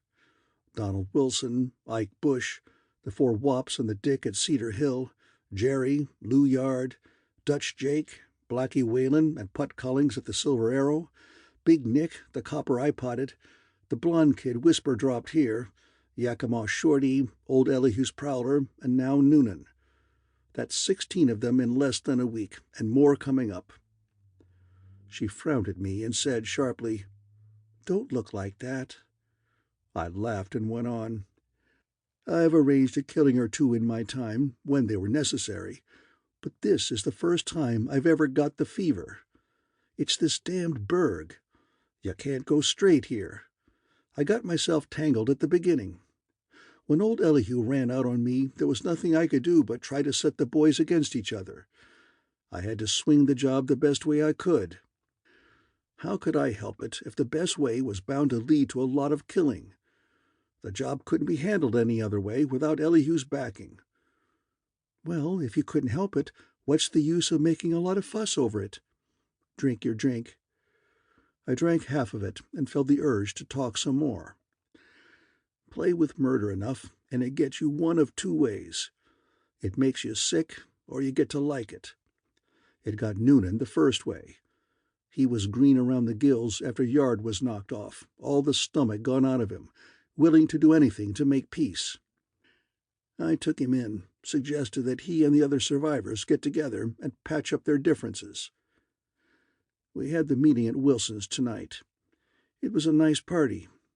Pretending I was trying to clear away everybody's misunderstandings by coming clean all around, I stripped Noonan naked and threw him to them, him and Reno. That broke up the meeting. Whisper declared himself out. Pete told everybody where they stood. He said battling was bad for his bootlegging racket, and anybody who started anything from then on could expect to have his booze guards turn loose on them. Whisper didn't look impressed. Neither did Reno. "They wouldn't be," the girl said. "What did you do to Noonan? I mean, how did you strip him and Reno?" "I told the others that he had known all along that McSwain killed Tim. That was the only lie I told them. Then I told them about the bank stick-up being turned by Reno and the chief, with Jerry taken along and dropped on the premises to tie the job to Whisper. I knew that's the way it was, if what you told me was right, about Jerry getting out of the car, starting toward the bank and being shot. The hole was in his back. Fitting in with that, McGraw said the last scene of the stick-up car was when it turned into King Street. The boys would be returning to the city hall to their jail alibi." "But didn't the bank watchman say he shot Jerry? That's the way it was in the papers." "He said so, but he'd say anything and believe it. He probably emptied his gun with his eyes shut, and anything that fell was his. Didn't you see Jerry drop?" "Yes, I did, and he was facing the bank. But it was all too confused for me to see who shot him. There were a lot of men shooting, and, yeah, they'd see to that. I also advertised the fact, at least it looks like a fact to me, that Reno plugged Lou Yard. This Reno is a tough egg, isn't he? Noonan went watery, but all they got out of Reno was a what of it. It was all nice and gentlemanly. They were evenly divided, Pete and Whisper against Noonan and Reno. But none of them could count on his partner backing him up if he made a play, and by the time the meeting was over, the pairs had been split. Noonan was out of the count, and Reno and Whisper against each other had Pete against them. So everybody sat around and behaved and watched everybody else while I juggled death and destruction. Whisper was the first to leave, and he seems to have had time to collect some rods in front of Noonan's house by the time the chief reached home. The chief was shot down. If Pete the Finn meant what he said, and he has the look of a man who would, he'll be out after Whisper. Reno was as much to blame for Jerry's death as Noonan, so Whisper ought to be gunning for him. Knowing it, Reno will be out to get Whisper first, and that will set Pete on his trail. Besides that, Reno will likely have his hands full standing off those of the late Lou Yard's underlings who don't fancy Reno as boss. All in all, it's one swell dish." Dinah Brand reached across the table and patted my hand. Her eyes were uneasy. She said, "It's not your fault, darling. You said yourself that there was nothing else you could do. Finish your drink, and we'll have another." "There was plenty else I could do," I contradicted her. "Old Elihu ran out on me at first, simply because these birds had too much on him for him to risk a break unless he was sure they could be wiped out. He couldn't see how I could do it, so he played with them. He's not exactly their brand of cutthroat, and besides, he thinks the city is his personal property, and he doesn't like the way they've taken it away from him. I could have gone to him this afternoon and showed him that I had them ruined. He'd have listened to reason. He'd have come over to my side, have given me the support I needed to swing the play legally. I could have done that. But it's easier to have them killed off, easier and surer, and now that I'm feeling this way, more satisfying. I don't know how I'm going to come out with the agency. The old man will boil me in oil if he ever finds out what I've been doing. It's this damn town. Poisonville is right. It's poisoned me. Look, I sat at Wilson's table tonight and played them like you'd play trout, and got just as much fun out of it. I looked at Noonan and knew he hadn't a chance in 1,000 of living another day because of what I had done to him, and I laughed and felt warm and happy inside. That's not me. I've got hard skin all over what's left of my soul, and after 20 years of messing around with crime, I can look at any sort of a murder without seeing anything in it but my bread and butter, the day's work. But this getting a rear out of planning deaths is not natural to me. It's what this place has done to me." She smiled too softly and spoke too indulgently. "You exaggerate so, honey. They deserve all they get. I wish you wouldn't look like that. You make me feel creepy." I grinned, picked up the glasses, and went out to the kitchen for more gin. When I came back, she frowned at me over anxious dark eyes and asked, "Now, what did you bring the ice pick in for?" "To show you how my mind's running. A couple of days ago, if I thought about it at all, it was as a good tool to pry off chunks of ice." I ran a finger down its half-foot of round steel blade to the needle point. "Not a bad thing to pin a man to his clothes with. That's the way I'm betting, on the level. I can't even see a mechanical cigar lighter without thinking of filling one with nitroglycerin for somebody you don't like. There's a piece of copper wire lying in the gutter in front of your house, thin, soft, and just long enough to go around a neck with 2 ends to hold on. I had one hell of a time to keep from picking it up and stuffing it in my pocket just in case." "You're crazy." "I know it. That's what I've been telling you. I'm going blood simple." "Well, I don't like it. Put that thing back in the kitchen and sit down and be sensible." I obeyed 2/3 of the order. "The trouble with you is," she scolded me, "your nerves are shot. You've been through too much excitement in the last few days. Keep it up, and you're going to have the heebie-jeebies for fair, a nervous breakdown." I held up a hand with spread fingers. It was steady enough. She looked at it and said, "That doesn't mean anything. It's inside you. Why don't you sneak off for a couple of days? Rest. You've got things here so they'll run themselves. Let's go down to Salt Lake. It'll do you good." "Can't, sister. Somebody's got to stay here to count the dead. Besides, the whole program is based on the present combination of people and events. Our going out of town would change that, and the chances are the whole thing would have to be gone over again." "Nobody would have to know you were gone, and I've got nothing to do with it." "Since when?" She leaned forward, made her eyes small, and asked, "Now, what are you getting at?" "Nothing. Just wondering how you got to be a disinterested bystander all of a sudden. Forgotten that Donald Wilson was killed because of you, starting the whole thing? Forgotten that it was the dope you gave me on Whisper that kept the job from petering out in the middle?" You know just as well as I do that none of that was my fault," she said indignantly. "And it's all past anyway. You're just bringing it up because you're in a rotten humor and want to argue." "It wasn't past last night, when you were scared stiff Whisper was going to kill you." "Will you stop talking about killing?" "Young Albury once told me Bill Quint had threatened to kill you," I said. "Stop it. You seem to have a gift for stirring up murderous notions in your boyfriends. There's Albury waiting trial for killing Wilson. There's Whisper who's got you shivering in corners. Even I haven't escaped your influence. Look at the way I've turned. And I've always had a private notion that Dan Rolfe's going to have a try at you some day." "Dan? You're crazy. Why, Yeah, he was a lunger and down and out, and you took him in. You gave him a home and all the laudanum he wants. You use him for errand boy. You slap his face in front of me and slap him around in front of others. He's in love with you. One of these mornings you're going to wake up and find he's whittled your neck away." She shivered, got up, and laughed.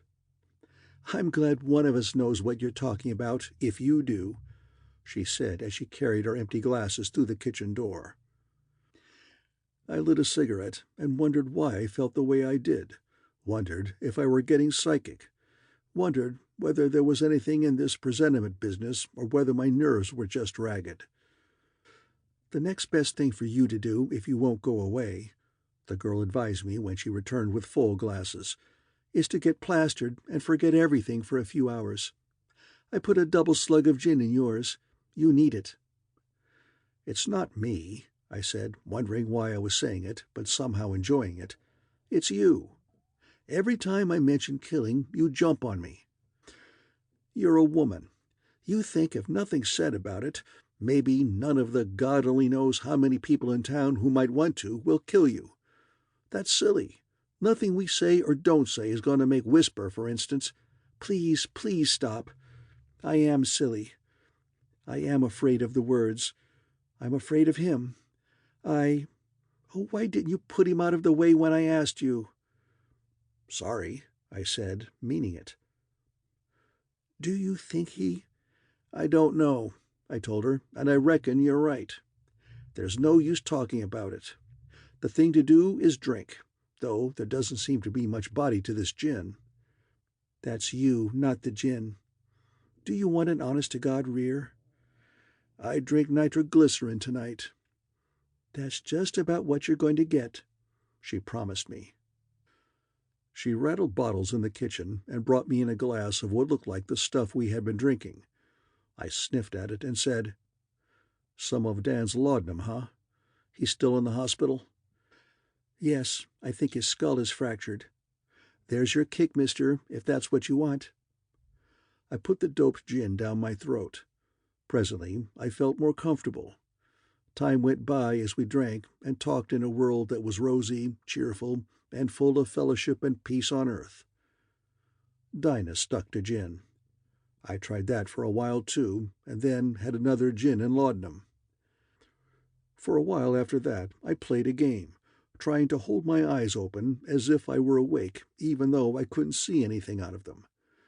When the trick wouldn't fool her any more, I gave it up. The last thing I remembered was her helping me onto the living room Chesterfield. End of Chapter 20.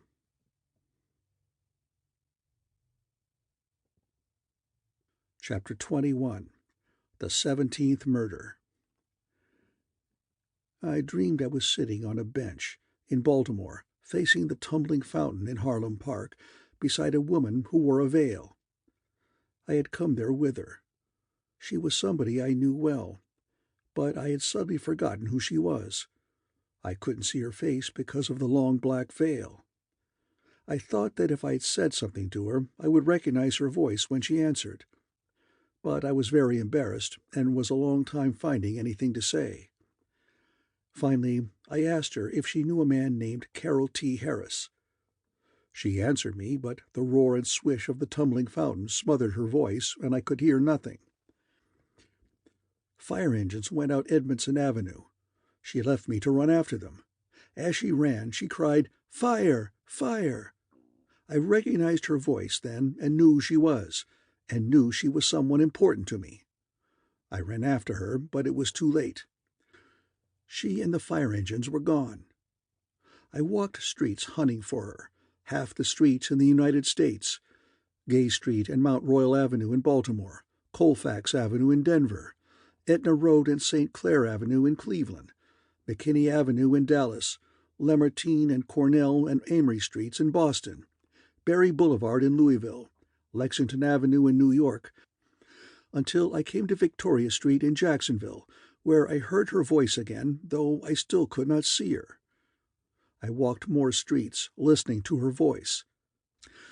She was calling a name, not mine, one strange to me, but no matter how fast I walked or in what direction, I could get no nearer her voice. It was the same distance from me in the street that runs past the Federal Building in El Paso as in Detroit's Grand Circus Park. Then the voice stopped. Tired and discouraged, I went into the lobby of the hotel that faces the railroad station in Rocky Mount, North Carolina, to rest. While I sat there, a train came in. She got off it and came into the lobby over to me and began kissing me. I was very uncomfortable because everybody stood around looking at us and laughing. That dream ended there. I dreamed I was in a strange city hunting for a man I hated. I had an open knife in my pocket and meant to kill him with it when I found him. It was Sunday morning. Church bells were ringing. Crowds of people were in the streets, going to and from church.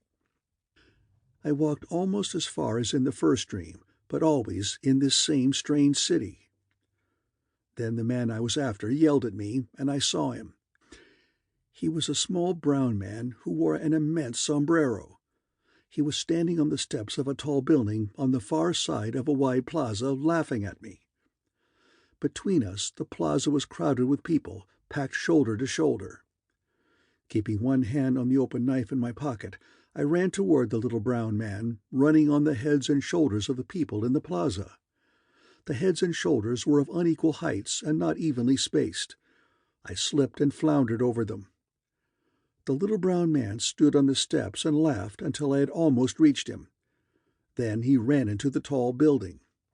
I chased him up miles of spiral stairway, always just an inch more than a hand's reach behind him. We came to the roof. He ran straight across to the edge and jumped just as one of my hands touched him. His shoulder slid out of my fingers. My hand knocked his sombrero off and closed on his head. It was a smooth, hard, round head no larger than a large egg. My fingers went all the way around it. Squeezing his head in one hand, I tried to bring the knife out of my pocket with the other, and realized that I had gone off the edge of the roof with him. We dropped giddily down toward the millions of upturned faces in the plaza, miles down. I opened my eyes in the dull light of morning sun filtered through drawn blinds. I was lying face down on the dining room floor, my head resting on my left forearm. My right arm was stretched straight out. My right hand held the round blue and white handle of Dinah Brand's ice pick. The pick's 6-inch needle-sharp blade was buried in Dinah Brand's left breast. She was lying on her back, dead. Her long, muscular legs were stretched out toward the kitchen door. There was a run down the front of her right stocking. Slowly, gently, as if afraid of awakening her, I let go the ice pick, drew in my arm, and got up. My eyes burned. My throat and mouth were hot, woolly. I went into the kitchen, found a bottle of gin, tilted it to my mouth, and kept it there until I had to breathe. The kitchen clock said 7:41. With the gin in me, I returned to the dining room, switched on the lights, and looked at the dead girl. Not much blood was in sight. A spot the size of a silver dollar around the hole the ice pick made in her blue dress. There was a bruise on her right cheek, just under the cheekbone. Another bruise, finger-made, was on her right wrist. Her hands were empty. I moved her enough to see that nothing was under her.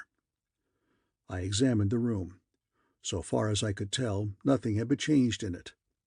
I went back to the kitchen and found no recognizable changes there. The spring lock on the back door was fastened and had no marks to show it had been monkeyed with. I went to the front door and failed to find any marks on it. I went through the house from top to bottom and learned nothing. The windows were all right. The girl's jewelry on her dressing table, except the 2 diamond rings on her hands and $400-odd in her handbag on a bedroom chair, were undisturbed. In the dining room again, I knelt beside the dead girl and used my handkerchief to wipe the ice-pick handle clean of any prints my fingers had left on it. I did the same to glasses, bottles, doors, light buttons, and the pieces of furniture I had touched or was likely to have touched. Then I washed my hands, examined my clothes for blood, made sure I was leaving none of my property behind, and went to the front door. I opened it, wiped the inner knob, closed it behind me, wiped the outer knob, and went away. From a drugstore in Upper Broadway, I telephoned Dick Foley and asked him to come over to my hotel. He arrived a few minutes after I got there. Dinah Brand was killed in her house last night or early this morning, I told him, stabbed with an ice pick. The police don't know it yet. I've told you enough about her for you to know that there are any number of people who might have had reason for killing her. There are 3 I want looked up first: Whisper, Dan Rolfe, and Bill Quint, the radical fellow. You've got their descriptions. Rolfe is in the hospital with a dented skull. I don't know which hospital. Try the city first. Get hold of Mickey Linehan. He's still camped on Pete the Finn's trail, and have him let Pete rest while he gives you a hand on this. Find out where those 3 birds were last night, and time means something. The little Canadian op had been watching me curiously while I talked. Now he started to say something, changed his mind, grunted, "Righto," and departed. I went out to look for Reno Starkey. After an hour of searching, I located him by telephone in a Ronnie Street rooming house. "By yourself?" he asked when I had said I wanted to see him. "Yeah." He said I could come out and told me how to get there. I took a taxi. It was a dingy 2-story house near the edge of town. A couple of men loitered in front of a grocer's on the corner above. Another pair sat on the low wooden steps of the house down at the next corner. None of the 4 was conspicuously refined in appearance. When I rang the bell, 2 men opened the door. They weren't so mild-looking either. I was taken upstairs to a front room where Reno, collarless and in shirt sleeves and vest, sat tilted back in a chair with his feet on the window-sill. He nodded his sallow horse face and said, "Pull a chair over." The men who had brought me up went away, closing the door. I sat down and said, "I want an alibi.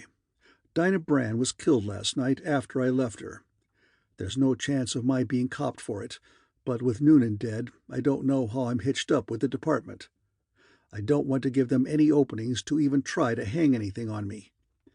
If I've got to, I can prove where I was last night, but you can save me a lot of trouble if you will." Reno looked at me with dull eyes and asked, "Why pick on me?" "You phoned me there last night. You're the only person who knows I was there the first part of the night. I'd have to fix it with you, even if I got the alibi somewhere else, wouldn't I?" He asked, "You didn't croak her, did you?" I said, "No," casually. He stared at the window a little while before he spoke. He asked, "What made you think I'd give you the lift? Do I owe you anything for what you done to me at Wilson's last night?" I said, "I didn't hurt you any. The news was half out anyhow. Whisper knew enough to guess the rest. I only gave you a showdown. What do you care? You can take care of yourself." "I aim to try," he agreed. "All right. You was at the Tanner house in Tanner. That's a little burg 20-30 miles up the hill. You went up there after you left Wilson's and stayed till morning. A guy named Ricker that hangs around Murray's with a hire heap drove you up and back. You ought to know what you was doing up there. Give me your cig, and I'll have it put on the register." "Thanks," I said as I unscrewed my fountain pen. "Don't say them. I'm doing this because I need all the friends I can get. When the time comes that you sit in with me and whisper and Pete, I don't expect the sour end of it." "You won't get it," I promised.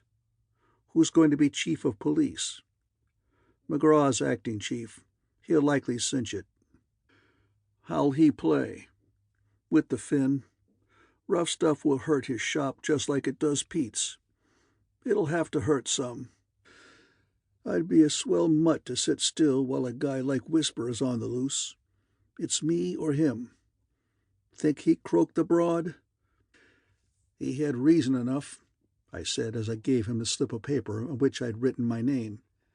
"She double-crossed him, sold him out plenty." "You and her was kind of thick, wasn't you?" he asked.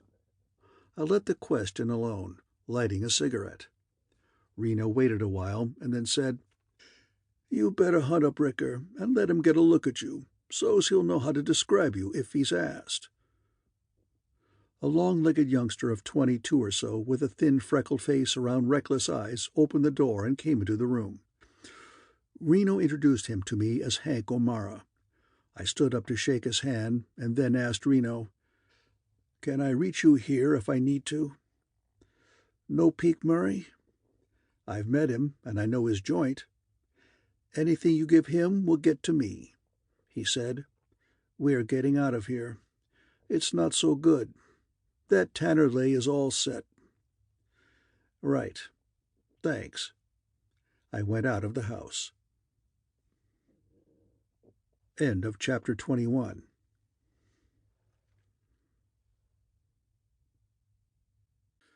Chapter 22. The Ice Pick. Downtown, I went first to police headquarters. McGraw was holding down the chief's desk. His blond-lashed eyes looked suspiciously at me, and the lines in his leathery face were even deeper and sourer than usual. "When you see Dinah Brand last?" he asked without any preliminaries, not even a nod. His voice rasped disagreeably through his bony nose. 10:40 last night, or thereabout," I said. "Why?" "Where?" "Her house." "How long were you there?" "Why?" 10 minutes, maybe 15. "Why?" "Why what?" "Why didn't you stay any longer than that?" "What," I asked, sitting down in the chair he hadn't offered me, "makes it any of your business?" He glared at me while he filled his lungs so he could yell, "Murder!" in my face. I laughed and said, "You don't think she had anything to do with Noonan's killing?" I wanted a cigarette, but cigarettes were too well known as first aids to the nervous for me to take a chance on one just then. McGraw was trying to look through my eyes. I let him look, having all sorts of confidence in my belief that, like a lot of people, I looked most honest when I was lying. Presently he gave up the eye study and asked, "Why not?" That was weak enough. I said, "All right, why not?" indifferently, offered him a cigarette, and took one myself. Then I added, "My guess is that Whisper did it." "Was he there?" For once McGraw cheated his nose, snapping the words off his teeth. "Was he where?" "At Brand's." "No," I said, wrinkling my forehead. "Why should he be, if he was off killing Noonan?" "Damn Noonan!" the acting chief exclaimed irritably. "What do you keep dragging him in for?" I tried to look at him as if I thought him crazy. He said, "Dinah Brand was murdered last night." I said, "Yeah?" "Now will you answer my questions?" "Of course. I was at Wilson's with Noonan and the others. After I left there, around 10:30, I dropped in at her house to tell her I had to go up to Tanner. I had a halfway date with her. I stayed there about 10 minutes, long enough to have a drink. There was nobody else there, unless they were hiding." "When was she killed, and how?" McGraw told me he had sent a pair of his dicks, Shep and Vanneman, to see the girl that morning, to see how much help she could and would give the department in copying Whisper for Noonan's murder. The dicks got to her house at 9:30. The front door was ajar. Nobody answered their ringing. They went in and found the girl lying on her back in the dining room, dead, with a stab wound in her left breast. The doctor who examined the body said she had been killed with a slender, round, pointed blade about 6 inches in length, at about 3 o'clock in the morning. Bureaus, closets, trunks, and so on had apparently been skillfully and thoroughly ransacked. There was no money in the girl's handbag or elsewhere in the house. The jewel case on her dressing table was empty. 2 diamond rings were on her fingers. The police hadn't found the weapon with which she had been stabbed. The fingerprint experts hadn't turned up anything they could use. Neither doors nor windows seemed to have been forced. The kitchen showed that the girl had been drinking with a guest or guests. 6 inches, round, slim, pointed.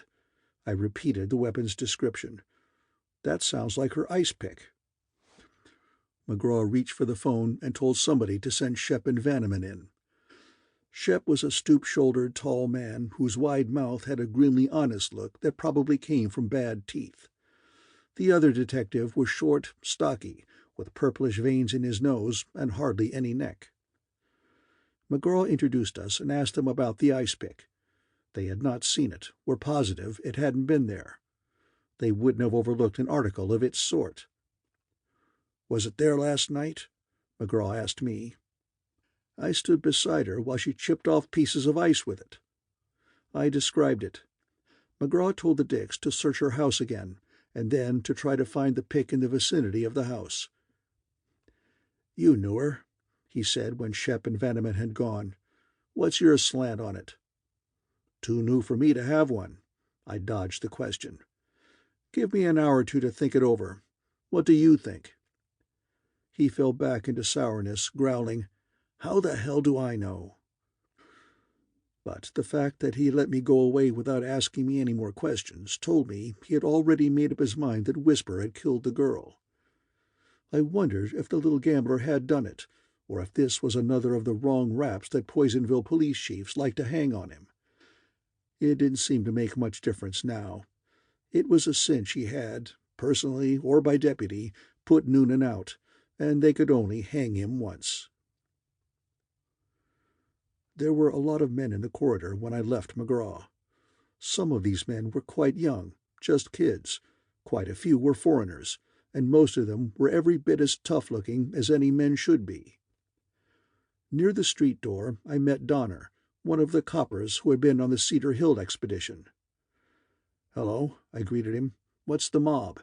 Emptying the can to make room for more?" "Them's our new specials," he told me, speaking as if he didn't think much of them.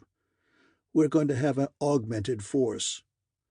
"Congratulations," I said, and went on out. In his pool room, I found Peake Murray sitting at a desk behind the cigar counter talking to 3 men. I sat down on the other side of the room and watched 2 kids knock balls around. In a few minutes, the lanky proprietor came over to me. "If you see Reno sometime," I told him, "you might let him know that Pete the Finn's having his mob sworn in as special coppers." "I might," Murray agreed. Mickey Linehan was sitting in the lobby when I got back to my hotel. He followed me up to my room and reported. "Your Dan Rolfe pulled a sneak from the hospital somewhere after midnight last night. The Crocus are kind of steamed up about it. Seems they were figuring on pulling a lot of little pieces of bone out of his brain this morning, but him and his duds were gone. We haven't got a line on Whisper yet. Dick's out now trying to place Bill Quint. What's what on this girl's carving? Dick tells me you got it before the coppers." The telephone bell rang. A man's voice, carefully oratorical, spoke my name with a question mark after it. I said, "Yeah?" The voice said, "This is Mr. Charles Proctor Dawn speaking. I think you will find it well worth your while to appear at my offices at your earliest convenience." "Will I? Who are you?" "Mr. Charles Proctor Dawn, attorney at law. My suite is in the Rutledge block, 310 Green Street. I think you will find it well—" "Mind telling me part of what it's about?" I asked. "There are affairs best not discussed over the telephone. I think you will find—" "All right," I interrupted him again. "I'll be around to see you this afternoon if I get a chance." "You will find it very, very advisable. he assured me. I hung up on that. Mickey said, "You were going to give me the what's what on the Brandslaughter." I said, "I wasn't. I started to say it oughtn't to be hard to trace Rolf, running around with a fractured skull and probably a lot of bandages. Suppose you try it. Give Hurricane Street a play first." Mickey grinned all the way across his comedian's red face, said, "Don't tell me anything that's going on. I'm only working with you," picked up his hat, and left me. I spread myself on the bed, smoked cigarettes end to end, and thought about last night, my frame of mind, my passing out, my dreams, and the situation into which I woke. The thinking was unpleasant enough to make me glad when it was interrupted. Fingernails scratched the outside of my door. I opened the door. The man who stood there was a stranger to me. He was young, thin, and gaudily dressed. He had heavy eyebrows and a small mustache that were coal-black against a very pale, nervous, but not timid face. "I'm Ted Wright," he said, holding out a hand as if I were glad to meet him. "I guess you've heard Whisper talk about me." I gave him my hand, let him in, closed the door, and asked, "You're a friend of Whisper's?" "You bet." He held up two thin fingers pressed tightly together. "Just like that, me and him." I didn't say anything. He looked around the room, smiled nervously, crossed to the open bathroom door, peeped in, came back to me, rubbed his lips with his tongue, and made his proposition. "I'll knock him off for you for $50,000. "Whisper?" "Yep, and it's dirt cheap." "Why do I want him killed?" I asked. "He unwomaned you, didn't he?" "Yeah." "You ain't that dumb." A notion stirred in my noodle. To give it time to crawl around, I said, "Sit down. This needs talking over." "It don't need nothing," he said, looking at me sharply, not moving toward either chair. "You either want him knocked off or you don't." "Then I don't." He said something I didn't catch, down in his throat, and turned to the door. I got between him and it. He stopped, his eyes fidgeting. I said, "So, Whisper's dead?" He stepped back and put a hand behind him. I poked his jaw, leaning my 190 pounds on the poke. He got his legs crossed and went down. I pulled him up by the wrists, yanked his face close to mine, and growled, "Come through. What's the racket?" "I ain't done nothing to you." "Let me catch you. Who got Whisper?" "I don't know nothing." I let go of one of his wrists, slapped his face with my open hand, caught his wrist again, and tried my luck at crunching both of them while I repeated, "Who got Whisper?" "Dan Rolfe," he whined. "He walked up to him and stuck him with the same skewer Whisper had used on the twist. That's right." "How do you know it was the one Whisper killed the girl with?" "Dan said so." "What did Whisper say?" "Nothing. He looked funny as hell, standing there with the butt of the sticker sticking out of his side. Then he flashes the rod and puts two pills in Dan just like one, and the both of them go down together, cracking heads. Dan's all bloody through the bandages." "And then what?" "Then nothing. I rolled them over, and they're a pair of stiffs. Every word I'm telling you is gospel." "Who else was there?" "Nobody else. Whisper was hiding out, with only me to go between him and the mob. He killed Noonan hisself, and he didn't want to have to trust nobody for a couple of days till he could see what was what, excepting me." "So, you being a smart boy, thought you could run around to his enemies and pick up a little dough for killing him after he was dead?" "I was clean, and this won't be no place for Whisper's pals when the word gets out that he's croaked." Wright whined. "I had to raise a getaway stake." "How'd you make out so far?" "I got a century from Pete and a century and a half from Peak Murray, for Reno, with more promise from both when I turned the trick." The whine changed into boasting as he talked. "I bet you I could get McGraw to come across too, and I thought you'd kick in with something." "They must be high in the air to toss dough at a woozy racket like that." "I don't know," he said superiorly. "It ain't such a lousy one at that." He became humble again. Give me a chance, Chief. Don't gum it up on me. I'll give you $50 now, and a split of whatever I get from McGraw if you'll keep your clam shut till I can put it over and grab a rattler." "Nobody but you knows where Whisper is." "Nobody else, except Dan, that's as dead as he is." "Where are they?" "The old Redmond warehouse down on Porter Street. In the back, upstairs. Whisper had a room fixed up with a bed, stove, and some grub. Give me a chance. $50 now, and a cut on the rest." I let go of his arm and said, "I don't want the dough, but go ahead. I'll lay off for a couple of hours. That ought to be long enough." "Thanks, Chief. Thanks. And he hurried away from me. I put on my coat and hat, went out, found Green Street and the Rutledge block. It was a wooden building, a long while past any prime it might ever have had. Mr. Charles Proctor Dawn's establishment was on the second floor. There was no elevator. I climbed a worn and rickety flight of wooden steps. The lawyer had 2 rooms, both dingy, smelly, and poorly lighted. I waited in the outer one while a clerk who went well with the rooms carried my name in to the lawyer. Half a minute later the clerk opened the door and beckoned me in. Mr. Charles Proctor Dawn was a little fat man of 50-something. He had prying triangular eyes of a very light color, a short fleshy nose, and a fleshier mouth, whose greediness was only partly hidden between a ragged gray mustache and a ragged gray Van Dyke beard. His clothes were dark and unclean-looking, without actually being dirty. He didn't get up from his desk, and throughout my visit he kept his right hand on the edge of a desk drawer that was some 6 inches open. He said, "Ah, my dear sir, I am extremely gratified to find that you had the good judgment to recognize the value of my counsel." His voice was even more oratorical than it had been over the wire. I didn't say anything. Nodding his whiskers, as if my not saying anything was another exhibition of good judgment, he continued, "I may say, in all justice, that you will find it the invariable part of sound judgment to follow the dictates of my counsel in all cases.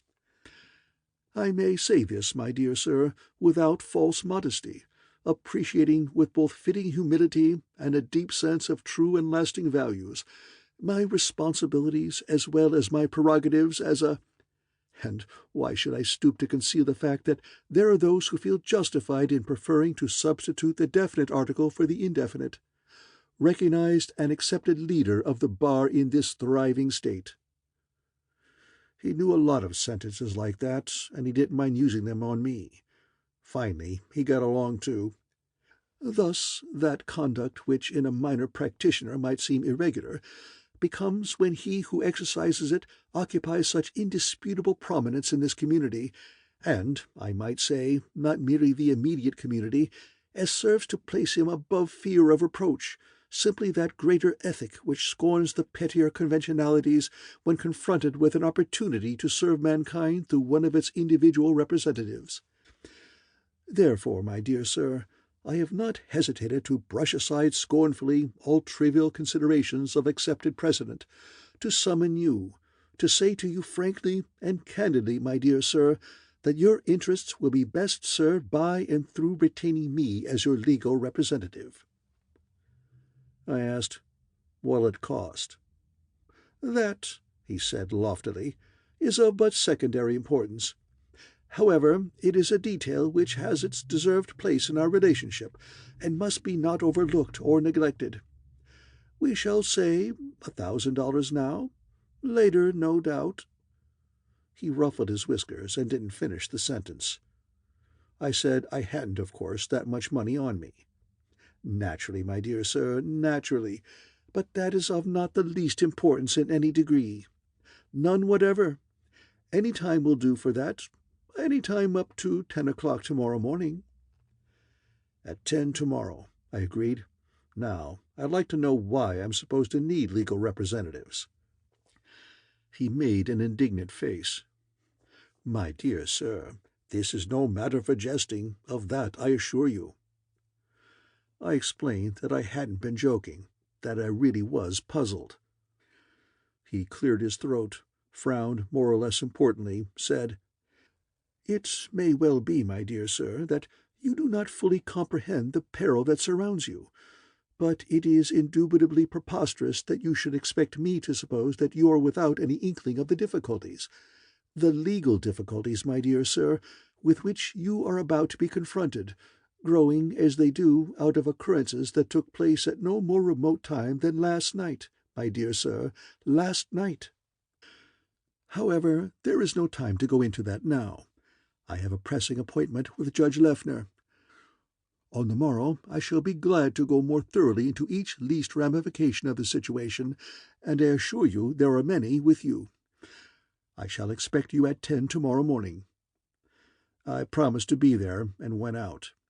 I spent the evening in my room, drinking unpleasant whiskey, thinking unpleasant thoughts, and waiting for reports that didn't come from Mickey and Dick. I went to sleep at midnight. End of chapter 22.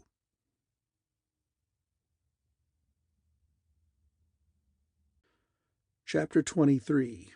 Mr. Charles Proctor Dawn. I was half-dressed the next morning when Dick Foley came in. He reported, in his word-saving manner, that Bill Quint had checked out of the Miners' Hotel at noon the previous day, leaving no forwarding address. A train left Personville for Ogden at 12:35. Dick had wired the Continental Salt Lake branch to send a man up to Ogden to try to trace Quint. "We can't pass up any leads," I said, "but I don't think Quint's the man we want. She gave him the air long ago. If he had meant to do anything about it, he would have done it before this. My guess is that when he heard she had been killed, he decided to duck, being a discarded lover who had threatened her." Dick nodded and said, "Gunplay out the road last night. Hijacking. 4 trucks of hooch nailed, burned." That sounded like Reno Starkey's answer to the news that the big bootleggers' mob had been sworn in as special coppers. Mickey Linehan arrived by the time I had finished dressing. "Dan Rolfe was at the house all right," he reported. "The Greek grocer on the corner saw him come out around 9 yesterday morning. He went down the street wobbling and talking to himself. The Greek thought he was drunk." "How come the Greek didn't tell the police, or did he?" "Wasn't asked. A swell department this burg's got. What do we do? Find him for them and turn him in with the job all tacked up?" "McGraw has decided Whisper killed her," I said, "and he's not bothering himself with any leads that don't lead that way. Unless he came back later for the ice pick, Rolfe didn't turn the trick. She was killed at 3 in the morning. Rolfe wasn't there at 8:30, and the pick was still sticking in her. It was—" Dick Foley came over to stand in front of me and ask, "How do you know?" I didn't like the way he looked or the way he spoke. I said, "You know because I'm telling you." Dick didn't say anything. Mickey grinned his half-wit's grin and asked, "Where do we go from here? Let's get this thing polished off." "I've got a date for 10, I told him. "Hang around the hotel till I get back. Whisper and Rolfe are probably dead, so we won't have to hunt for them." I scowled at Dick and said, "I was told that. I didn't kill either of them." The little Canadian nodded without lowering his eyes from mine. I ate breakfast alone and then set out for the lawyer's office. Turning off King Street, I saw Hank O'Mara's freckled face in an automobile that was going up Green Street. He was sitting beside a man I didn't know. The long-legged youngster waved an arm at me and stopped the car. I went over to him. He said, "Reno wants to see you." "Where will I find him?" "Jump in." "I can't go now," I said. "Probably not till afternoon." "See Peak when you're ready." I said I would. O'Mara and his companion drove on up Green Street. I walked a half-block south to the Rutledge block. With a foot on the first of the rickety steps that led up to the lawyer's floor, I stopped to look at something. It was barely visible back in a dim corner of the first floor. It was a shoe. It was lying in a position that empty shoes don't lie in. I took my foot off the step and went toward the shoe. Now I could see an ankle and the cuff of a black pants leg above the shoe top. That prepared me for what I found. I found Mr. Charles Proctor Dawn huddled among two brooms, a mop, and a bucket, in a little alcove formed by the back of the stairs and a corner of the wall. His Van Dyke beard was red with blood from a cut that ran diagonally across his forehead. His head was twisted sidewise and backward, at an angle that could only be managed with a broken neck.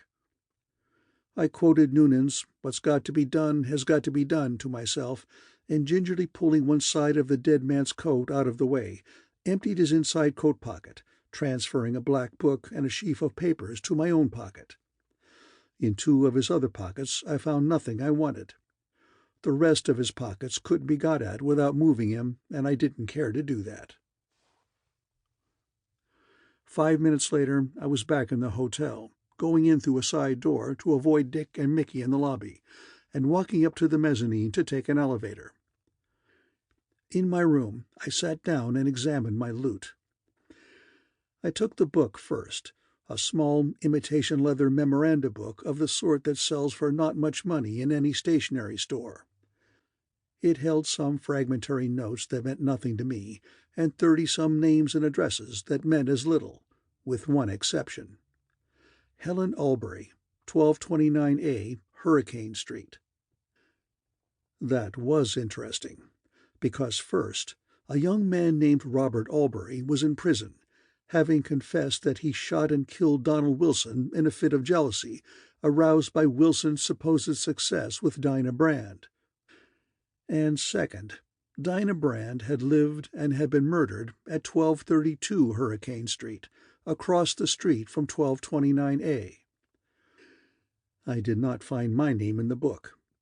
I put the book aside and began unfolding and reading the papers I had taken with it. Here, too, I had to wade through a lot that didn't mean anything to find something that did. This find was a group of 4 letters held together by a rubber band. The letters were in slitted envelopes that had postmarks dated a week apart on the average. The latest was a little more than 6 months old.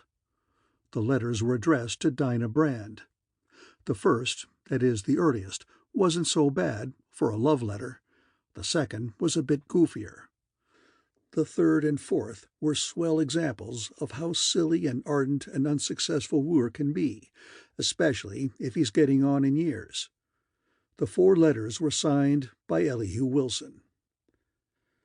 I had not found anything to tell me definitely why Mr. Charles Proctor Dawn had thought he could blackmail me out of $1,000, but I had found plenty to think about.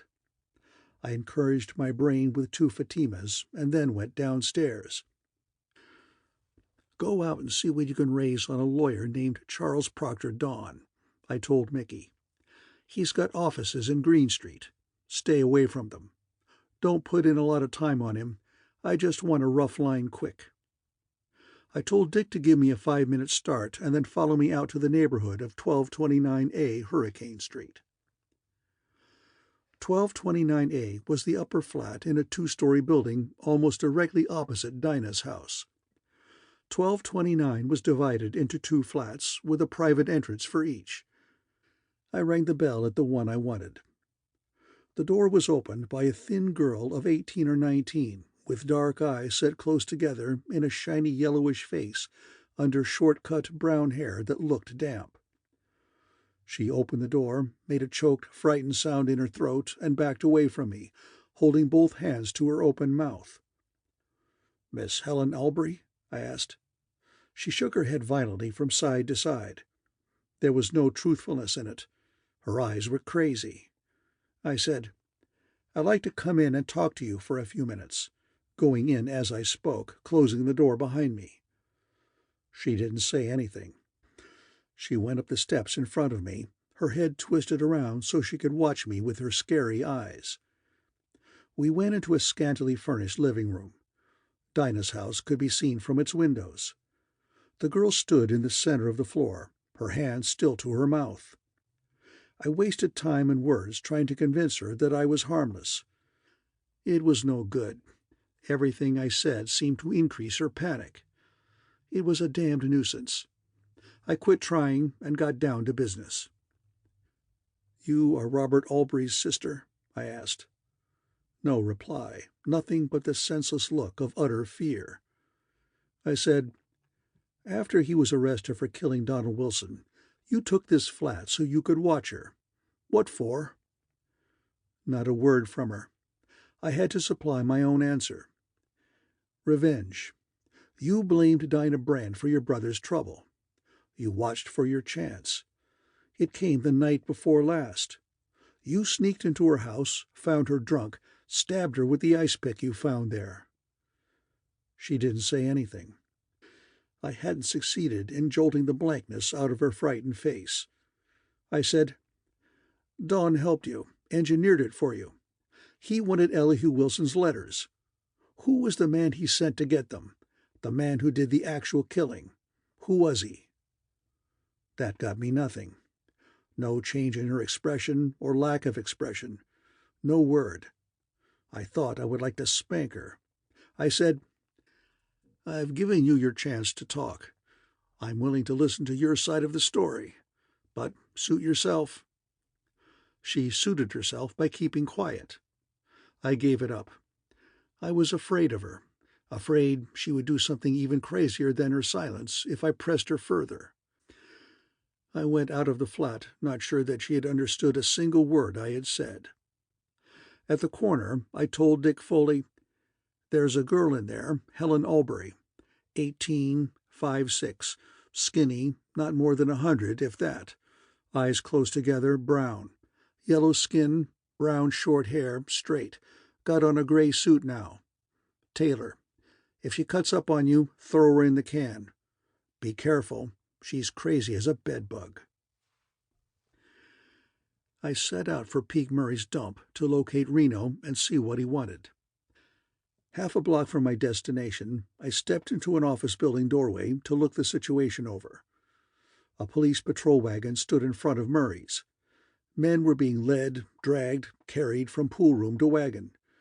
The leaders, draggers, and carriers did not look like regular coppers. They were, I supposed, Pete the Finn's crew, now special officers. Pete, with McGraw's help, apparently was making good his threat to give Whisper and Reno all the war they wanted. While I watched, an ambulance arrived, was loaded, and drove away. I was too far away to recognize anybody or any bodies. When the height of the excitement seemed past, I circled a couple of blocks and returned to my hotel. Mickey Linehan was there with information about Mr. Charles Proctor Dawn.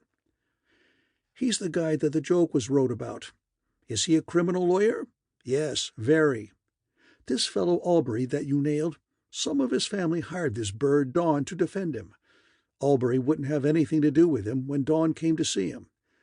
This three-name shyster nearly went over himself last year on a blackmail rap, something to do with a parson named Hill, but squirmed out of it. Got some property out on Liberty Street, wherever that is. Want me to keep digging?" "That'll do. We'll stick around till we hear from Dick." Mickey yawned and said that was all right with him, never being one that had to run around a lot to keep his blood circulating, and asked if I knew we were getting nationally famous. I asked him what he meant by that. "I just ran into Tommy Robbins," he said.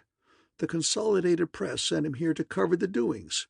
He tells me some of the other press associations and a big city paper or two are sending in special correspondents, beginning to play our troubles up." I was making one of my favorite complaints, that newspapers were good for nothing except to hash things up so nobody could unhash them, when I heard a boy chanting my name. For a dime, he told me I was wanted on the phone. Dick Foley. "She showed right away, to 310 Green Street. Full of coppers. Mouthpiece named Dawn killed. Police took her to the hall." "She's still there?" "Yes, in the chief's office." "Stick, and get anything you pick up to me quick." I went back to Mickey Linehan and gave him my room key and instructions. "Camp in my room. Take anything that comes for me and pass it on. I'll be at the Shannon around the corner, registered as J.W. Clark. Tell Dick and nobody." Mickey asked, "What the hell?" Got no answer, and moved his loose-jointed bulk toward the elevators. End of Chapter 23.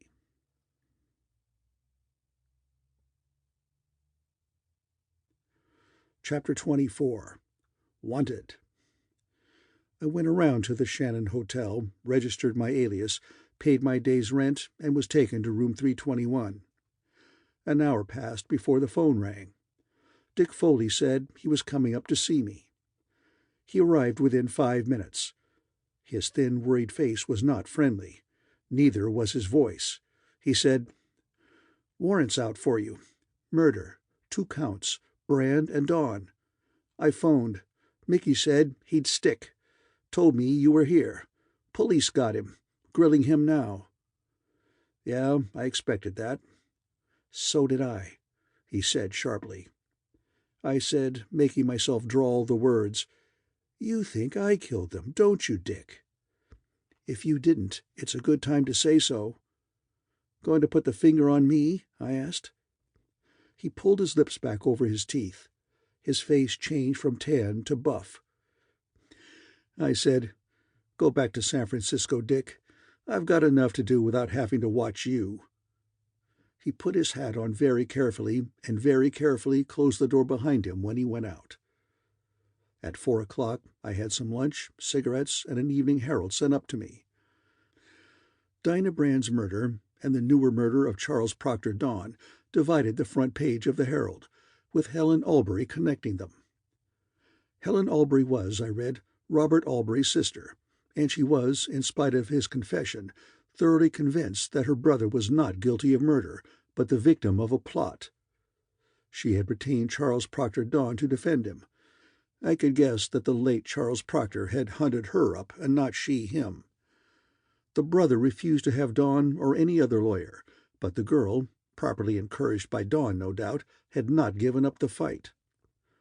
Finding a vacant flat across the street from Dinah Brand's house, Helen Albury had rented it, and had installed herself therein with a pair of field glasses and one idea: to prove that Dinah and her associates were guilty of Donald Wilson's murder. I, it seems, was one of the associates. The Herald called me a man supposed to be a private detective from San Francisco, who has been in the city for several days, apparently on intimate terms with Max Whisper Thaler, Daniel Rolfe, Oliver Reno Starkey, and Dinah Brand. We were the plotters who had framed Robert Albury. The night that Dinah had been killed, Helen Albury, peeping through her window, had seen things that were, according to the Herald, extremely significant when considered in connection with the subsequent finding of Dinah's dead body. As soon as the girl heard of the murder, she took her important knowledge to Charles Proctor Dawn. He, the police learned from his clerks, immediately sent for me, and had been closeted with me that afternoon. He had later told his clerks that I was to return this morning at 10. This morning I had not appeared to keep my appointment. At 25 minutes past 10, the janitor of the Rutledge block had found Charles Proctor Dawn's body in a corner behind the staircase, murdered. It was believed that valuable papers had been taken from the dead man's pockets. At the very moment that the janitor was finding the dead lawyer, I, it seems, was in Helen Albury's flat, having forced an entrance, and was threatening her. After she succeeded in throwing me out, she hurried to Dawn's offices, arriving while the police were there, telling them her story. Police sent to my hotel had not found me there, but in my room they had found one Michael Linehan, who also represented himself to be a San Francisco private detective. Michael Linehan was still being questioned by the police. Whisper, Reno, Rolfe, and I were being hunted by the police, charged with murder. Important developments were expected. Page 2 held an interesting half-column. Detectives Shep and Vanneman, the discoverers of Dinah Brand's body, had mysteriously vanished. Foul play on the part of us associates was feared. There was nothing in the paper about last night's hijacking, nothing about the raid on Pete Murray's joint. I went out after dark. I wanted to get in touch with Reno. From a drugstore, I phoned Pete Murray's pool room. "Is Pete there?" I asked. "This is Pete." said a voice that didn't sound anything at all like his. "Who's talking?" I said disgustedly, "This is Lillian Gish," hung up the receiver, and removed myself from the neighborhood. I gave up on the idea of finding Reno and decided to go calling on my client, old Elihu, and try to blackjack him into good behavior with the love letters he had written Dinah Brand, and which I had stolen from Dawn's remains. I walked, keeping to the darker side of the darkest streets. It was a fairly long walk for a man who sneers at exercise. By the time I reached Wilson's block, I was in bad enough humor to be in good shape for the sort of interviews he and I usually had. But I wasn't to see him for a little while yet. I was 2 pavements from my destination when somebody "ssed" at me. I probably didn't jump 20 feet. "'S all right," a voice whispered. It was dark there. Peeping out under my bush, I was on my hands and knees in somebody's front yard. I could make out the form of a man crouching close to a hedge on my side of it. My gun was in my hand now. There was no special reason why I shouldn't take his word for it that it was all right. I got up off my knees and went to him. When I got close enough, I recognized him as one of the men who had let me into the Ronnie Street house the day before. I sat on my heels beside him and asked, "Where'll I find Reno? Hank O'Mara said he wanted to see me." "He does that. Know where Kid McLeod's place is at?" "No." "It's on Martin Street above King, corner of the alley. Ask for the Kid. Go back that way 3 blocks and then down. You can't miss it." I said I'd try not to, and left him crouching behind his hedge, watching my client's place, waiting, I guessed, for a shot at Pete the Finn, Whisper, or any of Reno's other unfriends who might happen to call on old Elihu. Following directions, I came to a soft drink and rummy establishment with red and yellow paint all over it. Inside, I asked for Kid McLeod. I was taken into a back room where a fat man with a dirty collar, a lot of gold teeth, and only one ear admitted he was McLeod. "Reno sent for me," I said. "Where'll I find him?" "And who does that make you?" he asked. I told him who I was. He went out without saying anything. I waited 10 minutes. He brought a boy back with him, a kid of 15 or so with a vacant expression on a pimply red face. "Go with Sonny," Kid McLeod told me. I followed the boy out a side door, down 2 blocks of back street, across a sandy lot, through a ragged gate, and up to the back door of a frame house. The boy knocked on the door and was asked who he was. "Sonny, with the guy the Kid sent," he replied. The door was opened by long-legged O'Mara. Sonny went away. I went into a kitchen where Reno Starkey and 4 other men sat around a table that had a lot of beer on it. I noticed that 2 automatic pistols hung on nails over the top of the door through which I had come. They would be handy if any of the house's occupants opened the door, found an enemy with a gun there, and were told to put up their hands. Reno poured me a glass of beer and led me through the dining room into a front room. A man lay on his belly there, with one eye to the crack between the drawn blind and the bottom of the window, watching the street. "Go back and get yourself some beer," Reno told him. He got up and went away. We made ourselves comfortable in adjoining chairs. "When I fixed up that Tanner alibi for you," Reno said, "I told you I was doing it because I needed all the friends I could get." "You got one." "Crack the alibi yet?" he asked. "Not yet." "It'll hold," he assured me, "unless they got too damned much on you. Think they have?" I did think so. I said, "No, McGraw's just feeling playful. That'll take care of itself. How's your end holding up?" He emptied his glass, wiped his mouth on the back of a hand, and said, "I'll make out. But that's what I wanted to see you about. Here's how she stacks up. Pete's throwed in with McGraw. That lines Coppers and Beer Mob up against me and Whisper. But hell, me and Whisper are busier trying to put the chive in each other than bucking the Combine. That's a sour racket. While we're tangling, them bums will eat us up." I said I had been thinking the same thing. He went on. "Whisper'll listen to you. Find him, will you? Put it to him. Here's the proposition. He means to get me for knocking off Jerry Hooper, and I mean to get him first. Let's forget that for a couple of days.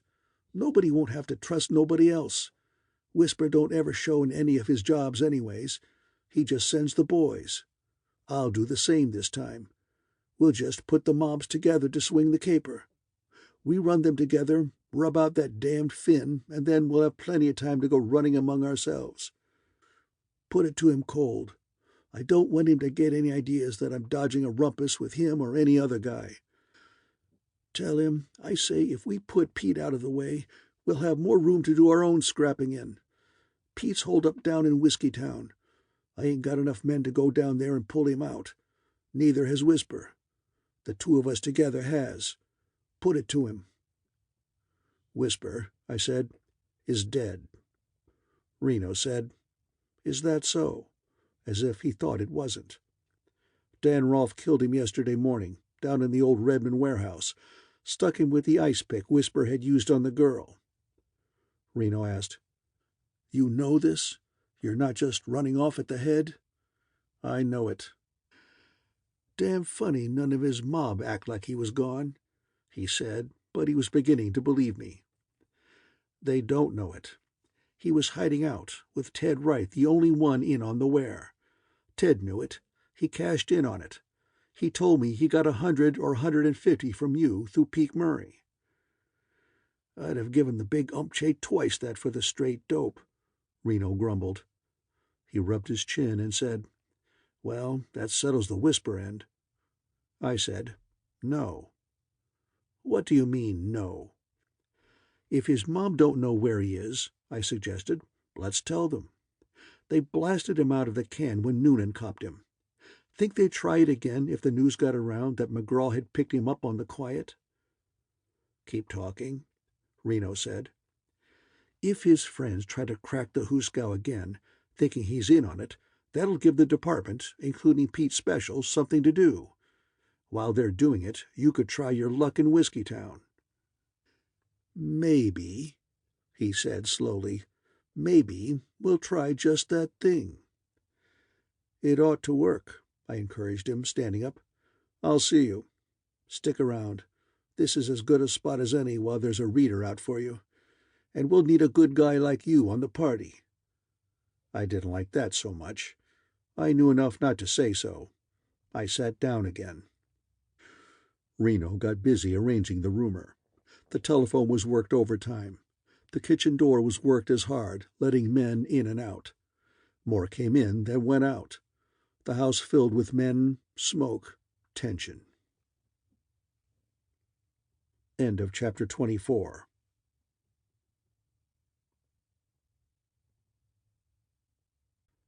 Chapter 25. Whiskeytown. At 1:30, Reno turned from answering a phone call to say, Let's take a ride. He went upstairs. When he came down, he carried a black valise. Most of the men had gone out the kitchen door by then. Reno gave me the black valise, saying, Don't wrestle it around too much. It was heavy. The 7 of us left in the house went out the front door and got into a curtained touring car that Omar had just driven up to the curb. Reno sat beside Omara. I was squeezed in between men in the back seat, with the valise squeezed between my legs. Another car came out of the first cross street to run ahead of us. A third followed us. Our speed hung around 40, fast enough to get us somewhere, not fast enough to get us a lot of attention. We had nearly finished the trip before we were bothered. The action started in a block of one-story houses of the shack type, down at the southern end of the city. A man put his head out of a door, put his fingers in his mouth, and whistled shrilly. Somebody in the car behind us shot him down. At the next corner, we ran through a volley of pistol bullets. Reno turned around to tell me, If they pop the bag, we'll all of us hit the moon. Get it open. We got to work fast when we get there. I had the fasteners unsnapped by the time we came to rest at the curb in front of a dark 3-story brick building.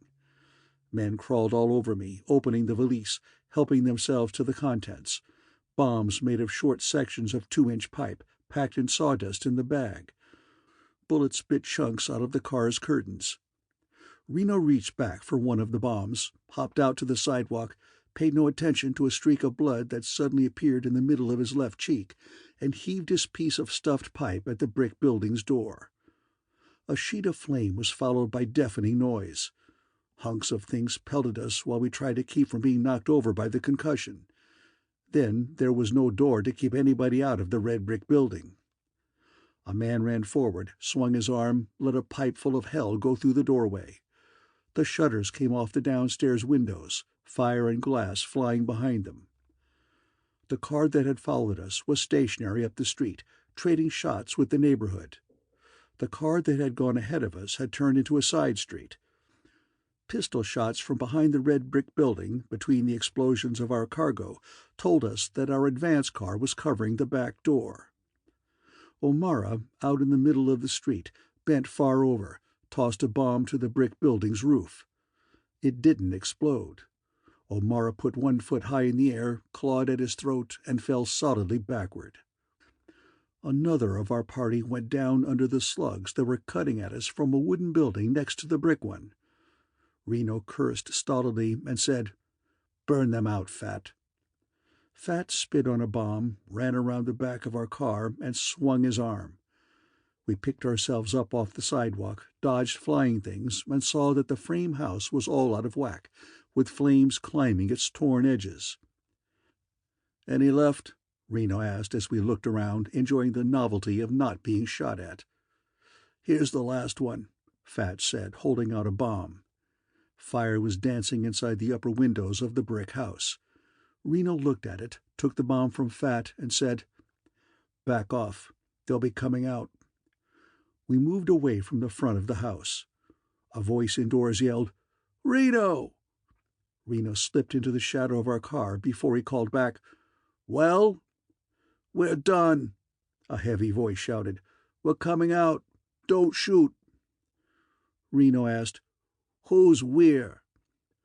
"This is Pete," the heavy voice said. "There's 4 left of us." "You come first," Reno ordered, "with your mitts on the top of your head. The others come out one at a time, same way after you, and half a minute apart is close enough. Come on." We waited a moment, and then Pete the Finn appeared in the dynamited doorway, his hands holding the top of his bald head. In the glare from the burning next-door house, we could see that his face was cut, his clothes almost all torn off. Stepping over the wreckage, the bootlegger came slowly down the steps to the sidewalk. Reno called him a lousy fish-eater and shot him 4 times in face and body. Pete went down. A man behind me laughed. Reno hurled the remaining bomb through the doorway. We scrambled into our car. Reno took the wheel. The engine was dead. Bullets had got to it. Reno worked the horn while the rest of us piled out. The machine that had stopped at the corner came for us. Waiting for it, I looked up and down the street that was bright with the glow of 2 burning buildings.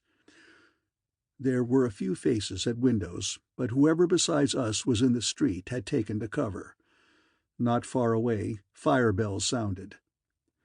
The other machine slowed up for us to climb aboard. It was already full. We packed it in layers, with the overflow hanging on the running boards. We bumped over dead Hank O'Mara's legs and headed for home. We covered 1 block of the distance with safety, if not comfort. After that, we had neither. A limousine turned into the street ahead of us, came half a block toward us, put its side to us, and stopped. Out of the side, gunfire. Another car came around the limousine and charged us. Out of it, gunfire. We did our best, but we were too damned amalgamated for good fighting. You can't shoot straight holding a man in your lap, another hanging on your shoulder, while a third does his shooting from an inch behind your ear. Our other car, the one that had been around at the building's rear, came up and gave us a hand. But by then, 2 more had joined the opposition. Apparently, Thaler's mob's attack on the jail was over, one way or the other, and Pete's army, sent to help there, had returned in time to spoil our getaway. It was a sweet mess. I leaned over a burning gun and yelled in Reno's ear, "This is the bunk. Let's us extras get out and do our wrangling from the street." He thought that a good idea and gave orders. "Pile out, some of you hombres, and take them from the pavements." I was the first man out, with my eye on a dark alley entrance. Fat followed me into it. In my shelter, I turned on him and growled, "Don't pile up on me. Pick your own hole. There's a cellarway that looks good." He agreeably trotted off toward it, and was shot down at his third step. I explored my alley. It was only 20 feet long and ended against a high board fence with a locked gate. A garbage can helped me over the gate into a brick-paved yard. The side fence of that yard let me into another, and from that I got into another, where a fox terrier raised hell at me.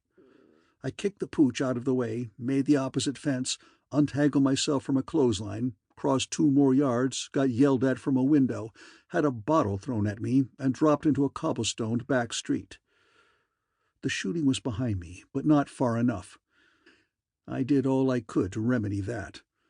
I must have walked as many streets as I did in my dreams the night Dinah was killed. My watch said it was 3:30 a.m. when I looked at it on Elihu Wilson's front steps. End of chapter 25.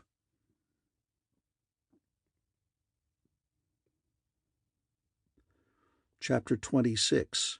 Blackmail. I had to push my client's doorbell a lot before I got any play on it. Finally, the door was opened by the tall, sunburned chauffeur. He was dressed in undershirt and pants and had a billiard cue in one fist. "What do you want?" he demanded, and then, when he got another look at me, "It's you, is it? Well, what do you want?" "I want to see Mr. Wilson." "At 4 in the morning? Go on with you." And he started to close the door. I put a foot against it. He looked from my foot to my face, hefted the billiard cue, and asked, "You after getting your kneecap cracked?" "I'm not playing," I insisted. "I've got to see the old man. Tell him." "I don't have to tell him. He told me no later than this afternoon that if you come around he didn't want to see you." "Yeah?" I took the 4 love letters out of my pocket, picked out the first and least idiotic of them, held it out to the chauffeur, and said, "Give him that, and tell him I'm sitting on the steps with the rest of them. Tell him I'll sit here 5 minutes and then carry the rest of them to Tommy Robbins of the Consolidated Press." The chauffeur scowled at the letter, said, "To hell with Tommy Robbins and his blind aunt," took the letter, and closed the door. 4 minutes later, he opened the door again and said, "Inside, you." I followed him upstairs to old Elihu's bedroom.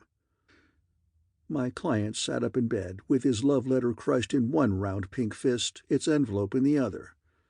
His short white hair bristled. His round eyes were as much red as blue. The parallel lines of his mouth and chin almost touched. He was in a lovely humor. As soon as he saw me, he shouted, "So, after all your brave talking, you've had to come back to the old pirate to have your neck saved, did you?" I said I didn't anything of the sort. I said if he was going to talk like a sap, he ought to lower his voice so the people in Los Angeles wouldn't learn what a sap he was. The old boy let his voice out another notch, bellowing, "Because you've stolen a letter or two that don't belong to you, you needn't think you—" I put my fingers in my ears. They didn't shut out the noise, but they insulted him into cutting the bellowing short.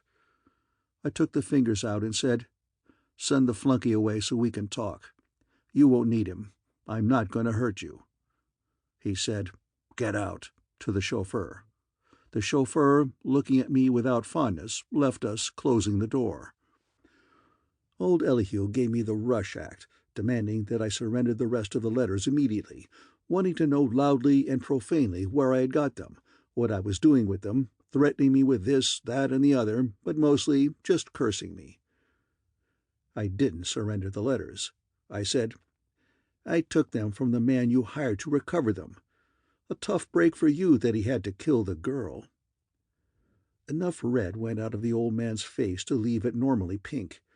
He worked his lips over his teeth, screwed up his eyes at me, and said, "Is that the way you're going to play it?" His voice came comparatively quiet from his chest. He had settled down to fight.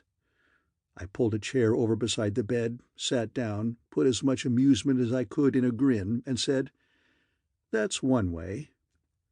He watched me, working his lips, saying nothing. I said, "You're the damnedest client I ever had. What do?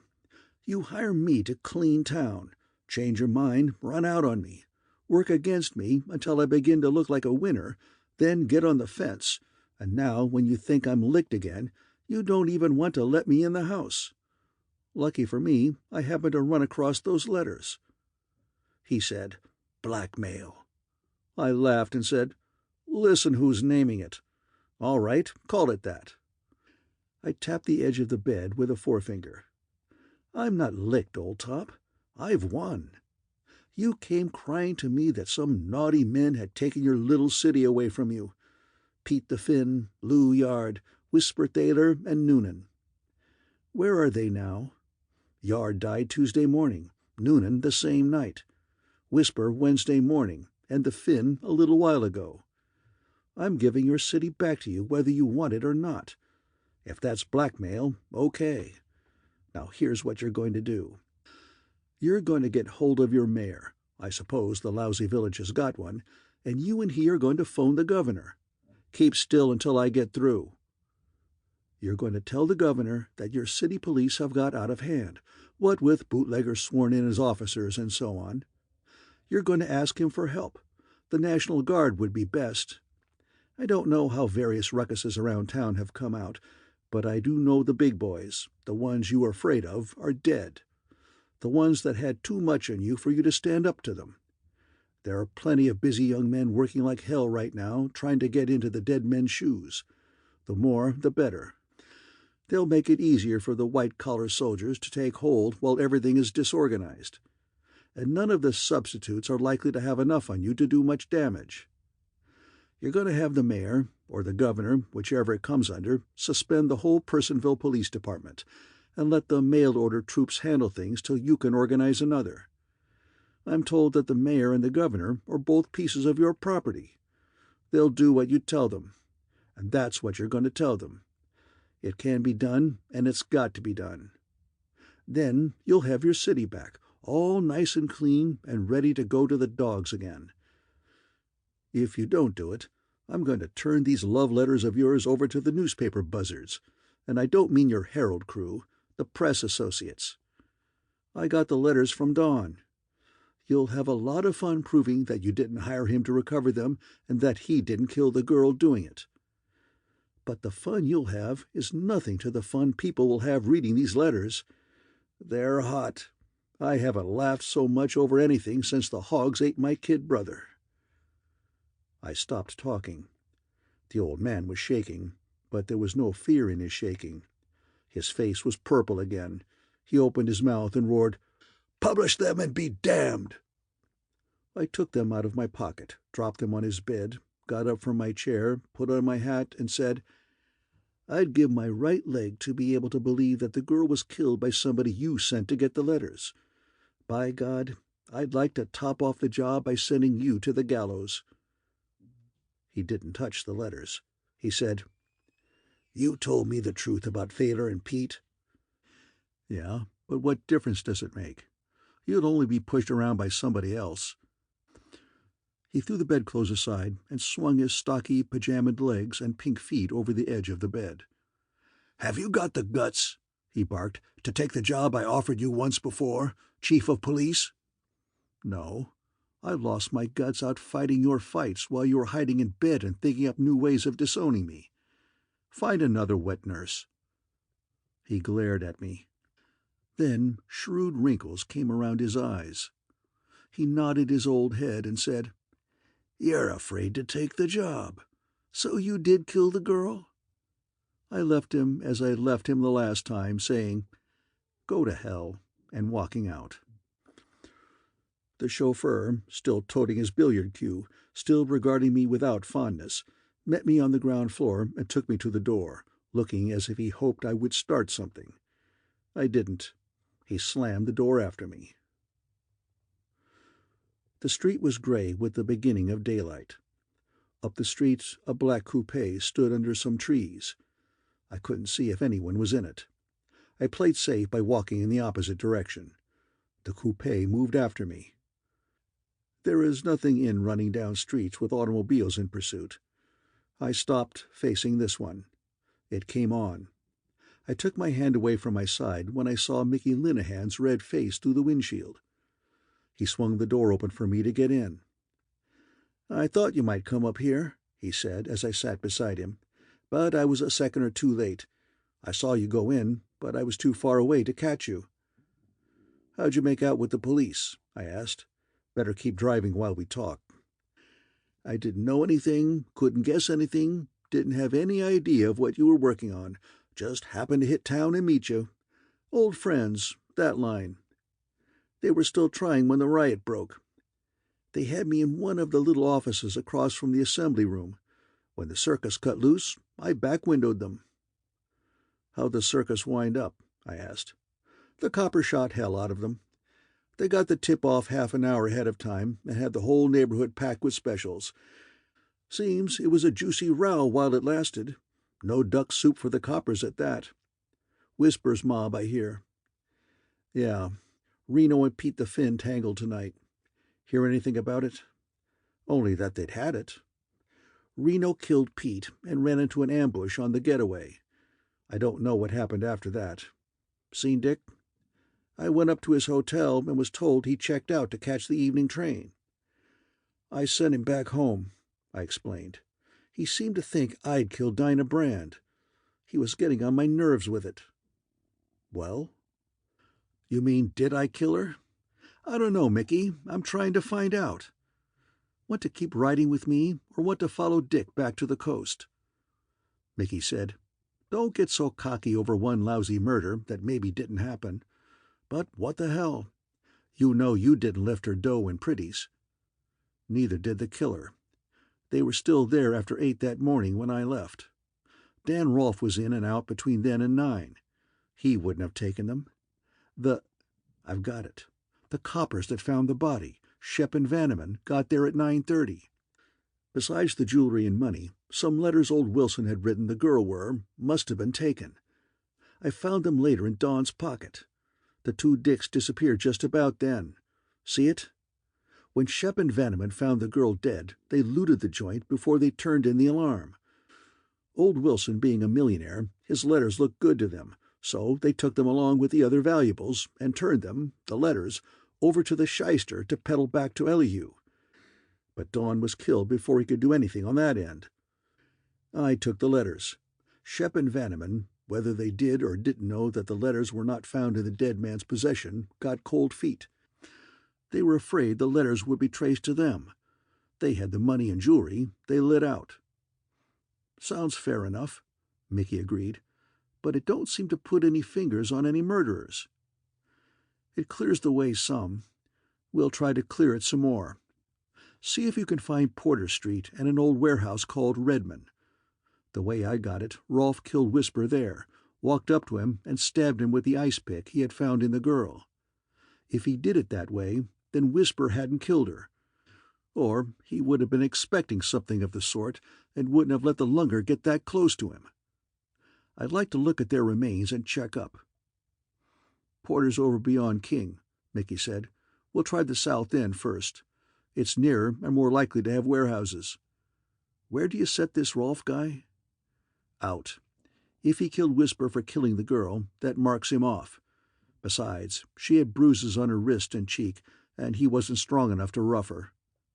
My notion is that he left the hospital, spent the night God knows where, showed up the girl's house after I left that morning, let himself in with his key, found her, decided Whisper had done the trick, took the sticker out of her, and went hunting Whisper." "So?" Mickey said. "Now where do you get the idea that you might be the boy who put it over?" "Stop it," I said grouchily as we turned into Porter Street. "Let's find our warehouse." End of chapter 26.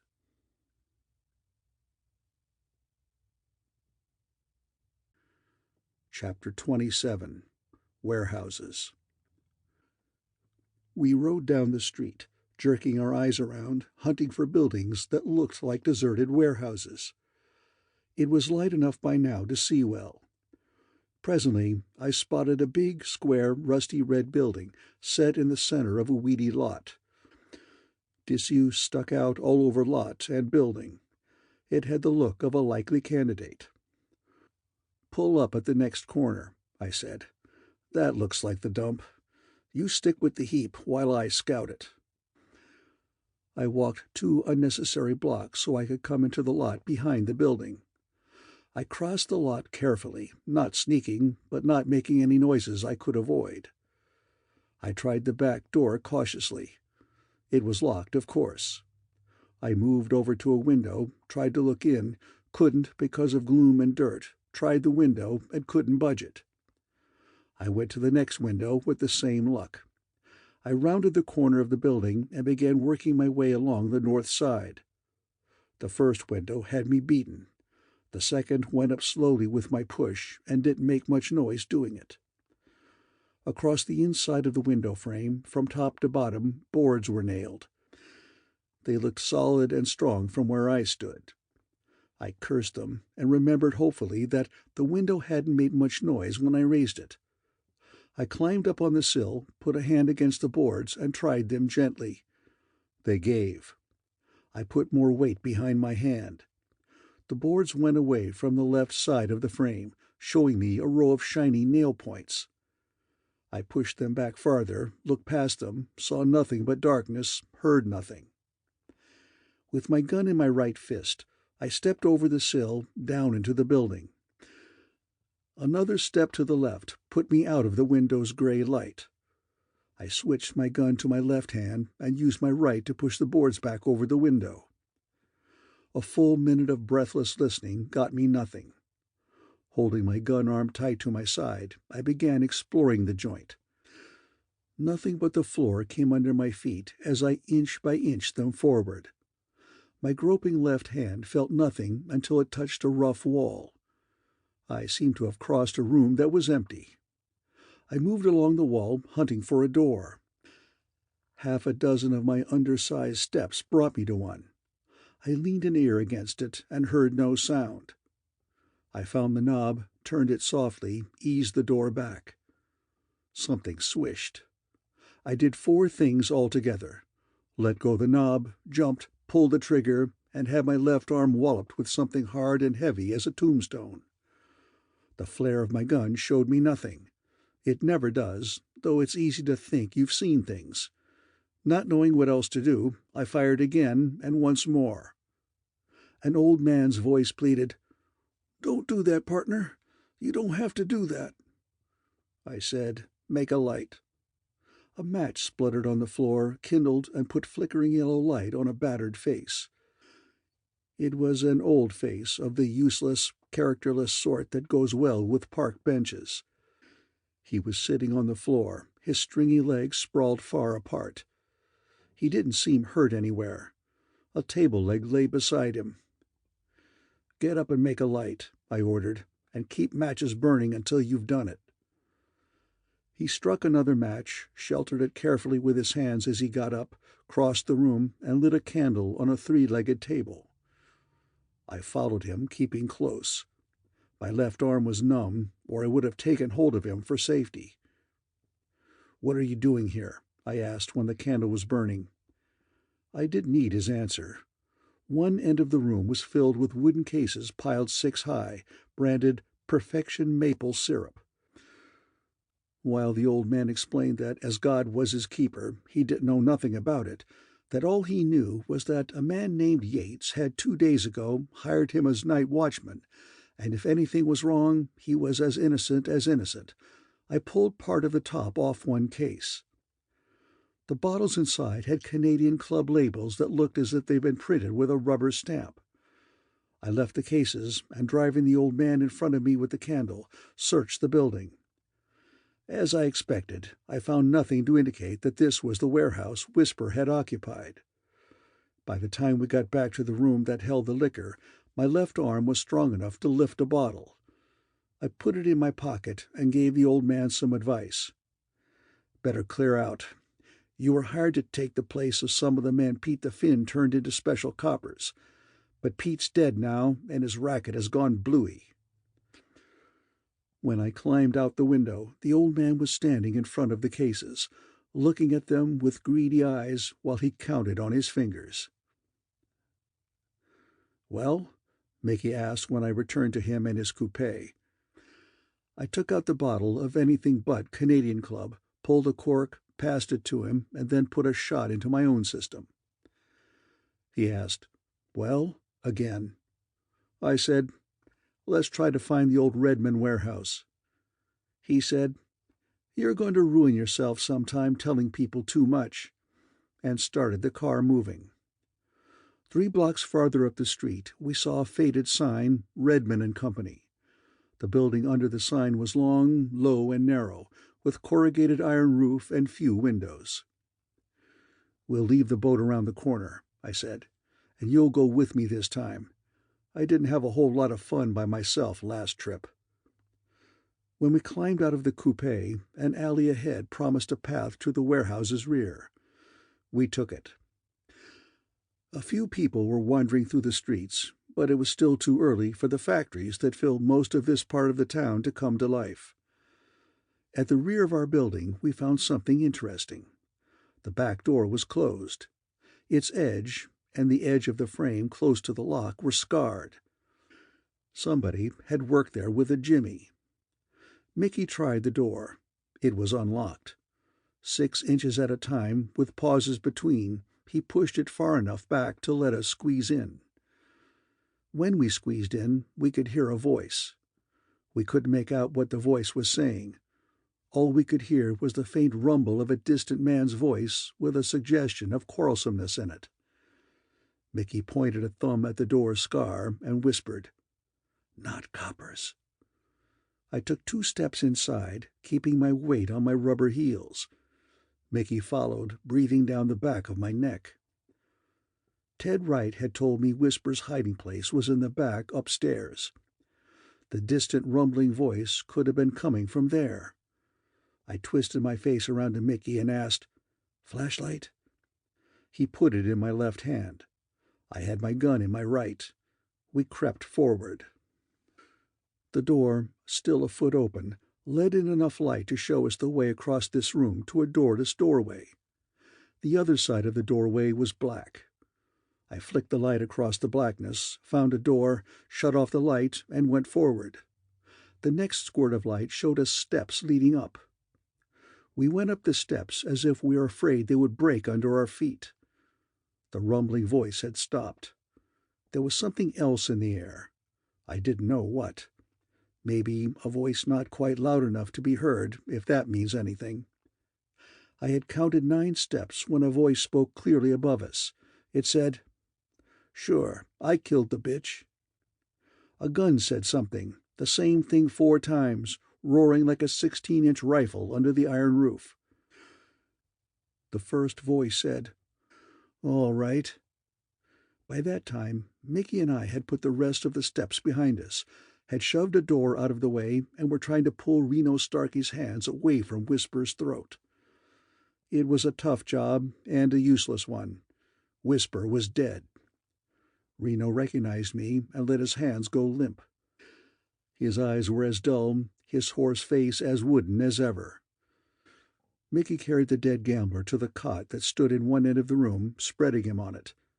The room, apparently once an office, had 2 windows. In their light I could see a body stowed under the cot, Dan Rolfe. A Colt service automatic lay in the middle of the floor. Reno bent his shoulders, swaying. "Hurt?" I asked. "He put all 4 in me," he said calmly, bending to press both forearms against his lower body. "Get a doc," I told Mickey. "No good," Reno said. "I got no more belly left than Peter Collins." I pulled a folding chair over and sat him down on it so he could lean forward and hold himself together. Mickey ran out and down the stairs. "Did you know he wasn't croaked?" Reno asked. "No. I gave it to you the way I got it from Ted Wright." "Ted left too soon," he said. I was leery of something like that, and came to make sure. He trapped me pretty, playing dead till I was under the gun." He stared dully at Whisper's corpse. "Game at that, damn him. Dead, but wouldn't lay down, bandaging himself, laying here waiting by himself." He smiled, the only smile I'd ever seen him use. "But he's just meat, and not much of it now." His voice was thickening. A little red puddle formed under the edge of his chair. I was afraid to touch him. Only the pressure of his arms and his bent forward position were keeping him from falling apart. He stared at the puddle and asked, "How the hell did you figure you didn't croak her?" "I had to take it out in hoping I hadn't, till just now," I said. "I had you pegged for it, but couldn't be sure. I was all hopped up that night, and had a lot of dreams, with bells ringing and voices calling, and a lot of stuff like that. I got an idea maybe it wasn't straight dreaming so much as hop-head nightmares stirred up by things that were happening around me. When I woke up, the lights were out. I didn't think I killed her, turned off the light and went back to take hold of the ice pick, but it could have happened other ways. You knew I was there that night. You gave me my alibi without stalling. That got me thinking. Don tried blackmailing me after he heard Helen Albury's story. The police, after hearing her story, tied you, Whisper, Rolfe, and me together. I found Don dead after seeing O'Mara half a block away. It looked like the shyster had tried blackmailing you. That and the police tying us together started me thinking the police had as much on the rest of you as on me. What they had on me was that Helen Albury had seen me go in or out or both that night. It was a good guess they had the same on the rest of you. There were reasons for counting Whisper and Rolfe out. That left you and me. But why you killed her got me puzzled." "I bet you," he said, watching the red puddle grow on the floor. "It was her own damned fault. She calls me up, tells me Whisper's coming to see her, and says if I get there first, I can bushwhack him. I'd like that. I go over there, stick around, but he don't show." He stopped, pretending interest in the shape the red puddle was taking. I knew pain had stopped him, but I knew he would go on talking as soon as he got himself in hand. He meant to die as he had lived, inside the same tough shell. Talking could be torture, but he wouldn't stop on that account, not while anybody was there to see him. He was Reno Starkey, who could take anything the world had without batting an eye, and he would play it out that way to the end. "I got tired of waiting," he went on after a moment. "I hit her door and asked how come. She takes me in, telling me there's nobody there. I'm doubtful, but she swears she's alone, and we go back in the kitchen. Knowing her, I'm beginning to think maybe it's me and not Whisper that's being trapped." Mickey came in, telling us he had phoned for an ambulance. Reno used the interruption to rest his voice, then continued with his story. "Later, I found that Whisper did phone her he was coming, and got there before me. You were coked. She was afraid to let him in, so he beat it. She don't tell me that, scared I'll go and leave her. You're hopped, and she wants protection against Whisper coming back. I don't know none of that then. I'm leery that I've walked into something, knowing her. I think I'll take hold of her and slap the truth out of her. I try it, and she grabs the pick and screams. When she squawks, I hear a man's feet hitting the floor. The trap's sprung, I think." He spoke slower, taking more time and pains to turn each word out calmly and deliberately, as though talking became harder. His voice had become blurred, but if he knew it, he pretended he didn't. "I don't mean to be the only one that's hurt. I twist the pick out of her hand and stick it in her. You gallop out, coke to the edges, charging at the whole world with both eyes shut. She tumbles into you. You go down, roll around till your hand hits the butt of the pick. Holding on to that, you go to sleep, peaceful as she is. I see it then, what I've done. But hell, she's croaked. There's nothing to do about it. I turn off the lights and go home. When you—" A tired-looking ambulance crew, Poisonville gave them plenty of work, brought a litter into the room, ending Reno's tale. I was glad of it. I had all the information I wanted, and sitting there listening to and watching him talk himself to death wasn't pleasant. I took Mickey over to a corner of the room and muttered in his ear, "The job's yours from now on. I'm going to duck. I ought to be in the clear, but I know my Poisonville too well to take any chances. I'll drive your car to some way station where I can catch a train for Ogden. I'll be at the Roosevelt Hotel there, registered as P.F. King. Stay with the job, and let me know when it's wise to either take my own name again or a trip to Honduras."